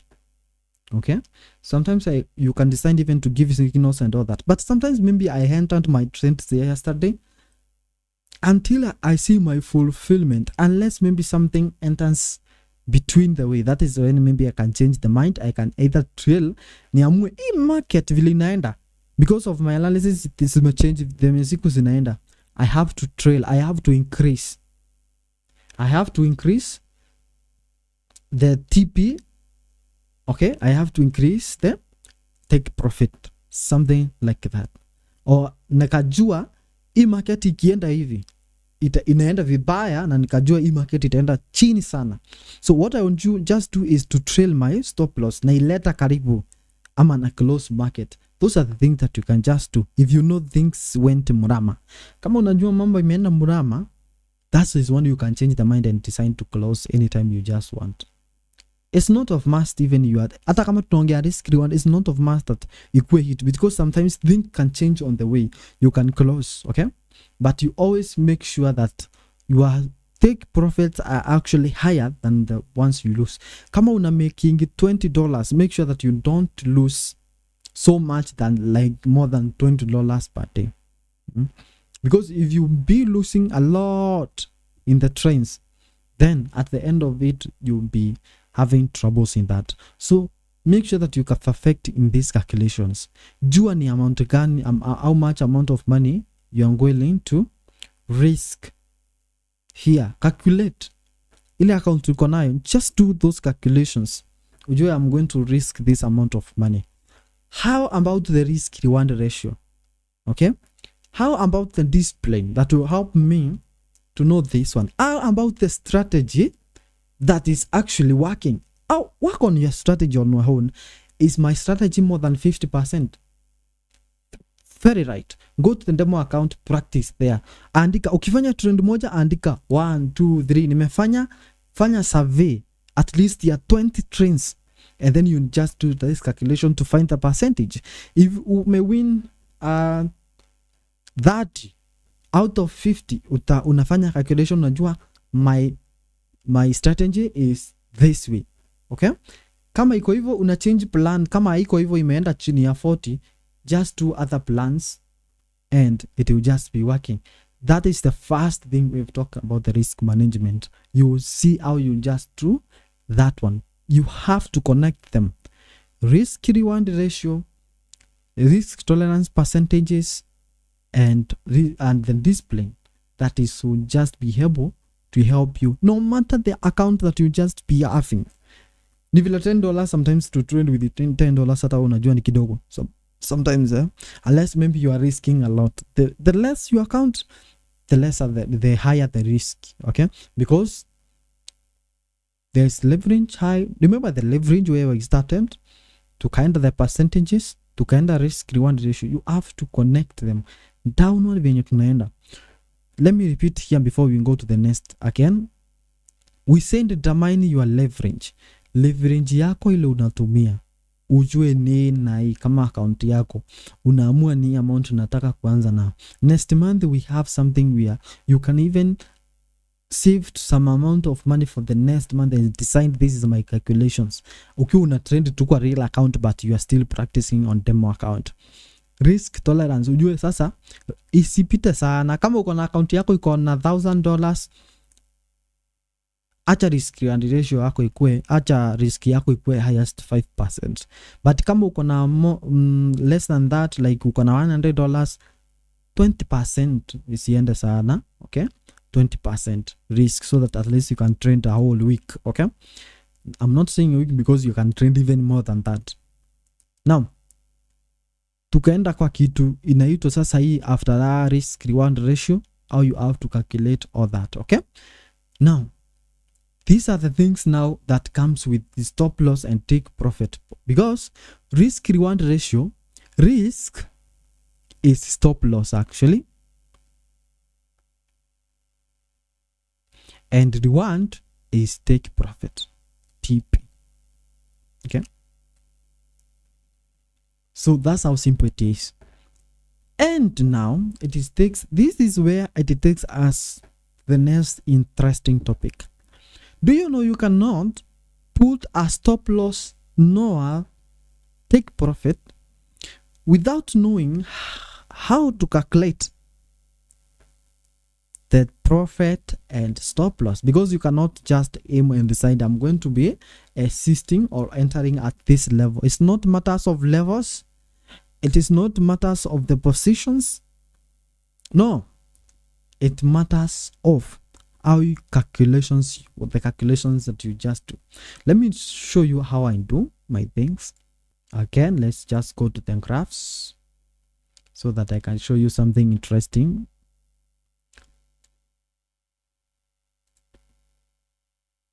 I know ni usiku, sitaweka sana because people actually normally sleep when things calculations kwanza nimehesabu no. Let's do this now. Let me tell you something interesting, how it can just help you to put your risk reward ratio and all those things. Now sometimes when I put my things like that, like whatever you can see on the screen, I can see sometimes when I enter at that position, then my stop loss is actually very far and I'm risking a lot.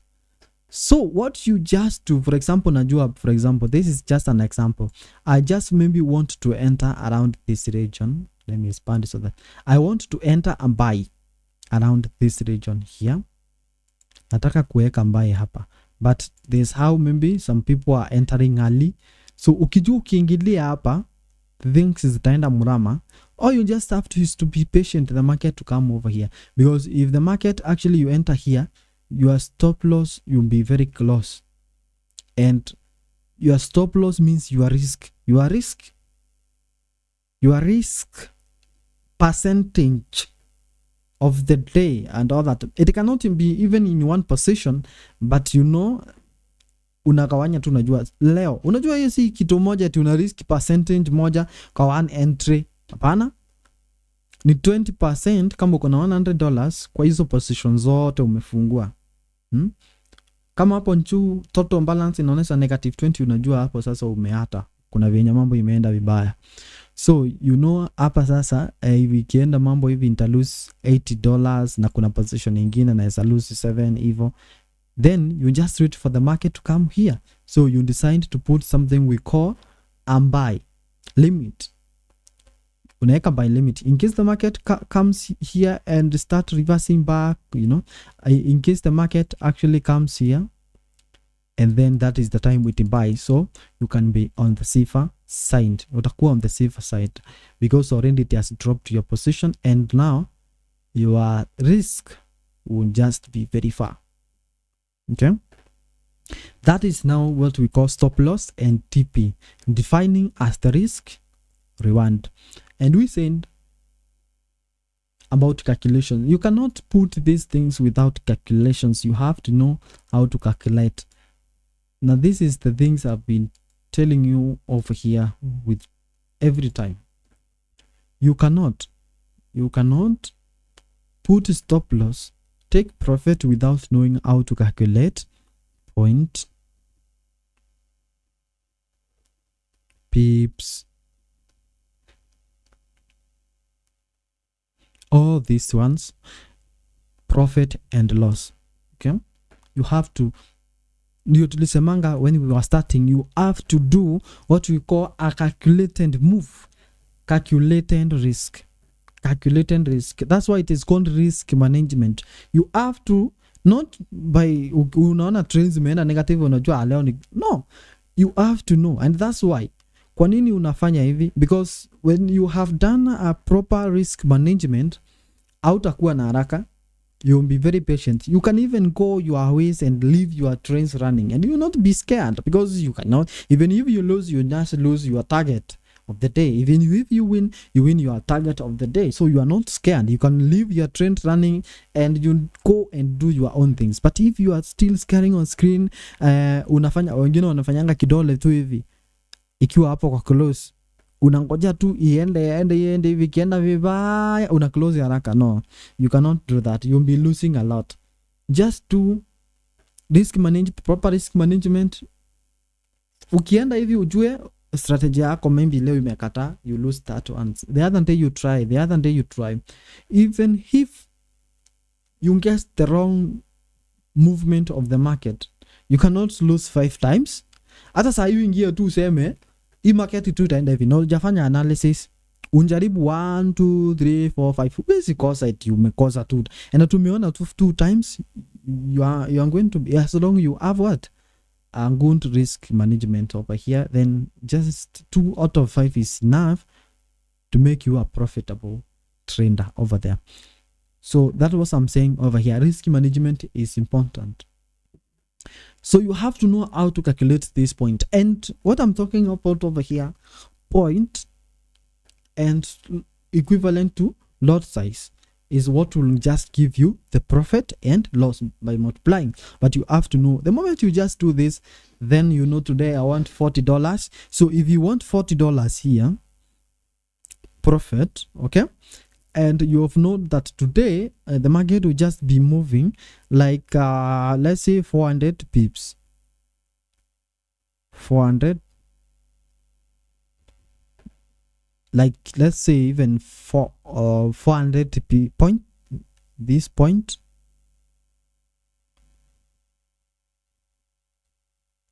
these are 400 points. Okay, so this is one, remember this is a position, this is not realistic what I'm talking about over here. So if there are 400 points, how much lot size do I need to make $40 profit? I only need to use a lot size of 0.1. okay, so 400 points are equivalent to 40 pips. So you only need 40 pips, you multiply times 0.1, and at the end of the day you have eaten your TP over here. But remember, you can just use smaller lot size over here, because here tutafungua position moja upate hii ni moja alafu uwekele 0.1. no, you can have multiples of them even with different currencies. You use 0.02, 0.03, and hii ingine kikataa, ingine maybe itanchipa, and things are going to be right with you. So you have to know how to calculate this point, and it matters of which you are using.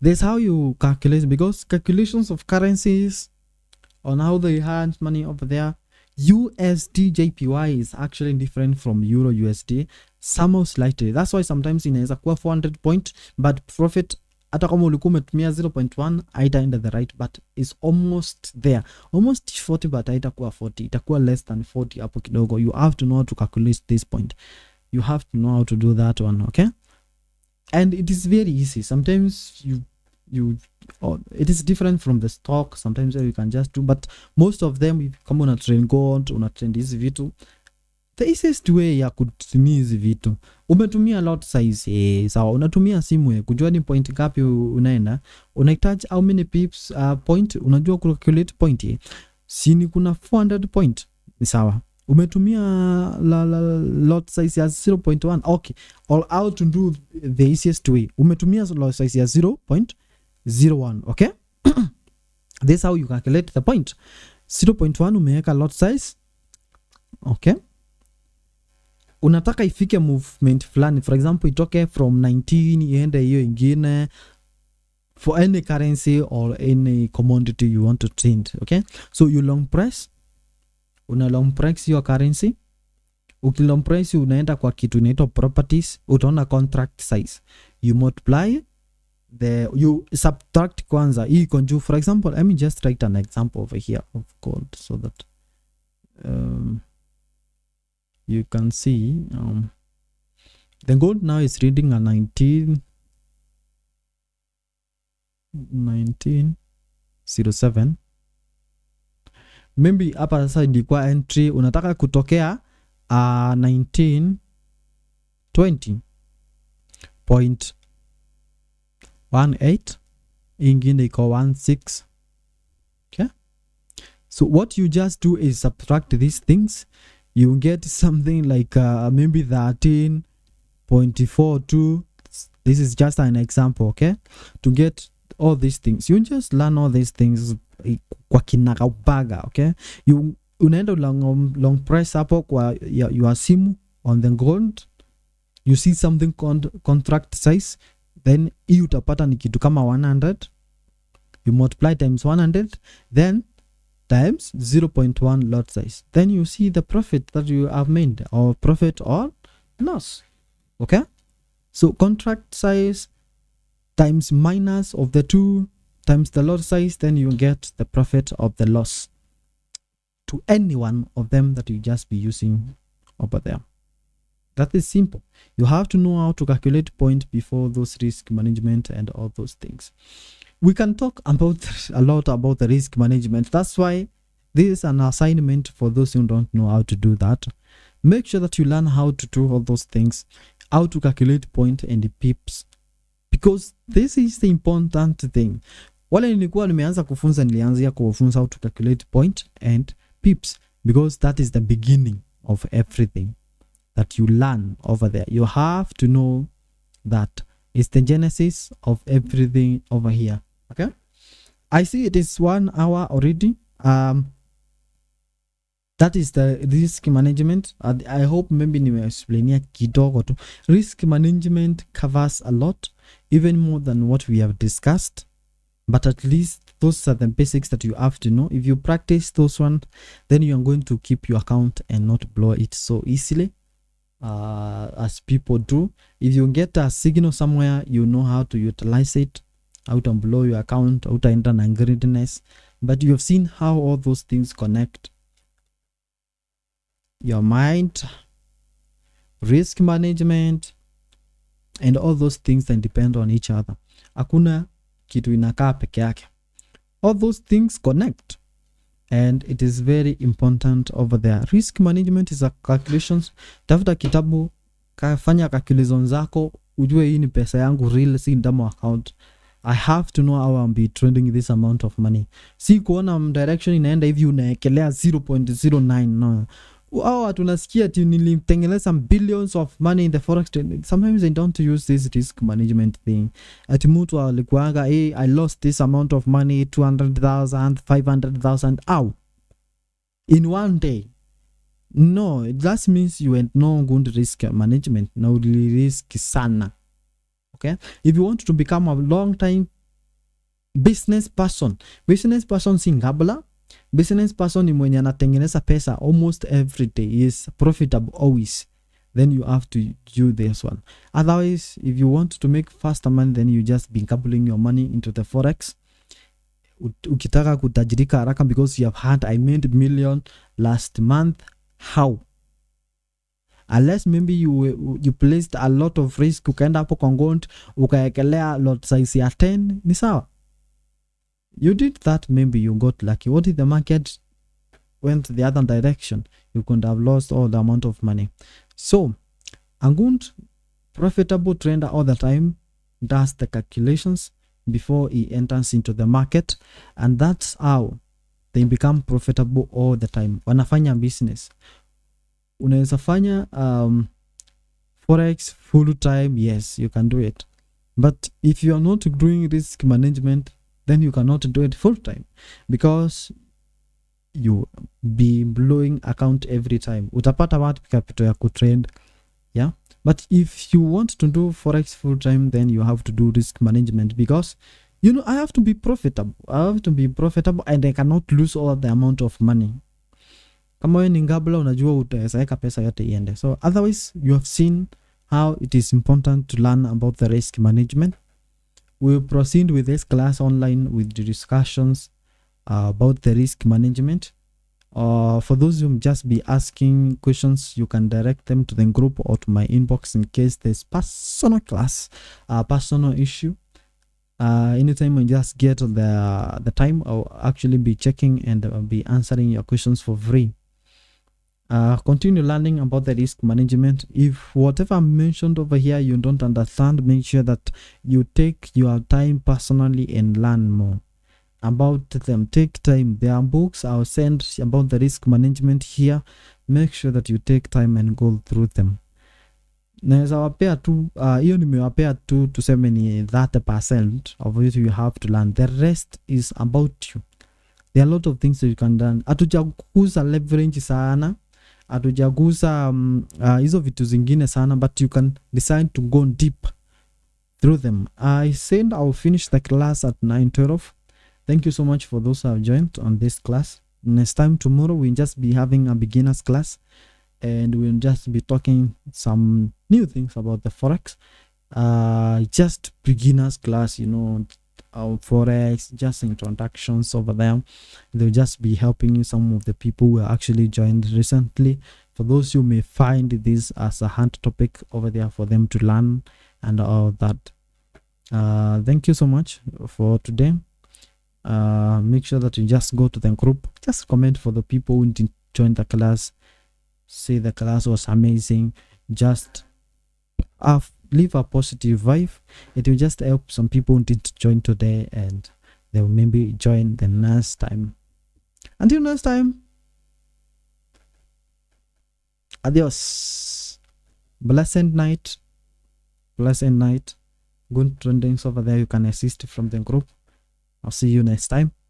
Thank you for joining. I hope you have learned something. Bye bye.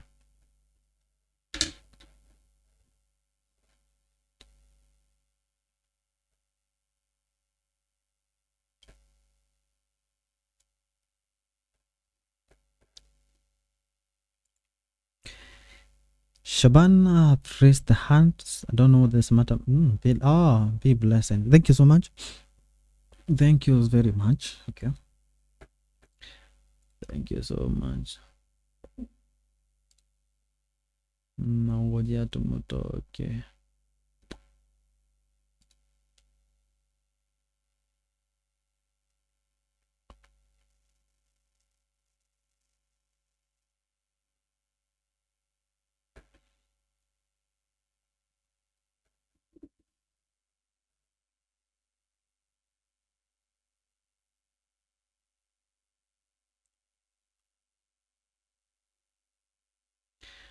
Thank you, Kahondon. Blessed night as well.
Hey, kuna mtu anataka kujoin sai. Not today. Deny and try. Simutoke.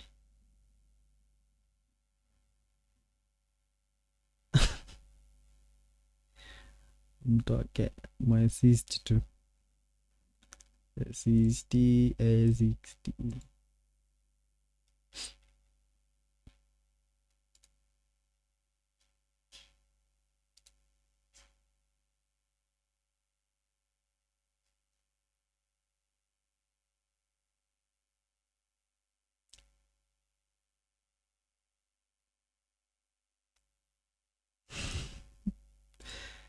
Oh.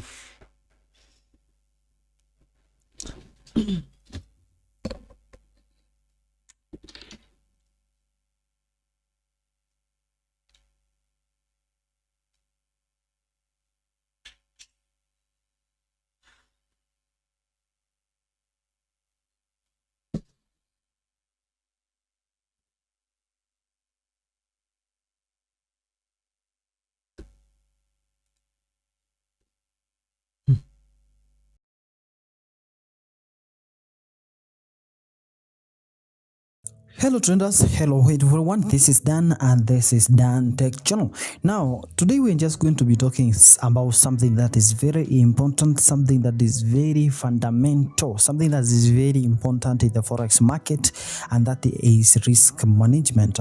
Now I'm going to be writing over here actually before we come to the chart, and we are going to be seeing what is the that is risk management and how actually to just do with it, because most of us actually we have been losing, so many people have been losing previously, but I can just say that because of the risk management, you know, let me just write over here. I hope you can see my screen.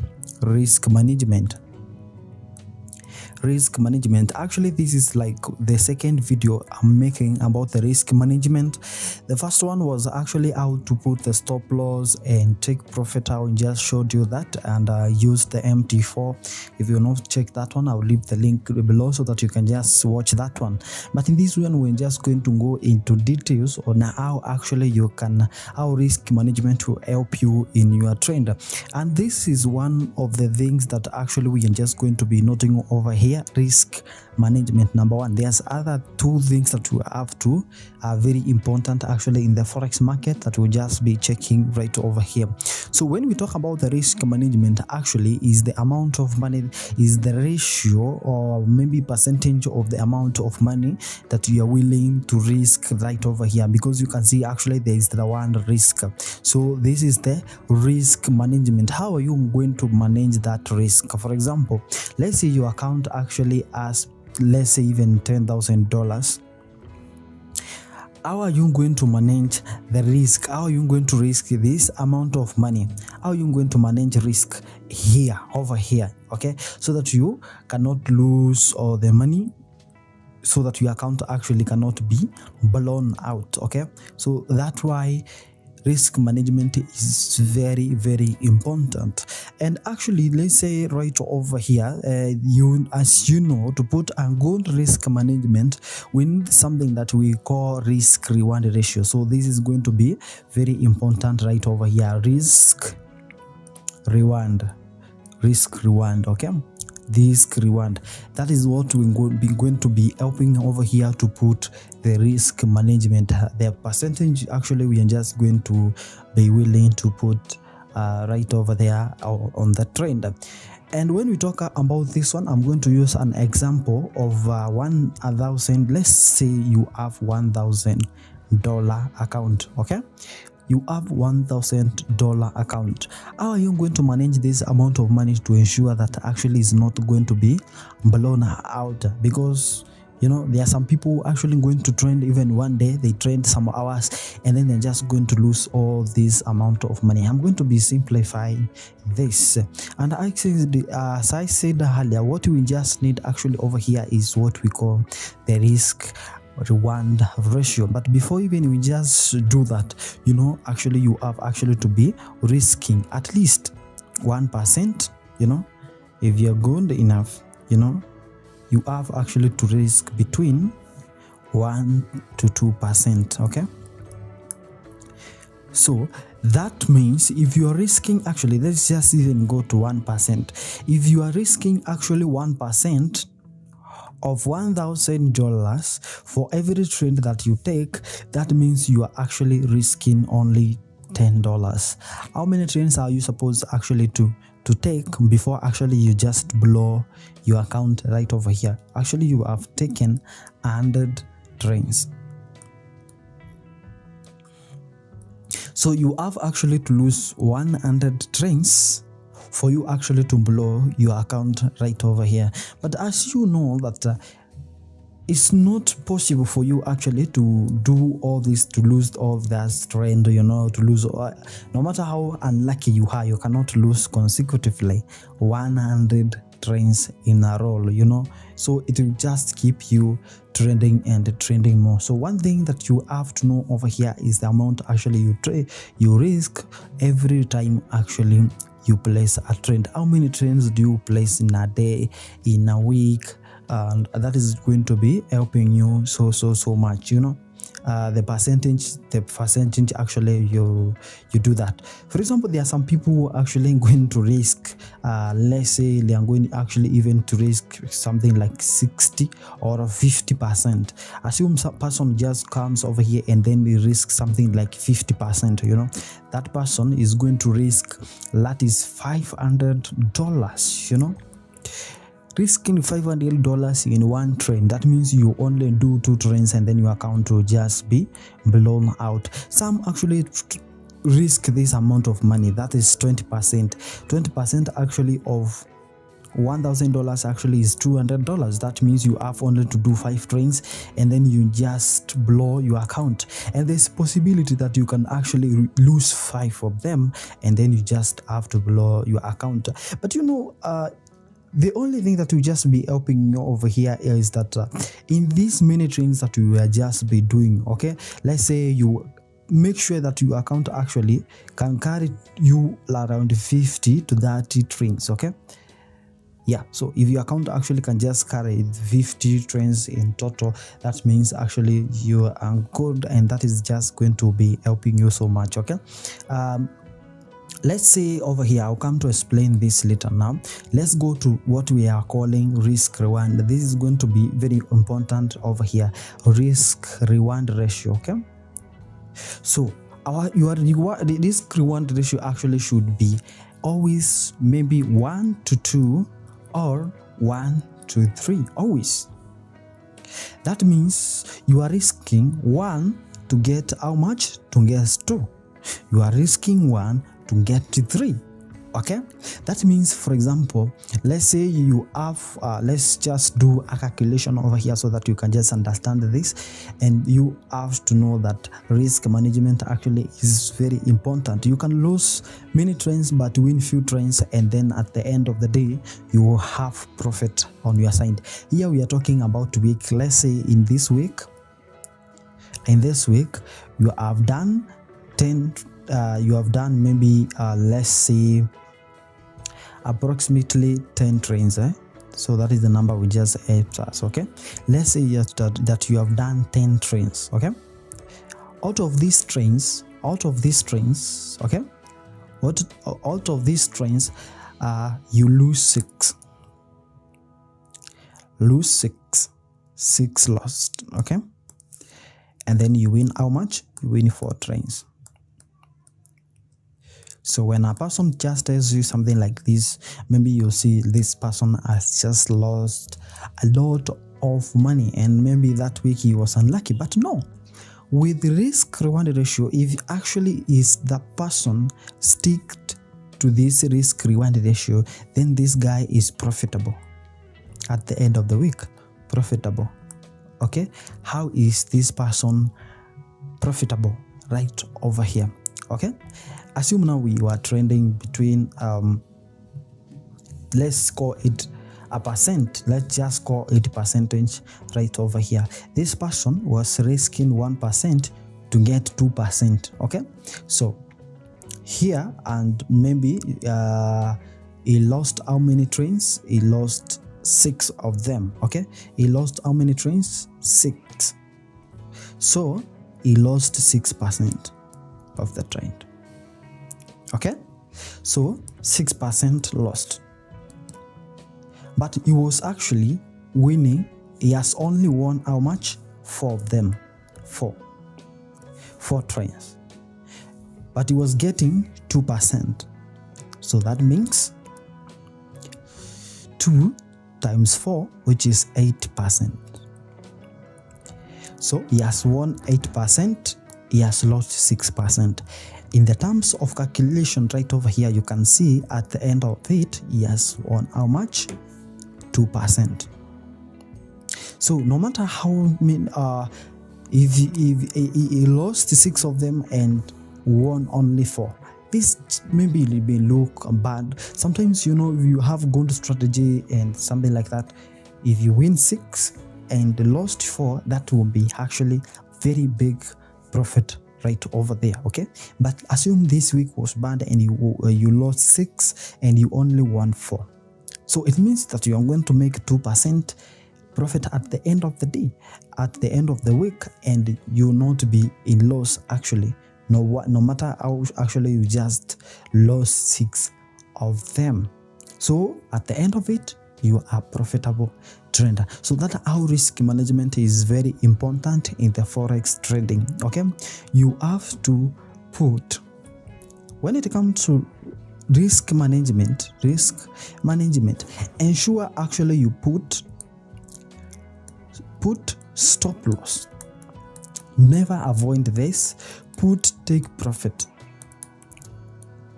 Never avoid these things, you know.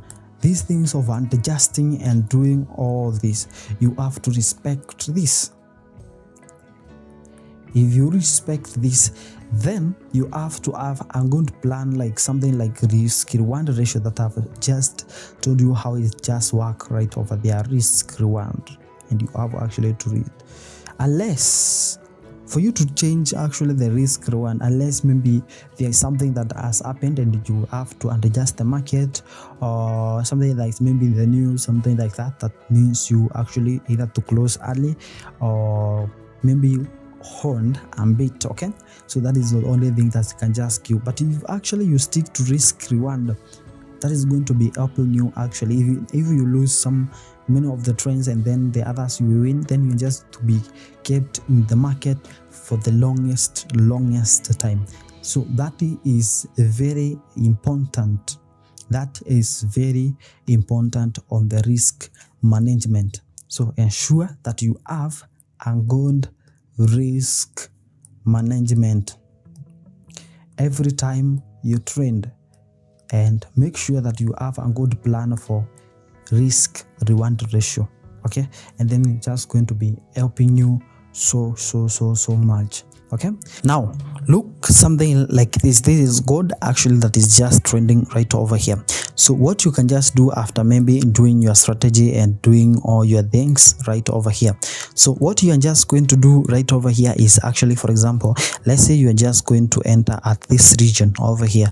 This is a 1920. okay, you're going to enter at 1920, but when the market actually goes against you, it's just going to go something like 1910. That is 1910. okay, this is going to be 1910 right over here. Let me just show you 1910 over here. For it actually to be 1 to 3 or 1 to 2, it means that you have to have something like 50. okay, so this is going actually to be 50 right over here, and the risk reward actually is going to be 1 is equal to 3. 1 is equal to 3. So this is going actually to be 1 is equal to 3. And actually you can see the market, actually there is a possibility that the gold is actually going to reach the somewhere here, because it's actually going to test another high right over here after testing this support line right over there. Okay, so it is good having a good opportunity right over here actually to enter into the market that is between 1922 and then you just assist at 1923. But guess what, if actually you just win this trend, you'll have actually 1 to 3 risk reward, and if you lose another trend, that means that you're going actually to still be in a profit. If you lose another 2 trends, still you'll be in profit. So that's how risk management is good right over here. So you can see we are only going to lose how much over here. We are going to lose 100 pips over here, and over here we are going to be earning how many pips? We are going to be earning 300 pips over here. So that is 1 is equal to 3 risk reward ratio. This is risk management over here. If you just have a good risk management, then it's just going to be helping you right over here. So that's how you can just use your strategy to know where you're just going to be entering your stop loss and take profit over here. And you have to respect this, because unless things changes, actually, like maybe you are waiting for the news, like on Wednesday we are waiting the Fed to increase the interest rate, where we are going to see the volatility right over here. That means tomorrow, that is if it is on the second day, maybe on that day, then I have maybe to assist from the market to avoid the volatility. Maybe my market may height my stop loss and then maybe start moving to my direction. So that is the things that you have to note on the forex market. So if you have any question, make sure that you leave it in the comment section, and if you can like this video, subscribe to the channel. I'll just check you next time. Bye bye.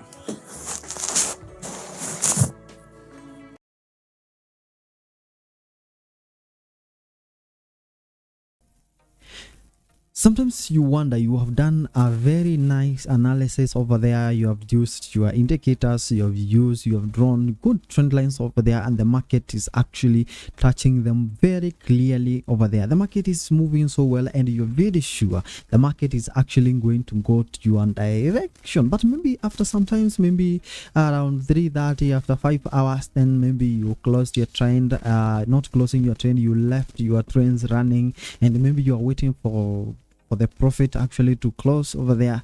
But when you just go back, you meet actually your account has just been blown up. The reason being is maybe you have been ignoring what we're just going to be talking about in this video. So in this video, we're just going to be talking about the fundamental analysis, and how I'm going to explain this. I'm going to explain it in a very easy language so that you're going to understand. If you're a beginner in fundamental analysis, don't worry, because I'm going to explain in a very easy language that you can just understand over there. I'm going to be taking you step by step of what you can translate this. Actually, this class is going to be very long, so make sure that you have a cup of coffee over there, or just maybe some water, and then you're just going to be writing this down. I have a notebook because this is going to be amazing over here. I'm going to be writing down so that you can just be following this. Without talking so much, why don't we start this class right after the intro of this video.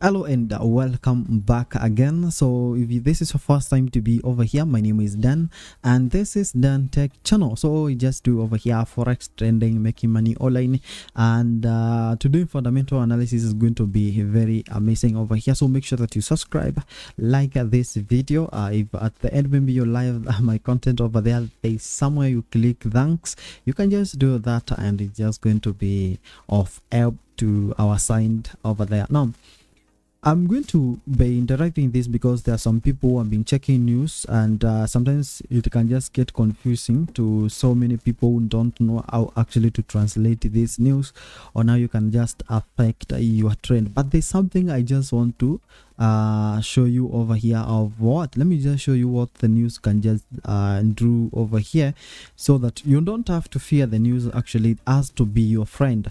News has to be your friend, so you don't have to be worried.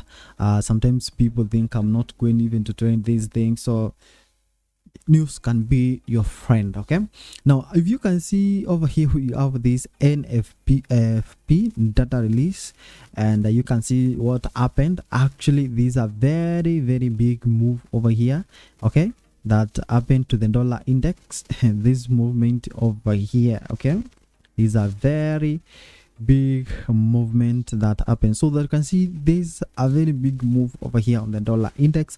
If it actually can just move like that, if maybe you end open position that was from buy over there, then I think your account is either going to be blown up, or you're going to have a very huge loss that will take time for you to recover that. So that is just one of the FP news. We have interest rate, we have a lot of things that actually can just move the market to move in that direction.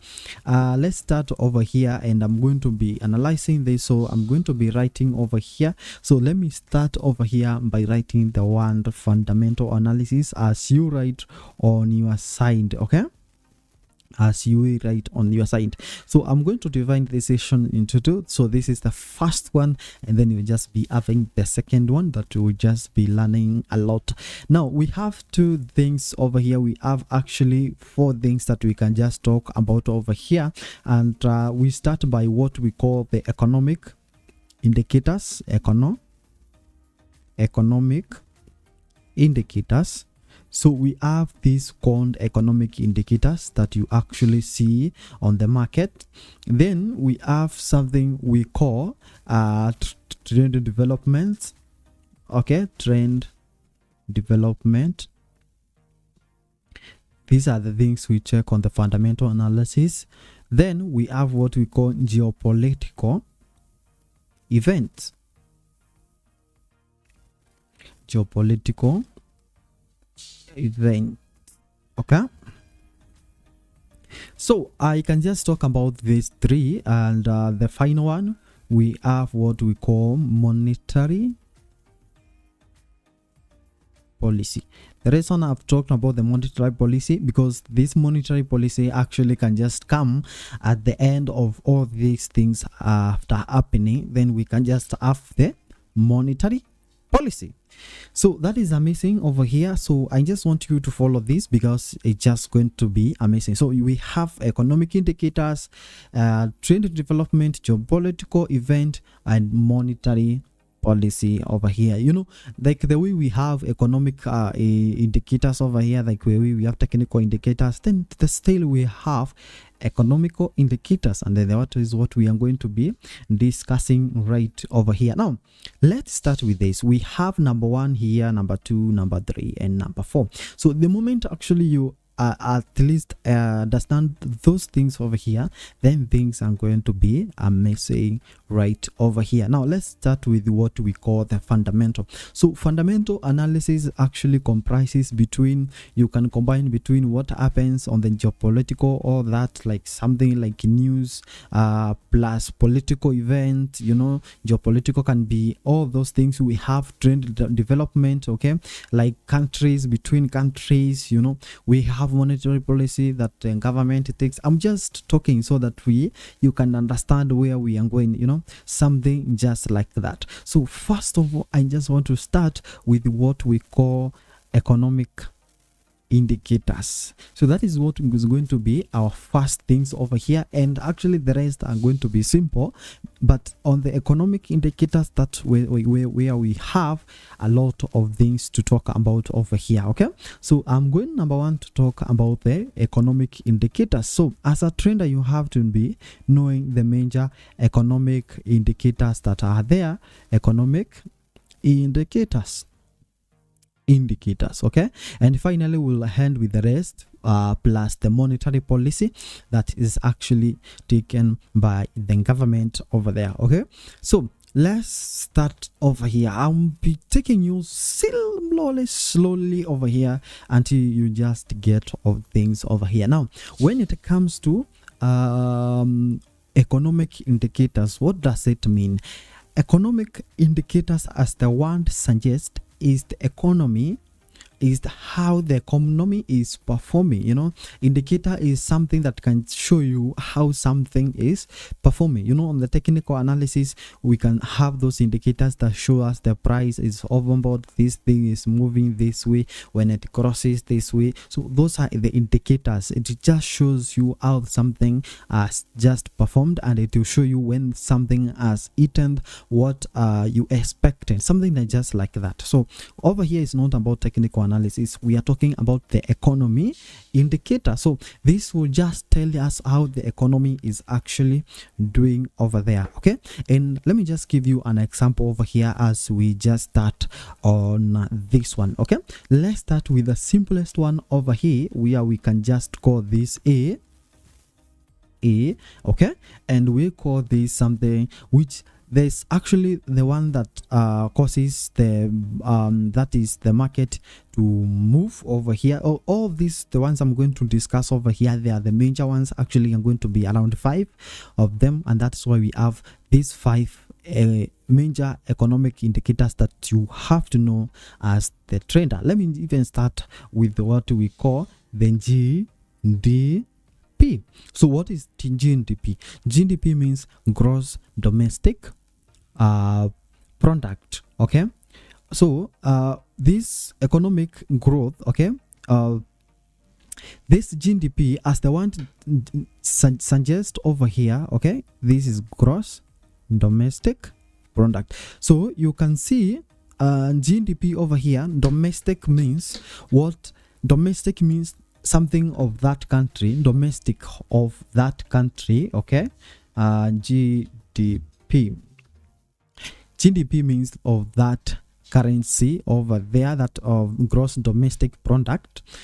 GDP, domestic, something that is internalized, that of country, of that citizenship, okay, of that people who are living in that country. So that's why we have the gross domestic product over there. Now when it comes to GDP over here, sometimes you can see those news printed on the forex calendar right over there, and you see something like GDP printed out. How is it going to that is affect your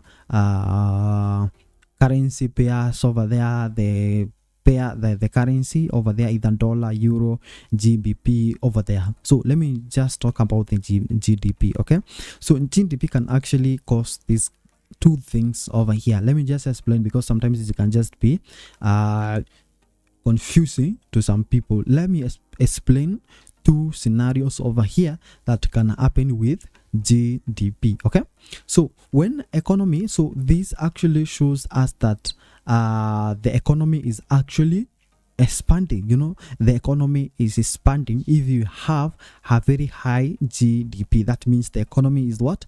Economy is just doing so nicely over here. So when we have a growth in GDP, then we actually know the economy is doing good. So when we have the high GDP, when we have high GDP over here, then we know the economy is growing so nicely. And what can this GDP means over here? Okay, when the GDP is growing, that means like we can have something like investors coming to invest in that currency.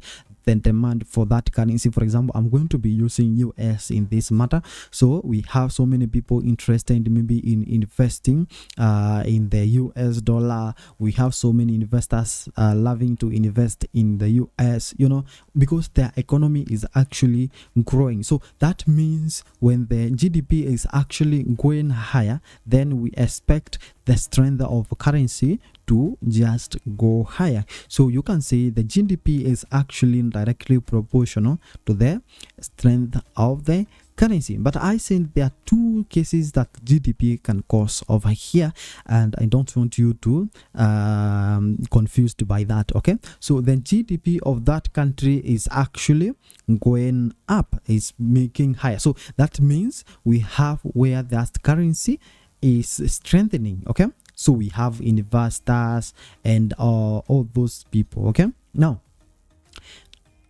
note this: when the GDP grows so fast, I mean, for example, there's how the government can see this GDP is just going with time slowly, but when it actually grows faster and more, okay, so it makes people to have more money. You know, when this gross domestic product is growing and people are producing more, the producers are getting more money, you know, something like that, then it will cause people to have a lot of money, and now it can cause something we call the inflation. So when there's inflation, when the inflation actually comes to high, we just come to the CPI, it increases the CPI, then the CPI actually will cause the government to have what we call the monetary policy, and they can actually come to implement something we call the interest rate,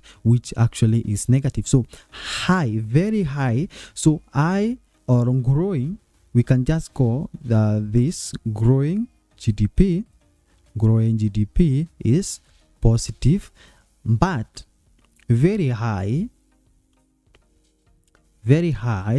GDP will cause a negative impact, okay, because it will cause inflation. But when we have a growing one, it is going to be positive because people are going to invest in that currency, economy is going to grow, and a lot of people are going maybe to invest in that currency. The demand of that currency on that nation is just going to go higher. So that is how GDP, you can just check and how you can just translate on that. So that is what we call the GDP. So if you can actually understand this, and maybe when you see those news happening over there, maybe on the forex calendar, then you see actually printing either green or red, that is when you know that it is yes high, it is yes low, but it is positive or negative. When it is very high, you know, yes, it is increasing, but this is right, okay. But sometimes when it's just growing slowly over here, it actually becomes positive. Okay, I hope we are now there. So that is one of the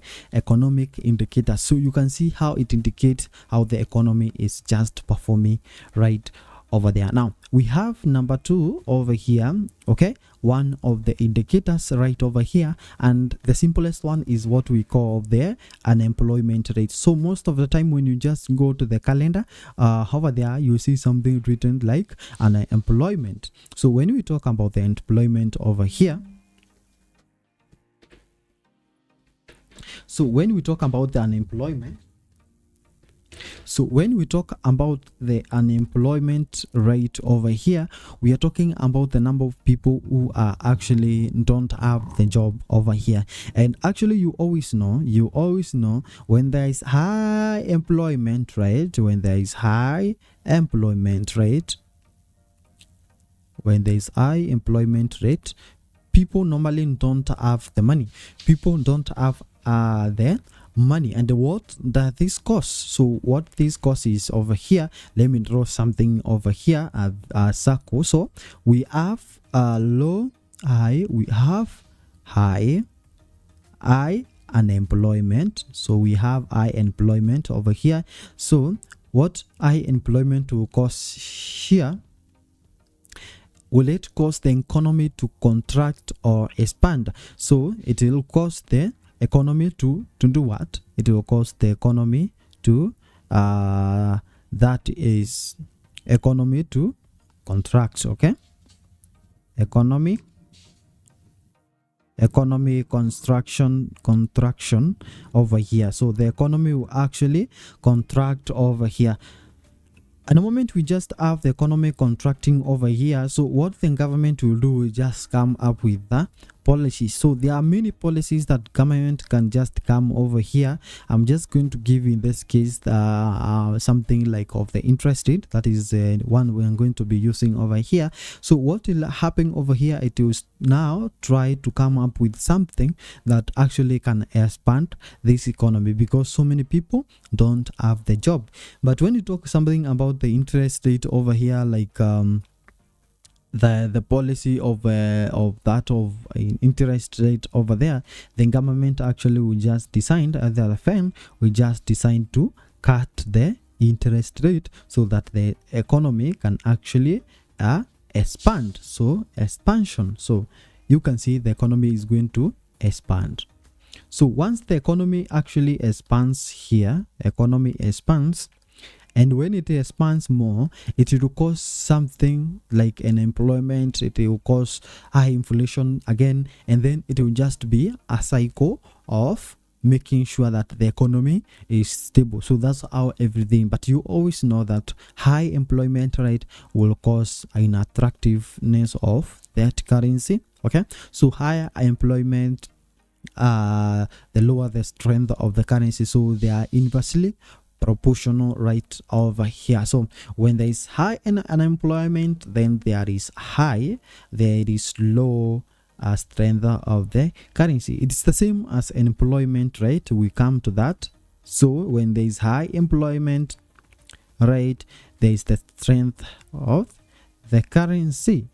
There is the strength of the currency, but not also this one. When there is very, very high employment rate also, okay, when the country actually prints the number of employment rate consecutively all the time positive, then a lot of people are going to be having money, and then they're going to spend in the economy, causing the inflation. So when you can see that actually there is a positive printing of employment every month consecutively, then you actually know there's something going to be caused on the inflation, and actually the inflation is actually going to be coming very high. We've been talking about the CPI in data. Let's talk about the inflation, which is CPI, which is consumer price index, known as the CPI. So this is consumer price index, the CPI. Okay, so this CPI actually will just measure the value of the product in the previous. For example, let's say the price of the brand was going at let's see something which something can just go at 100. Okay, let's assume the price of a phone is last year was $100. Okay, so the price of a phone last year was $100, but this year the phone is costing $1,000. So how inflation is actually measured is this one. So you just compare the result of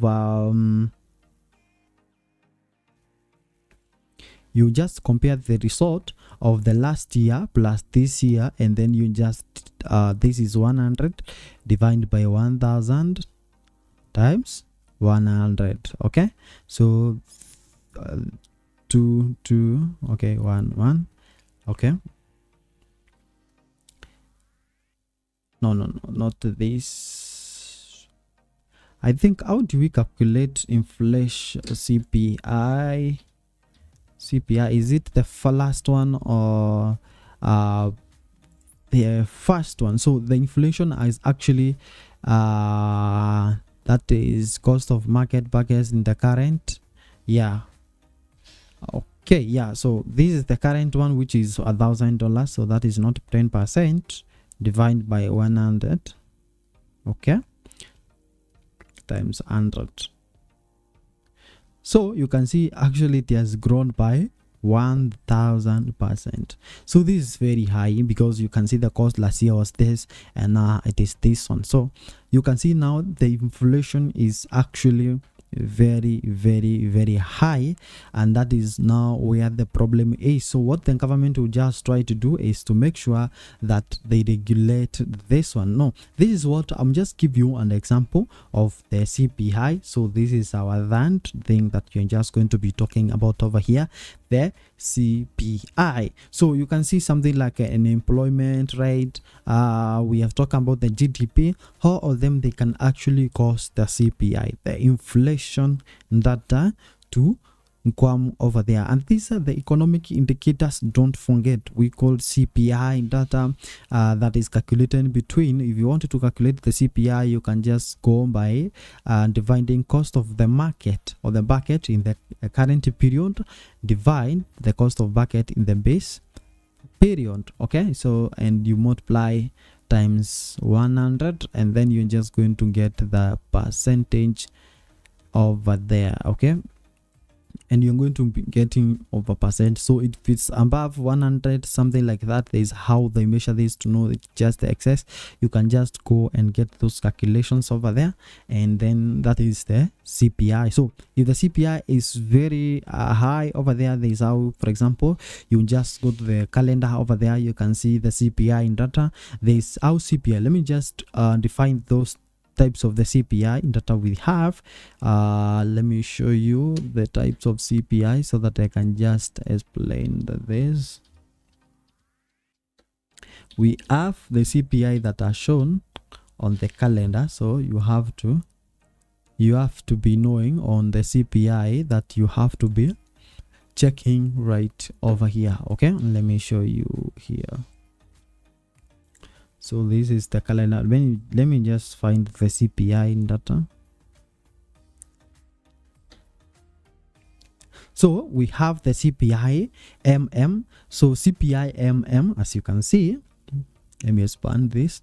So we have this, you can see like of this or 330 on Wednesday, we have this CPI.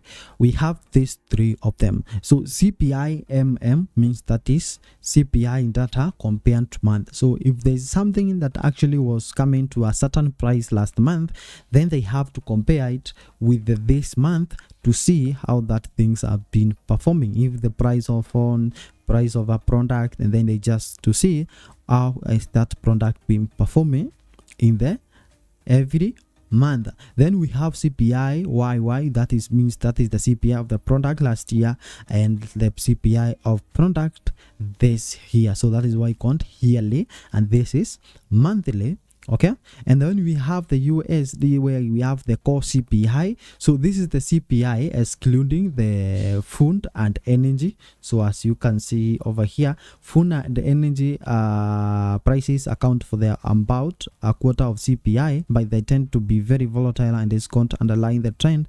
The Federal Open Market Committee usually pay attention to the core data so do trader. So this is the CPI as of excluding those data, that is called CPI right over here. So when it comes to inflation over here, you can focus on the CPI YY and the core CPI right over there. That is what you just be checking around that area. So as you can see right over here on the CPI YY, that is CPI yearly, we expect the inflation actually to be coming down on the here, like we have last previous one was 4.0 and now we expect 3.1. The last one on the core CPI was 0.4 and now we expect 0.3, and that means that the inflation is actually coming down right over here. Okay, so if it is print below 3, that is when we know the inflation actually are coming so down. And what will just happen to the market is that now what we expect over there, like in terms of the policy, is the government now to that is reduce they reduce the cut off the interest rate over there. Okay, so this CPI means that if the product actually was costing something like the one we used right over here, 100, last year was something like $100 and this time is 1,000, that means it is actually reduced maybe to $800, and then that is a positive thing to the government. But when it's actually very low, then it is banned for the currency. So that's why I'm saying maybe if it prints below 3.0 or below 3.1, then it's just going to have band impact over there to the currency pair. So that is the CPI. So those are the economic indicators that you can just use over there. But we cannot finish this without talking the major one, which is NFP. Okay, so this NFP means that is non-farm payroll. Okay, non-farm payroll. Okay, now when we talk about non-farm payroll, okay, we are just talking about something like employment excluding the farms and the private sector and non-profit, that is non-profitable farms over there, sectors over there, that is private sectors. So when we have this one, actually it causes the market to move so well.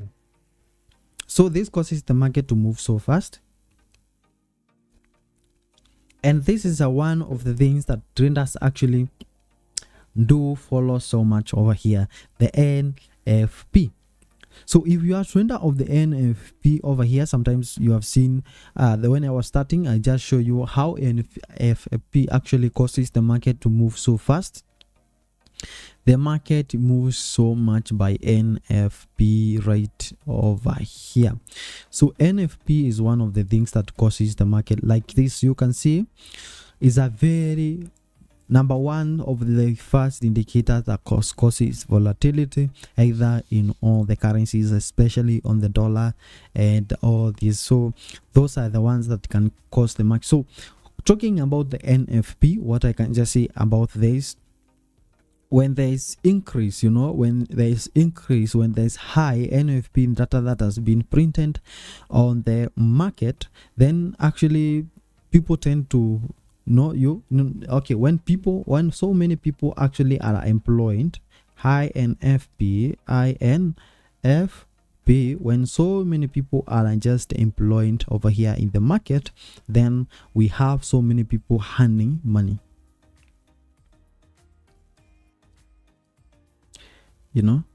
People are earning a lot.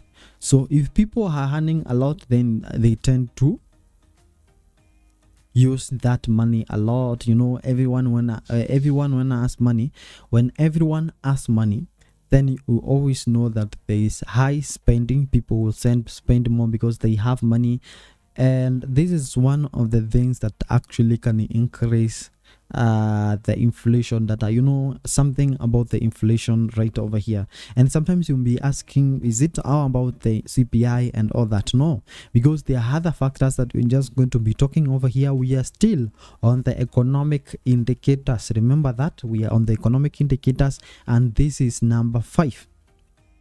This is number 4 or number 5, okay? But this is one of it that you have to know right over there, NFP, okay? When there's high NFP, just know people are going to be earning a lot. And also just remember that also low NFP over here will just cause the market actually to the slow down. Now what do you see on the FOB right over here? Let me show you what happened last week, and probably you just understand what I'm just going talking about over here to avoid more confusion. So on Friday, let me just go. I'm not going to say on Friday because maybe probably you are watching this video before that. So you can see we have what we call this data is known as non-farm employment change, that is NFP over here, non-farm employment change. Previously it was 306, okay? Previously it was 306, and now we have 209 right over here. So those means that some people have actually lost their job, and is the last year we had 306 and now it is 209, which means that so many people have lost their job. They don't have money to spend over there. And we're saying something about the employment. When there is no employment, the strength of the currency actually tend to be negative right over here. For example, you can see something like this. We have the employment coming from negative 13.37, and now it printed 59.9k, and now this is a positive one. That's why it is in green. So that is employment change in Canada. You can see it was positive because it printed high employment rate.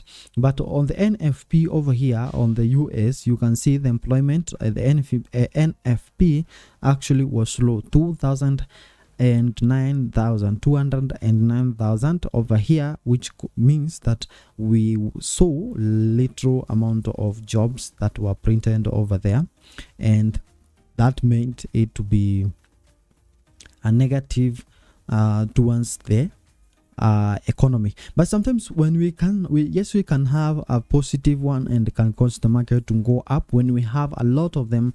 But as I said, if the market actually will print consecutively high NFPs over there, then it means so many people just get employed over there and they will have money causing the inflation. So very high will just cause the market will cause the currency actually to have those fears sentiment, and can cause the market, the currency, to weaken right over there. Okay,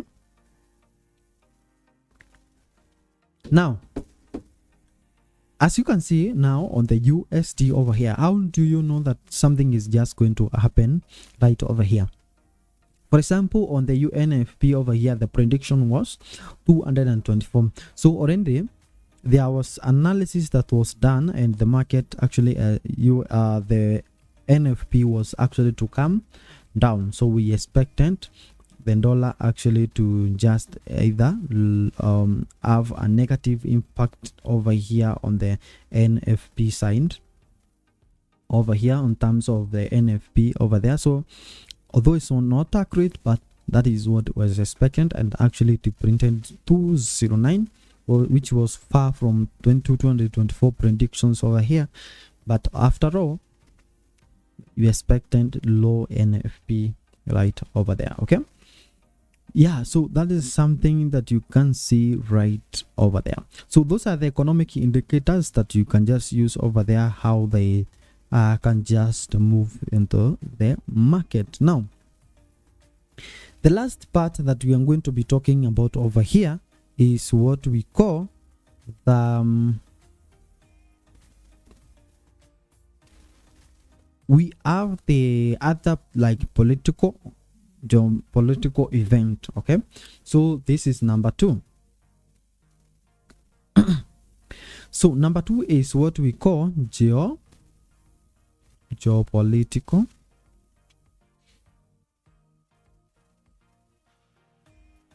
geopolitical event. Okay, now when we have these things called geopolitical event, this can be, of course, a lot of things. When we come to geopolitical event, of course, we can talk something like politics. So when we talk about the politics right over here,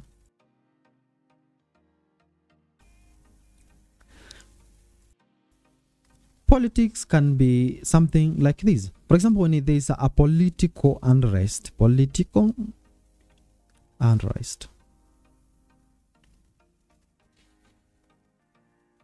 you know, when there is chaos, when there is something that happening in a nation because of politics and something like that, investors actually run away, and people actually tend to not be laughing that currency at all. So anytime we see a political unrest, anytime we see something like that, you know, those are the things that you can see on the news, you know, political unrest, those things about the politics.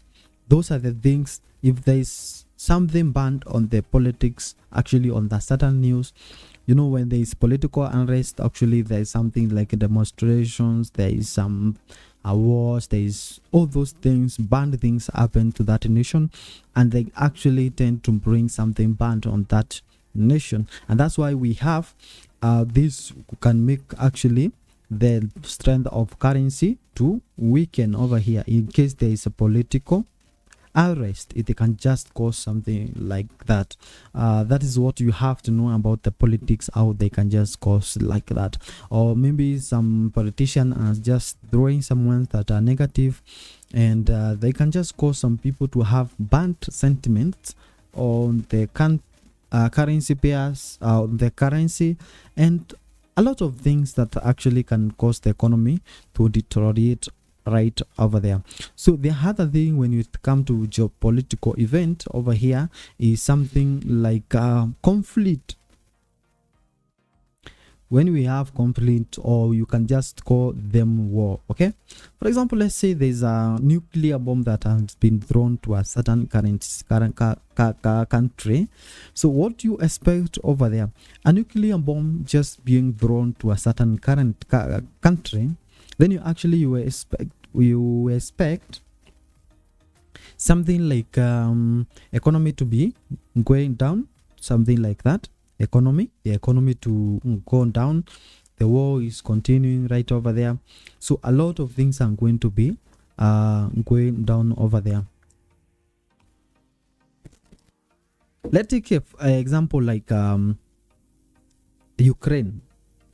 So on the Ukraine right over there, Ukraine, maybe there's a bomb that has been thrown in the US. God forbid, I don't people in the US, sorry. But let's say there's a bomb that has been thrown to US. We say in the US, the one that you're going to be using as an example. What do you expect to be happening over there? Okay, a lot of negative impact on their currency is actually going to be happening right over there. So as a trader, anytime you just hear those things, you have to be attentive on the pairs that you trade. Because for example, if you trade gold, you know what can just happen. People can dump this and maybe buy something else, you know. Yeah, so those are the things that you have to know. Conflict and war, this brings negative impact to the currency. So I think that is simple for you even to understand. The other thing that can cause is what we call the natural disaster. You know, natural disaster, we have something like the earthquakes, fire, you know, all those things can cause the currency to weaken. All those are negative things that causes a negative impact to the currency. Those are natural disaster. So those can cause the negative impact towards them, the currency pair.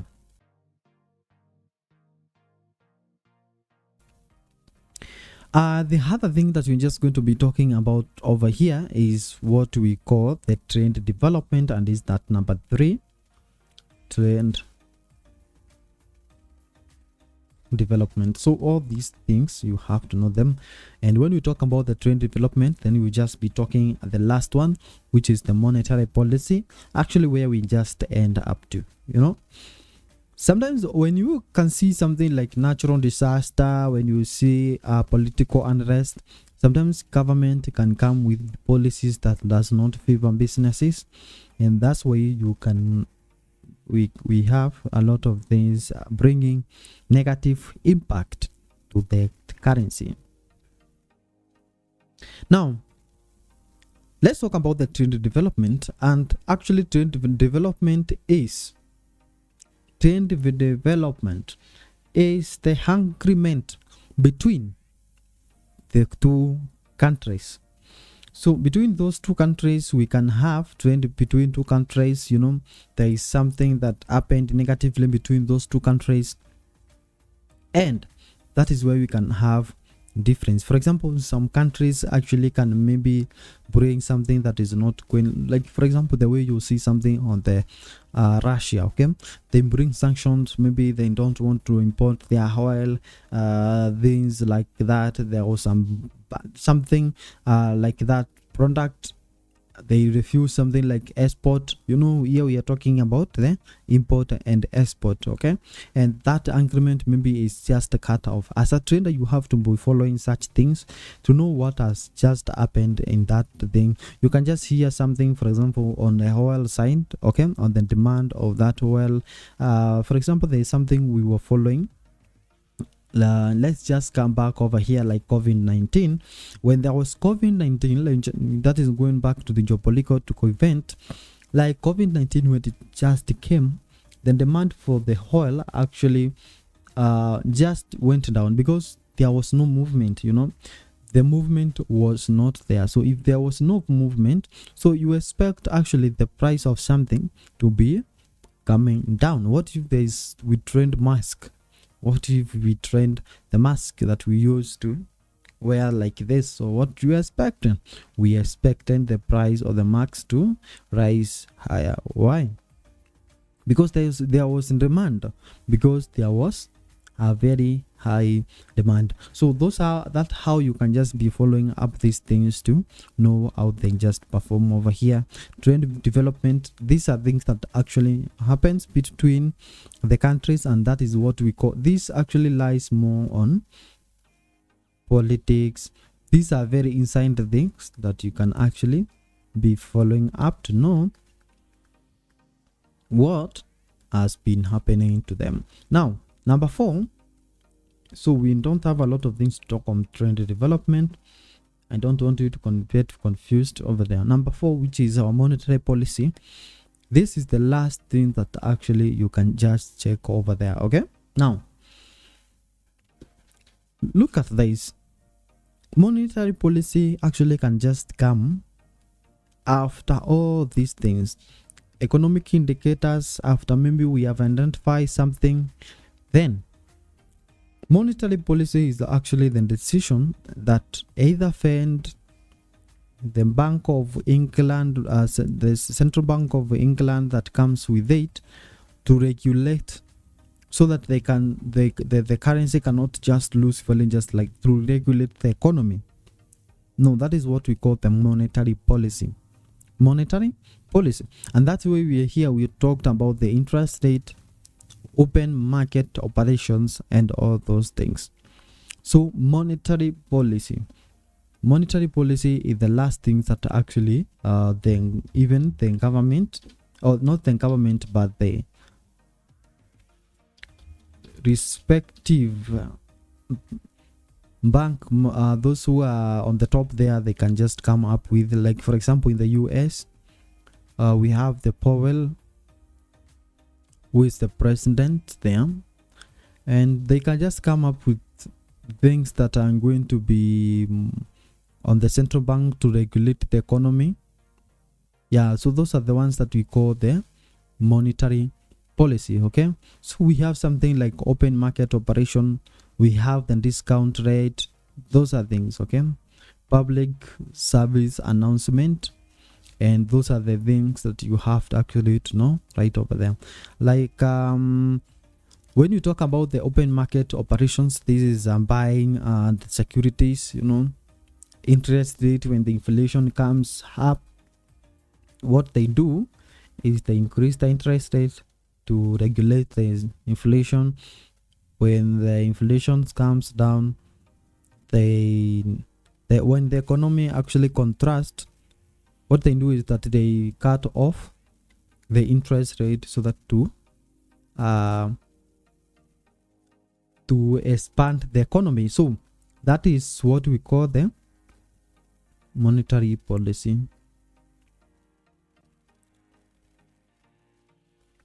Monetary policy. And the 5 thing that you have to be checking, this is a bonus, is what we call the speeches. These are speeches that are offered by these people of the major countries that we trend. We have US, British over here, Bank of England, you know, Japan, Bank of Japan there. Okay, when these guys come over here, then you can be listening to them when they come up with these speeches. The reason being is that you can actually come with something we call them. We can just come up with the point over there, and not so many people actually follow this, but if you are good enough on these things, you can just be following up to know what is just opening right over there. For example, there's some data that have been released on the CPI. Sometimes you can see like the poll coming to speak right over there, and the point that we can just expect over there mostly is to see whether we are going to be having more hawkish on to wish right over there. Okay, so that means, are we expecting to have more interest rate being raised or more interest rate being cut off? And the market actually tends to be very volatile when they are actually speaking. So those are the things that you have actually to be checking on the news. That's just a summary of it. 1 hour 40 minute class. I hope maybe you have got something right over here. If you have any question, very amazing class. If you have any question, make sure that you can leave it in the comment section. We'll just be checking on it over there.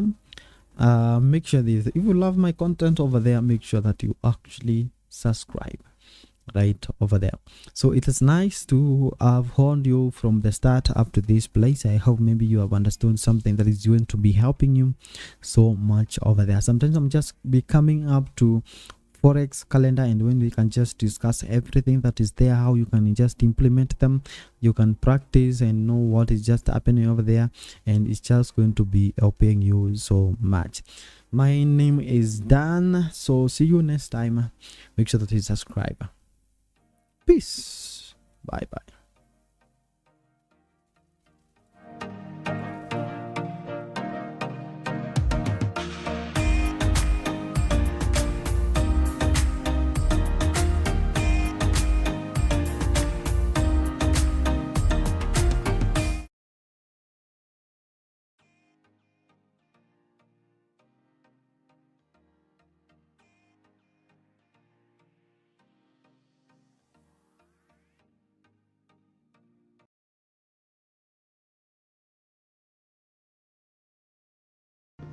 Hello traders, hello everyone, how are you doing? This is Dan and this is Dan Tech channel. Actually in this video I'm going to be showing you how to make money like this. So you can see this is my small account with only $124. Actually I've raised this money up to this level. It was $100 and it is at 124, and you can see now there's a profit that is just going to close. Okay, and I'm going to be showing you how to make profit with this small amount of money right from the scratch, not only trading, right from the scratch. How do you have to register to the platform, how you can just deposit your money you are going to trade with, and how much you are going to withdraw. I'm going to be doing all that, but wait a bit. let's close this market so that we can rewind. I will rewind, of course, so that we can just start from the beginning. And now, as you can see, I have to time this because my daily target, of course, is only 1,000 Kenya shillings out of 10,000 Kenya shillings. That is more than 10%. So I'm going to time this to close when the first one I want to close it when it is above $5. The second one, of course, the same, 5 something and 5.6. And the first one, I'm just waiting to time it so that I can close the market when the overall is more than $9, okay, or 10, more than 10. And yeah, so you can see here.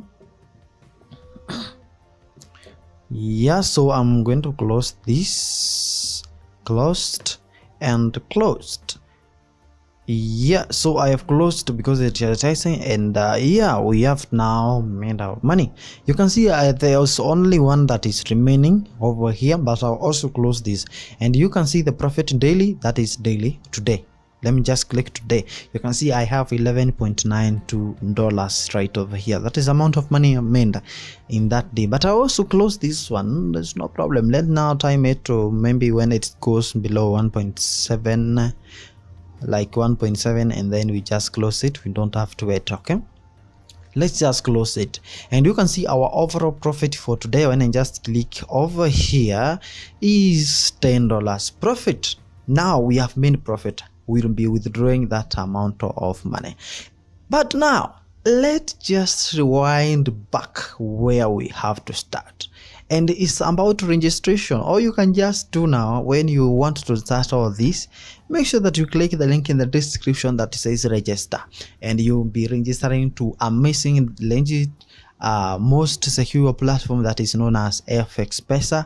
On other countries, maybe that is the Kenya market, but it's under NGM Securities, that's the name, but in Kenya we call it FX Pesa. Okay, you just register to this platform, and the fact is, the interesting thing is, the moment you register to this platform with my link, you'll be getting $15 for free when you make your first trade. That sounds very, very amazing. I know. Imagine you just register with my link, you verify your account, you make your first trade. And the important for those who don't know that you can trade even with 1 second, make money and withdraw in seconds in this platform.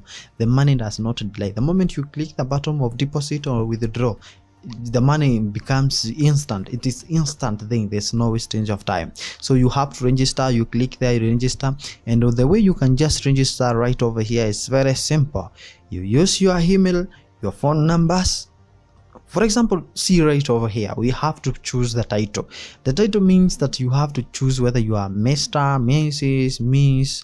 For me, I choose Mr. You put your first name, your middle name, your last name, your email, and then you just put select your country, and then put your number. The pin will just be sent to your number. Verify that pin, whatever you have received on your account, and verify your account right over here. The last step, you will just be required maybe to verify your account and all that, so that your account can just become active. After verification, you receive your username ID. Username ID is very important because that is what we will be using to connect it to another platform for the trading platform. That's amazing. Now let me just log in to my platform so that we can learn something else. So I hope to device to register is become free. It's very easy because in the description of this video you can find the register, or in the comment section I'll pin it. Don't click another link. Yeah, so make sure that you check that link, register to the process, verify your account. That is step number 1, and then you'll be having all the details of your account, the login password. So the login password over here, like you can see, I have email and password. You can call it portal because it will just be taking you to your FX Pesa portal. So that is the same as password. Login password is the same as the portal password. Okay, the login password is the same as portal password. Okay, now let's just go to the portal so that we can learn the next thing. So the next thing that you have to be doing when you get to the portal of this FX Pesa platform, the next thing that you have to do, of course, is to set something we call the that is trending password. The trending password is different from the portal password. Trending password, you'll be using it to trend anywhere. Okay, for example, let's say umetoka nje and you don't have your phone around, you can set the trending password. When you have your account, this ID, like your ID will be something like 49, something like that, you have to go there and set, just click those dots and set your trending password. You take you over here, set your trending password, change it, confirm whether it is you by putting the, that is, you have seen, of course you have seen your ID is, you click next those three dots on the right side, it takes you where you have to set your trending password and you to trend and all that. The last thing we are going to put over here is to learn how to, of course, deposit in this platform. You'll be clicking this mistari and unaona on the left side up there, you click and then you click M-Pesa Express. M-Pesa Express is very easy. So now we have learned to register, we have learned how to set your trending password, the password you will be using to log in to trending platform. Let's now learn how to deposit through this FXPesa. The minimum you can actually deposit is $5, equivalent to 610 Kenya shillings, but it varies because the price of dollar just varies. So we said let's just learn how to deposit. It's very easy on FXPesa. Click on those mysteries, go to deposit, go to M-Pesa Express, and over here you select the account. Where do you want to select your account? I have connection oriented to MT4, the next step I'm going, but over here you can select that is maybe 600 or $5. I send is about 610. You can see you can put 610 there, and then you put your number. Where do you want? Of course, make sure that this account has money, this M-Pesa has money, and you do that. You verify, you click that tick, and you press that way. And by clicking that, do you know what actually happens? It will take you over here. Let me show you where the magic happens, because everything is simple here. It will take you over here. You have to put the names that you think will appear. Of course, you have to select the M-Pesa first, and yeah, so it's just loading here. Okay, so make sure the account that you have connected, you have money on that account. It will only detect the amount of money that, but it will just send you a notification to tell you that you have, the only thing that you just be doing is to put the password. So you can see Safaricom M-Pesa. Select Safaricom M-Pesa and put your name that you know you appear, the name that you have registered with that line. Okay, I hope you can understand. The moment you click deposit, it will trigger your M-Pesa SDK, and the only thing that you have to be confirming is the amount you pressed, whether it is 610, and then you put your PIN, and the money will just be sent to FXPesa, but you receive it in dollars. You'll see how many dollars we saw. It is 5.05. The next step you have to be doing, the last one of course, is to download the MT4 platform on your Play Store. Download MT4 on your Play Store, and this is the demo account that I get.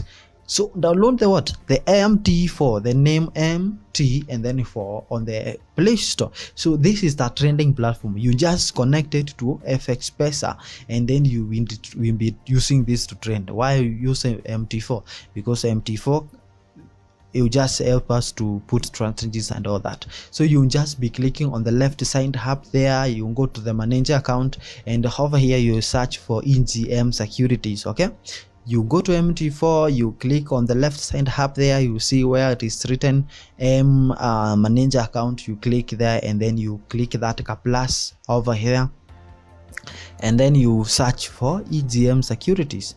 EGM securities, this is for FXPesa of course, and then you just be clicking for the live account. Let me just click again here, you search for that.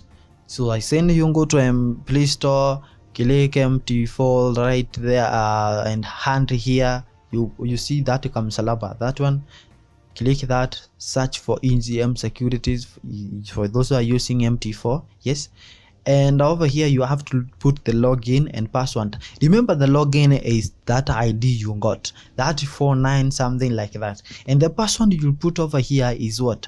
Is the password you set. Remember the password you set, not the portal password, but the password you set for the trending trending password, the one that you put there. And the moment you just do that, your account will just be connected, you'll be having your account, and you now be ready to trend. On the next step, I'm going to be showing you now how you can now trend on MT4 successfully, like a big trender in a very good way. Okay, now let's just go to the next step, how to trend on MT4 successfully. And it's just the same, because I'm just going to show you, if you have connected, if you are linked your MT4 or MT5 with any broker, then it's just the same thing. Yeah? Now the first thing that you see over here, just see down one over here, you can see down here we have quote. Now this is where you just identify your currency, which pair do you want to trend. And if you cannot see the pair you just want to trend over here, you can go and continue and just go and then and if it is metals indices, you can just hand them. Yeah, let's say we wanted to add a AUS 200, you hand, you click, it will just be handed, you click that, it will just be handed. Now they are just down over here. So if you just want to trend the indices, then they are down over here, you can just trend them. Now let's just go to the next thing, is opening the chart. Now what you just have to do, the next thing that you just have to do right over here is to long press the trend here, and then you can just click that is opening the chart. You can see chart is number 3, so you just open the chart. Yeah, so the moment you just open the chart, you can you can do your technical analysis right over here. After doing your technical analysis, how that you can even tilt the screen doing your technical analysis with indicators and all that, then you can now place your trend. You can just decide where you want to put your trend in. Now to place a trend, you need to click here. You can see something here, this plus. Now that is where we are going. You click that. After clicking that, now it will just give you the place where you have to put your what you want to now to buy. Over here we start with the market. Of course you can see that dollar. You can just even change the crypto. You can see you can change even the pair there. So now that is why you change pair. Over down and over here, this is where you can just put, for example, you just want to buy at instantly, you just want to buy at the market price, you want to buy at the market price, you can put instant execution, so that when you click buy, it will just buy automatically. But when you just want to buy ikifika level fulani, let's say maybe you are predicting the market is going to continue to go down maybe up to 1.01, then you can select buy limit, and then you can just put your that is 1.01. Then when the market reaches to this level, it will just buy automatically. The SL is what we call stop loss. Even if you are using MT4, you'll not see SL and TP, but they are the same. If you see the red sign, that is stop loss. If you see TP, that is take profit on the other side. So the left side we have stop loss and TP. But one thing you just have to know is that the stop loss must be very down below the buying price. So here we can put even 1.0. The take profit must be higher than the buying price, because you are making profit, you want to buy, so you are predicting you are going to take profit when the prices go higher. Because if you just make a mistake over that, you cannot click buy, because the platform will have detected that you have made a mistake. Now take profit can guess it can be 0.0 what, it cannot be below 1.66, the one we are here. It can be above that, maybe it can just be 1.02, which is above 1.01 our buying price, and our stop loss must be below 1.01. Is that right? So the moment you just click place a trend, you see it is done. We are now entered, but you can see it is not running. When you see the second one, this is the second one, what it is not running. The reason is that until it reaches to that one, that is when it will buy. But let's just click again and buy at instant execution. We're using the same thing here. Stop loss we are going to put 1.0, take profit we are going to pick 1.02, and then we are going to use the instant buying. But you can see currently the market, so this is why you put down one over here. There's a what we call slot size. That is very important, you have to note that slot size is what matters a lot. For example, the lot size you put over here designs the amount of money you just be making. If that means for every 1 pip the nani moves, the coin moves, you get $1.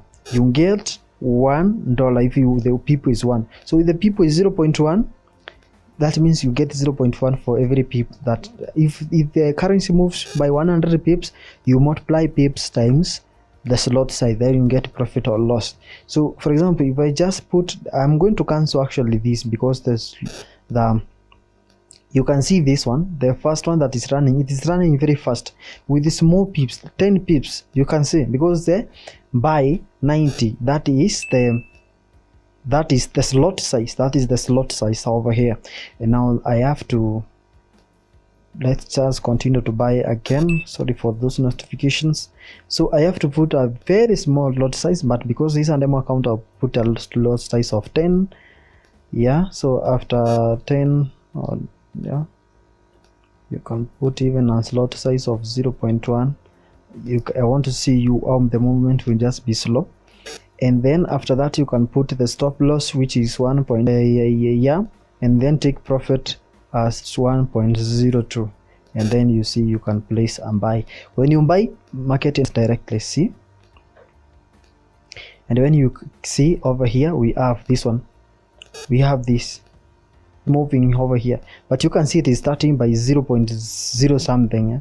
0.0 something, because our profit for every pip it moves, it can get a profit of 0.01 or a loss of 0.01. But when you put a higher loss, that means if you have a small account and you put a lot size of 10, then for every pip it moves, if it just move, for example, if you have an account of $100, that is 10,000, and you put a lot size of 10, ikimove to na 10, unaona this one, ikimove to 1 2 3 4 5 6 7 8 9 10 negative sign, then you are done, your account is blown up, and you just go home.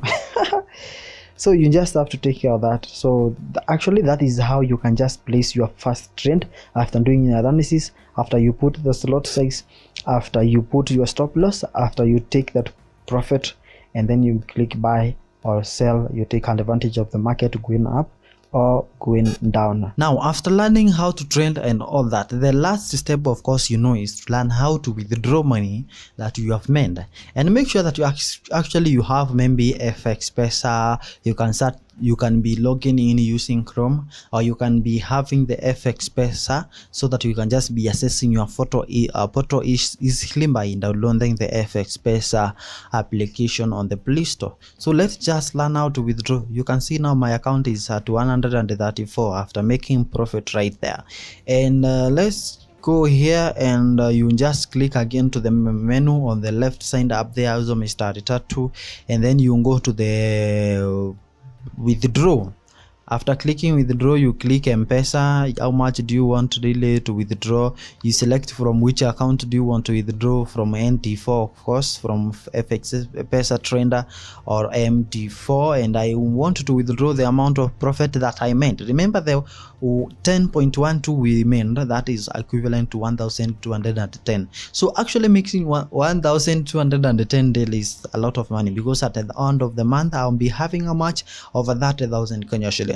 You put here your portal password, the login password to confirm, and make sure that you select the M-Pesa as the method of payment. You put your login password over here, and then you submit that. Okay, after submitting, then you are going to receive the M-Pesa message instantly.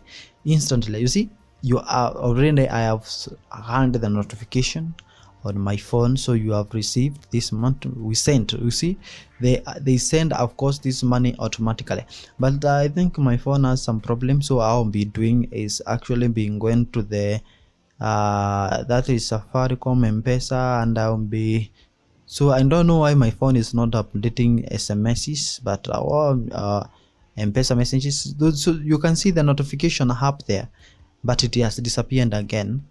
So all I'll be doing actually to go to the M-Pesa and then update, ask you for what do we call M-Pesa statement, so that you can see 1,210. Mark the time, 134 p.m. Yeah, now you can see the statement is here. You can see the statement is here. You can watch it carefully so that you can know this. You can even pause the video to understand this. So you can see 1210 received. Okay, yeah, so that is it. So it's simple how to make money actually on FX pesa trading on the forex. Very easy, and you make money and withdraw right over here. So I've shown you the whole steps, the whole everything that you just need to know. The next now thing you have to do is to click the link in the description to join this amazing platform. If you have any question, you can contact me or leave it in the comment section. See you next time. We love you so much.